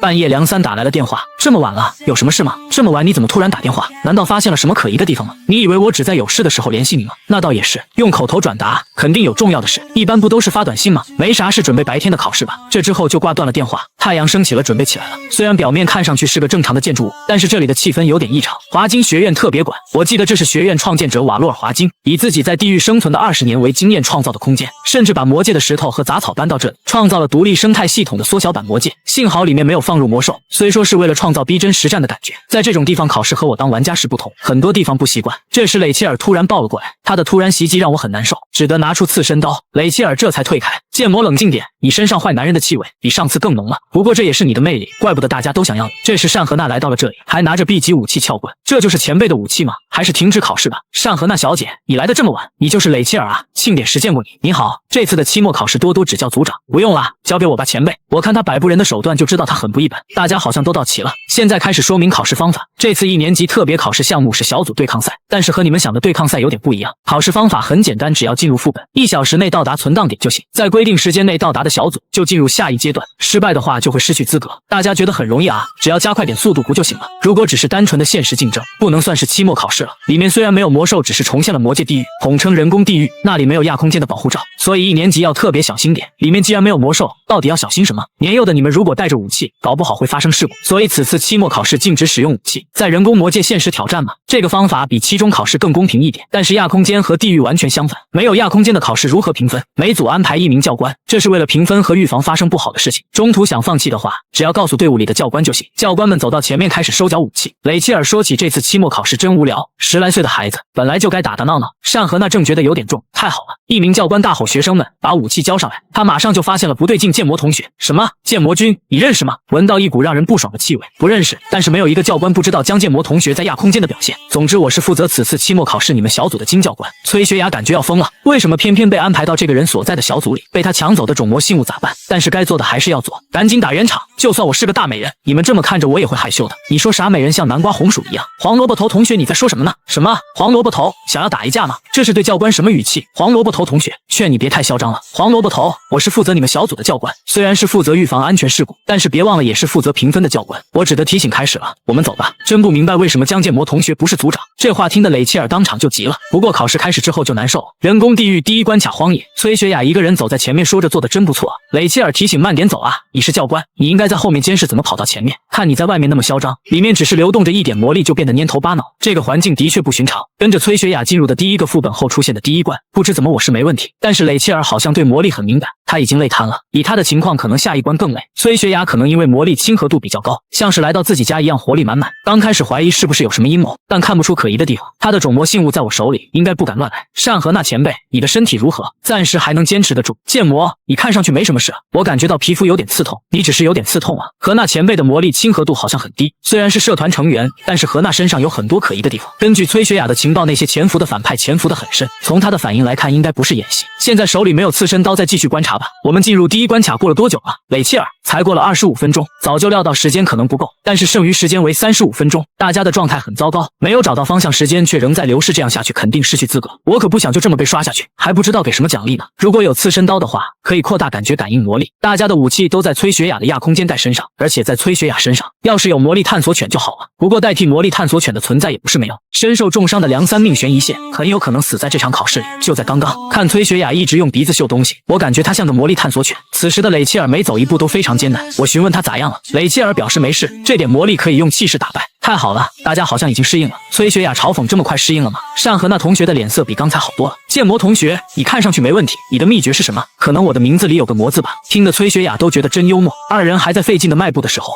崔学雅偷偷告诉我，剑魔大人西北边感觉到很浓的魔力，往那边走，10分钟就能看到第一个存档点。辛苦你了，这种感觉简直和宠物犬差不多。多亏了他，好像很顺利。不知道其他人进行的顺利吗？黄萝卜头做得不错。考试开始后过了32分钟，现在领先的是莱昂组，好像到了第一个存档点了，大家加快速度吧。一名队友提出还剩下很多时间，能不能休息会？梁三也表示好像差不多快到了，再加把劲。可是莱昂直接就走了。梁三质问莱昂这是做什么？艾里奥前辈为了配合你，累得不行了。可是那怎么了？你不知道自己的行为独断专行吗？这也不是无视前辈的意见，但是作为组长，我也有自己要完成的目的和肩上的责任。说啥责任？你只是拿着鸡毛当令箭，玩队长游戏。佐木看你怎么理解都行，毕竟也没打算带上那些不相信和不愿追随我的组员。虽然不了解你所属的旅行社团的气氛什么，佐木梁三劝你不要指望我像剑魔一样。这话听得梁三不懂了，为什么提到剑魔？只是说没有像剑魔一样那么体贴温柔，没有别的意思。梁三心想怎么有这种家伙？旁边的艾里奥道歉自己这个前辈拖后腿了。教官安慰二人，毕竟莱昂小时候就在吵架中长大的，这是考试，作为组长他的压力肯定很大，大家再加把劲儿吧。此时的另一边，我感觉到了不对劲，已经走了30分钟，怎么没见到其他同学？雷切尔觉得是那个，如果不某某的话无法离开这里，这就是考试内容啊。心想大家都差不多离开了。崔学雅询问大家记不记得上次的无人岛生存训练，这次的考试也一样，每组的开始地点不同，不过亚空间跃迁只能到达入口为止。那存档点只在一个地方吗？大家都朝着同一个地方的话，差不多应该看见才对，会不会是大部分都中途放弃？如果不是碰到了崔学雅，我们这组肯定落选。我询问他中途放弃的人是怎么回去的，他掏出了魔力呼叫机，只要按下这个按钮，持有者的位置就会嗖的出现在行政室。这里可是连亚空间都无法介入的地方，竟然能在这里使用，真的可以吗？真看不出来，你的好奇心就像活鱼一样。虽然不懂原理，但这是英雄协会研究所制作的教育用装置，听说是山寨低配版神器。这个亚空间带也是协会提供的，无法区分魔法和加护的神话时代的遗物。神器蕴含着未知的力量，其价值无法用金钱衡量。作为国宝级世界遗产，现存数量不到10个。泡菜国独占这些神器违反了国际法，所以英雄协会出面管理，这是维持国家之间的平衡的装置。竟然开发普及了神器山寨低配版，对此我很难产生什么乐观态度。我想近距离看看。崔学雅表示这可不行，如果弄丢了要赔钱，毕竟自己的工资少得可怜。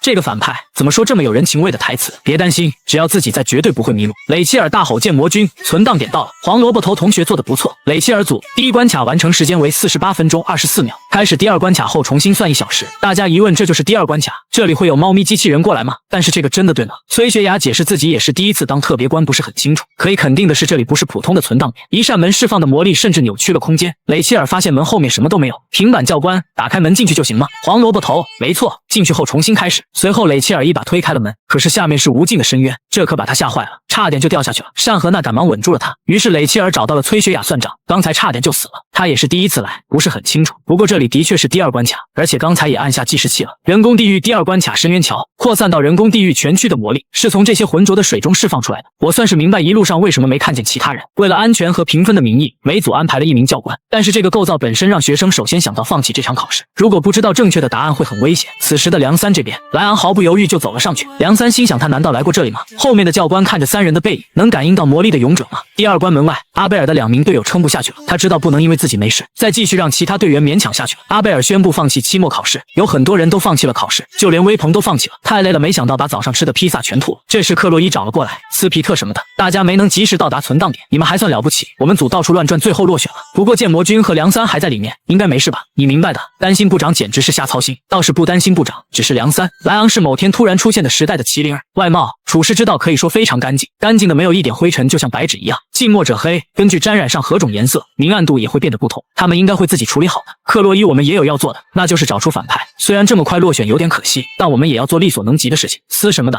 你越来越像剑魔了。威鹏心想，拜托你记住我的名字吧。此时的第二关，3人正在慢慢的走，雷切尔还不忘扑在我的身上，说什么以宽广的胸怀平安降落。宽广的胸怀总比小的强多了吧？看来你现在完全适应了。单和娜说起这个好像就是存档点，只要越过这里就行了。看清楚这次的目的地了，问题是眼前的大桥让我们不敢贸然踏出一步，没有亚空间的介入，不敢贸然踏前。那个湖水正在释放魔力，怪不得不同寻常。我找到了崔学雅，教官，你先过去吧，我才不管什么作弊，反正没人监视，已经拿你当探索犬了，再用一次也没关系。教官陪在我们身边，不就是为了预防意外吗？所以我觉得你出面比较好。崔学雅解释，这毕竟是考试，如果插手对你们，我直接告诉他，损失我们自己承担。雷切尔也觉得太酷了，赞成剑魔的意见。单和娜也赞成，但是崔学雅表示做不到，自己恐高实在不行。我走到了他的面前，告诉他，你先过桥确认危险，只要你过了这条河，我便满足你1个愿望。不过除了从魔的信物外，崔学雅听了马上就有精神了。教官来负责学生们的安全，没有多远他就告诉我们，大家这条桥真的很结实，没问题，好像很安全，你们快过来。看他哭哭啼啼样子，这真的是教官吗？简直就像个孩子一样。不过也多亏了他，我们走到了最后。我走到他的旁边，告诉他辛苦了。崔学雅一下都没反应过来，听得崔学雅眼泪都要流出来。剑魔同学，你就相信教官吧。雷切尔不懂他怎么了，是给他钱了吗？他突然这么积极，我哪来钱啊？雷切尔都让他别走太快了，自己才是组长。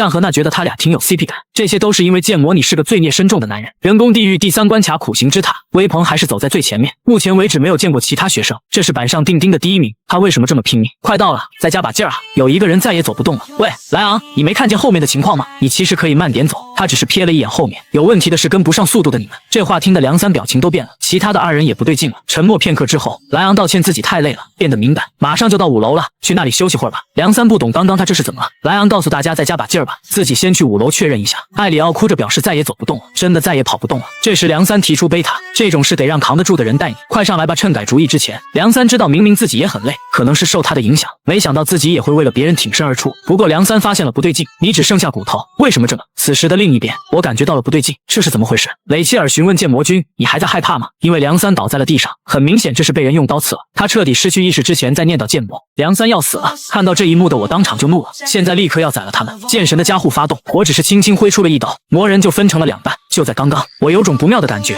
太敏锐了吗？可能是多虑了，这次还是教官打前头。几人分开探路，我负责爬楼梯，这里简直像把魔塔直接搬过来似的。看来华金这家伙也不正常，地上还有奇怪的脚印，已经很累了，到了最后怎么搞出个爬山？考试期间一直看不到人，没想到有个组比我们早一步。这时我发现地上还有血，而且这个血液的味道很熟悉，我马上朝着那个方向跑去。崔学雅让他俩在这里等着，因为那个血液太过熟悉了。此时的梁三还没懂到底发生了什么，身体好像被刺穿了，而且还是被带毒的匕首。莱昂还在和某个人战斗，他的对手是波尔教官，那个人竟然是潜入的反派。莱昂全力一拳挥出，波尔一个闪身就躲在了后面。就当他准备对莱昂动手时，此时的莱昂已经到了他的身后，一只手贯穿了莱昂的身体。勇者候补比想象的差远了，即便是勇者候补也仍然只是个人类。波尔，你现在还没有习惯操控帕莫修大人的力量了。艾里奥大人对不起，你知道就行，但是就这实力竟然是勇者，就凭他根本无法当帕莫修大人的容器啊。阿戈尔大人被这种家伙杀死了吗？那个教授是不是说谎了？这里如同魔界，他能赤手空拳撑到现在已经很不容易了。阿戈尔大人附身的肉体和他的相性不好，而且当时剑帝也在场，应该不是假的。可能期待太高了，但是没有比他更好的容器了。只要帕莫修大人适应这具身体，事情应该就会容易解决，新主君肯定也会满意的。希望如此吧。阿戈尔大人去世后收留我们的那个人，原来你醒了。佐木梁三，梁三心想，难道就这么死了吗？重复着无聊的日常，冷冰冰的家庭环境，觉得活着没意思也不感兴趣。最后来到华金学院，并不是因为想成为英雄，而是需要一个能死掉的借口。刚才的演技如何？一路上担心会被你们发现，但你自己主动作死，多亏了你事情变得简单了。佐木，谢谢你啊。梁三质问为什么这么做？你问我为什么？很简单，因为对你失望了。从以前开始就觉得我们是同类，厌倦疲惫的眼神，了无生趣的表情，还以为你是我们那边的人类，甚至准备等事情结束后带你去见帕莫修大人，但是你却突然爆发出人性光辉。没错，你最终也只是个人类，你真的太让人失望了。佐木，可能有其他原因吧，已经陪你聊了这么久，黄泉路上不孤单吧。佐木，再见了。现在的梁三找到了活下去的理由，这个世界虽然没有神，但还是希望有人能救救自己。这时他看到了一个人影，好像是剑魔来了。看到受伤的梁三就怒了，竟然有客人啊。这时崔学雅也来到了这里，他也发现了勇者候补莱昂，还有和剑魔大人一起的女学生，他们现在好像还活着。学雅吗？好久不见啊。崔学雅认出来这个人是艾里奥大人，竟然在这里见到你真高兴，这段时间过得好吗？趁此机会你也和帕莫修大人签下契约吧。阿戈尔大人去世后我们换主人了，你这种蝙蝠应该需要一个新君主，魔力也快用没了吧。崔学雅心想，什么吸血蝙蝠，明明是你自己等不及似的换了主人。那边的刺身刀剑圣劝你乖乖别动，你打败了铁脚是很厉害，现在情况你总该有点自知之明吧。勇者候补都这么弱了，人类赤手空拳能做什么？学雅，看在就请我提个建议，你亲手杀了他吧。只要你杀了他，马上告诉帕莫修大人，武器在空间袋里吧。我向崔学雅伸出了手，2人没懂这是什么意思。崔学雅这一刻还在分析情况，倒在地上的2人还有2个实力强大的魔人。崔学雅马上就做出了决断，他选择从空间袋拿出了刺身刀。2人觉得他还是老样子时，将剑魔大人，您才是新的主人。艾里奥只觉得他疯了，我只是握住了刺身刀，剑神的加护显现，现在要直接砍了你们。波尔马上用出了魔力准备动手，艾里奥提醒千万可不要杀了学雅，我只是一刀就劈开了他的攻击，就这点本事，连皮毛都没伤到。江剑魔同学，你就算有打败铁脚的实力，我们也会用全部战力对付你，感觉到了吧？这里浓密的魔力，在这里可以使用任何魔法，想输也输不了。幸好跟着艾里奥和帕莫修大人签下契约，泥土加上火焰魔力朝着我这边袭来。崔学雅发现这家伙重新签约后可以使用2种属性，波尔这家伙怎么这么厉害？难道剑魔大人会输给他们？江剑魔同学，你去哪了？同时看到阿戈尔大人和帕莫修大人的力量后，你怕了吗？区区一个人类，谁让你这么嚣张的？不自量力，最后后只会变成这样。我只是一刀斩过，波尔都不知道什么时候被斩了，他的身体上已经出现一道伤口。艾里奥还在提醒他振作点，到底跑到哪去了？江建魔，你打算一直躲起来吗？魔法是不会停下来的，直到这座塔倒下为止。这些魔法在塔里乱窜，我再次冲向了波尔，又是一刀砍在了他的身上。波尔也发现了，明明可以砍掉脑袋，为什么只攻击了相同的部位？这个人类居然在戏耍自己。于是他越想越气，区区一个人类而已，强大的魔力爆发，他彻底变成了魔人。艾里奥和崔雪雅震惊，而我只是走到了他的面前，面对他强力的一击，我只是挥出了一刀，波尔的身体就分成了两半。崔雪雅觉得简直疯了，世上最安全的地方就是大人的身边。艾里奥震惊这个怪物是什么，吓得他惊慌大叫别过来。我朝他的方向慢慢走去，刺身刀的光芒让他更加害怕，那好像不是人类是恶魔，这样下去绝对会死，只要把他献给帕莫修大人就行，先保住性命再说。现在是要逃跑吗？用魔法制造出烟雾，周围的魔力好像没了，彻底感觉不到魔力，到底为什么？他的武器正在清除魔力，你只要再接近一步就割断这个女人的喉咙，你以为不敢吗？艾里奥觉得倒霉透顶了，必须要快点离开这里。拖拽梁三的时候发现刺在他身上的匕首不见了，此时梁三突然掏出了匕首，对着艾里奥就是一刀。他还不知道咋回事，谁规定不能相互演戏的？在绝宫家族，毒药耐性是最基本的，原来半人半魔在毒药面前不堪一击啊，真的太失望了。看着倒下的艾里奥，梁三也无力的倒了下去，我赶忙将其扶起。这时雷切尔和尚和娜来到了这里，上次就和你说了用力抓肩膀会疼的，你那是什么表情？前几天你说过要答应一个要求，就这样多抱一会儿就好了。梁三就这样睡在了我的怀里，我终于下定决心要成为七星英雄，第一步就是要解决元老会和潜伏的魔人。不久后的医院，梁三从床上醒来，你醒了啊，佐木，你知道你昏迷几天了吗？将近3天了，平时睡得那么多，还能睡这么久吗？他也想起了自己之前被刺伤的情况，你欠了部长一条命了。雷切尔说，是剑魔帮你和莱昂做了急救处理，都不知道部长还有治愈系的家伙，医生说简直堪称完美。梁三也说起，是剑魔吗？他想起了最后时刻说过，这样再待一会儿。突然开始大声咆哮，简直是疯了！以后怎么见剑魔啊？微鹏心想，这就是所谓的创伤后应激障碍吗？到底发生了什么事才能这样？梁三询问为什么这么看自己，是看热闹吗？微鹏就知道他本来就是这种人，但这次比平时更严重，是压力很大吗？这个是给你的，你喜欢的羊羹，吃完后冷静。对，真乖。梁三看了一眼旁边的羊羹，突然的一枕头扔在了微鹏身上，大吼：“我是狗吗？你以为给块羊羹就美得分不清东南西北了吗？君子动口不动手啊！”等微鹏离开之后，梁三知道不该对他发火的，以后要对他道歉。这次是活下来了，第一次经历死亡的他还是流下了泪水，还是顺手抓过了旁边羊羹，就这样边哭边吃。羊羹真好吃。期末考试后3天，莱昂和梁三受了重伤，两人伤重到随时都有可能死去，幸好发动了所有家伙，这次赌成功了。不仅是我，现在连其他人也卷了进来了，看来光靠武力根本不够啊，我要站到更高的位置才行。刚好看到了被梁三赶出来的微鹏，部长佐木醒了，托你的福，他的身体没事了，不过好像出了点问题，他好像得了 PTSD， 突然大叫还扔枕头。他的性格虽然很糟糕，但现在说话更难听了，甚至拒绝羊羹。我感觉梁三已经完全恢复了，于是询问微鹏查学校的反派那件事进行到哪一步了。有雷切尔主动帮忙，差不多快解决了。这就是潜入校园的反派名单，有助理教官或者园丁之类，还有宿舍管理员和锅炉房工程师什么的，只有6个半魔，甚至都没有教授。真实情况肯定比这更多，只要抓到他们，肯定能追查到更多。这些人你可以肯定吗？当然肯定。微鹏，你明天下午下课后和我去个地方，没问题。但是佐木现在醒了，不是应该去探病吗？你认识梁三那么久还不懂吗？我们几个人一起去探病，他是那种会开心的人吗？可是明天我们要去哪？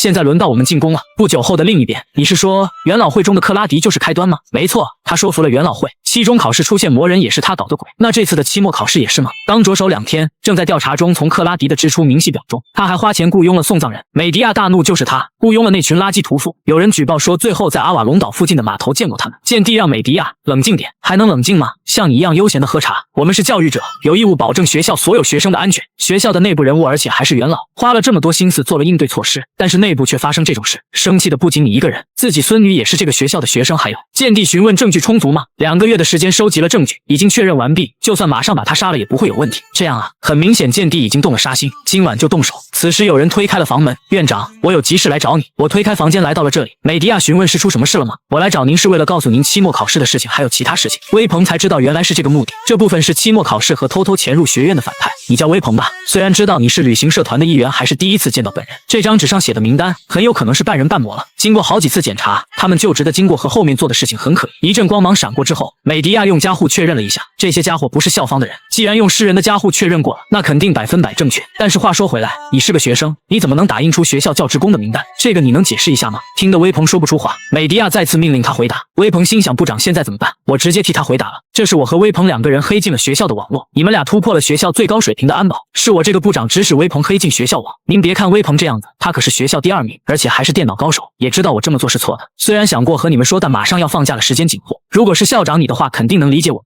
美迪亚长叹一口气，看在你们也是为了学校，这次就算了，下次绝对不能这么做。校长，谢谢您能理解我们，基于你过去的表现才会相信，换作是其他学生，早就处分或者是退学了。威鹏心想，终于活下来了。刚才部长肯定有点慌张，但最后还是没说出梁三的名字。越了解越觉得部长这个人真不错，事情变得更棘手了。本来今天打算攻击元老会，美迪亚抱怨见弟你这张嘴。阿尔塔伊尔认为反正他们也是当事人，也有资格知道这些事。本来今晚是计划袭击克拉迪的私人宅邸，元老克拉迪吗？剑魔想要害你和你同伴的人就是元老会，其中主谋就是那个克拉迪，已经通过阿迪托家族掌握了证据，我们打算去找他们算账。虽然恨不得马上动手，就算手里有充足的证据，但剑帝现在不是七星英雄，他也没办法贸然攻击元老会。就算有正当理由，但元老会是权力的一部分，如果我们贸然攻击元老会，他们马上会从学校消失吧？没错，到时我们可能永远找不到他们，但元老会那群人又不能不处理他们。我认为可以同时解决两边，把他们集合到一起就行。于是我给崔学雅打去了电话。剑魔大人，有什么事吗？你说过反派们彼此不认识也不知道名字吧？虽然不是全部，但没错。现在开始我告诉你的名字都是反派，你把他们集合到一起，就像之前发短信那样的形式，由处决贵族权的阿迪托雷出面袭击克拉迪德宅邸，剑帝和美迪亚攻击反派聚集的场所，就是这个意思，这样就没问题了。美迪亚惊讶剑魔是怎么让反派们集合的，我只得向他们表示抱歉，先行动，下次我再解释。与其多说不如多做，果然是我们圈子里的人。阿尔塔伊尔为了以防万一，选了8名精锐人员过来。元老会有护卫骑士，可是阿迪托有8人，我提出和阿迪托一起去克罗迪的宅子，毕竟我是受害人，所以也要去。还有其他人也被卷入其中，只有武力根本不够，所以我要站在更高的地方，毕竟我是继承剑帝的下一任七星。听到这话，众人都震惊了，看来你终于下定决心了。我给予了肯定。离开房间之后，真的要去吗？部长，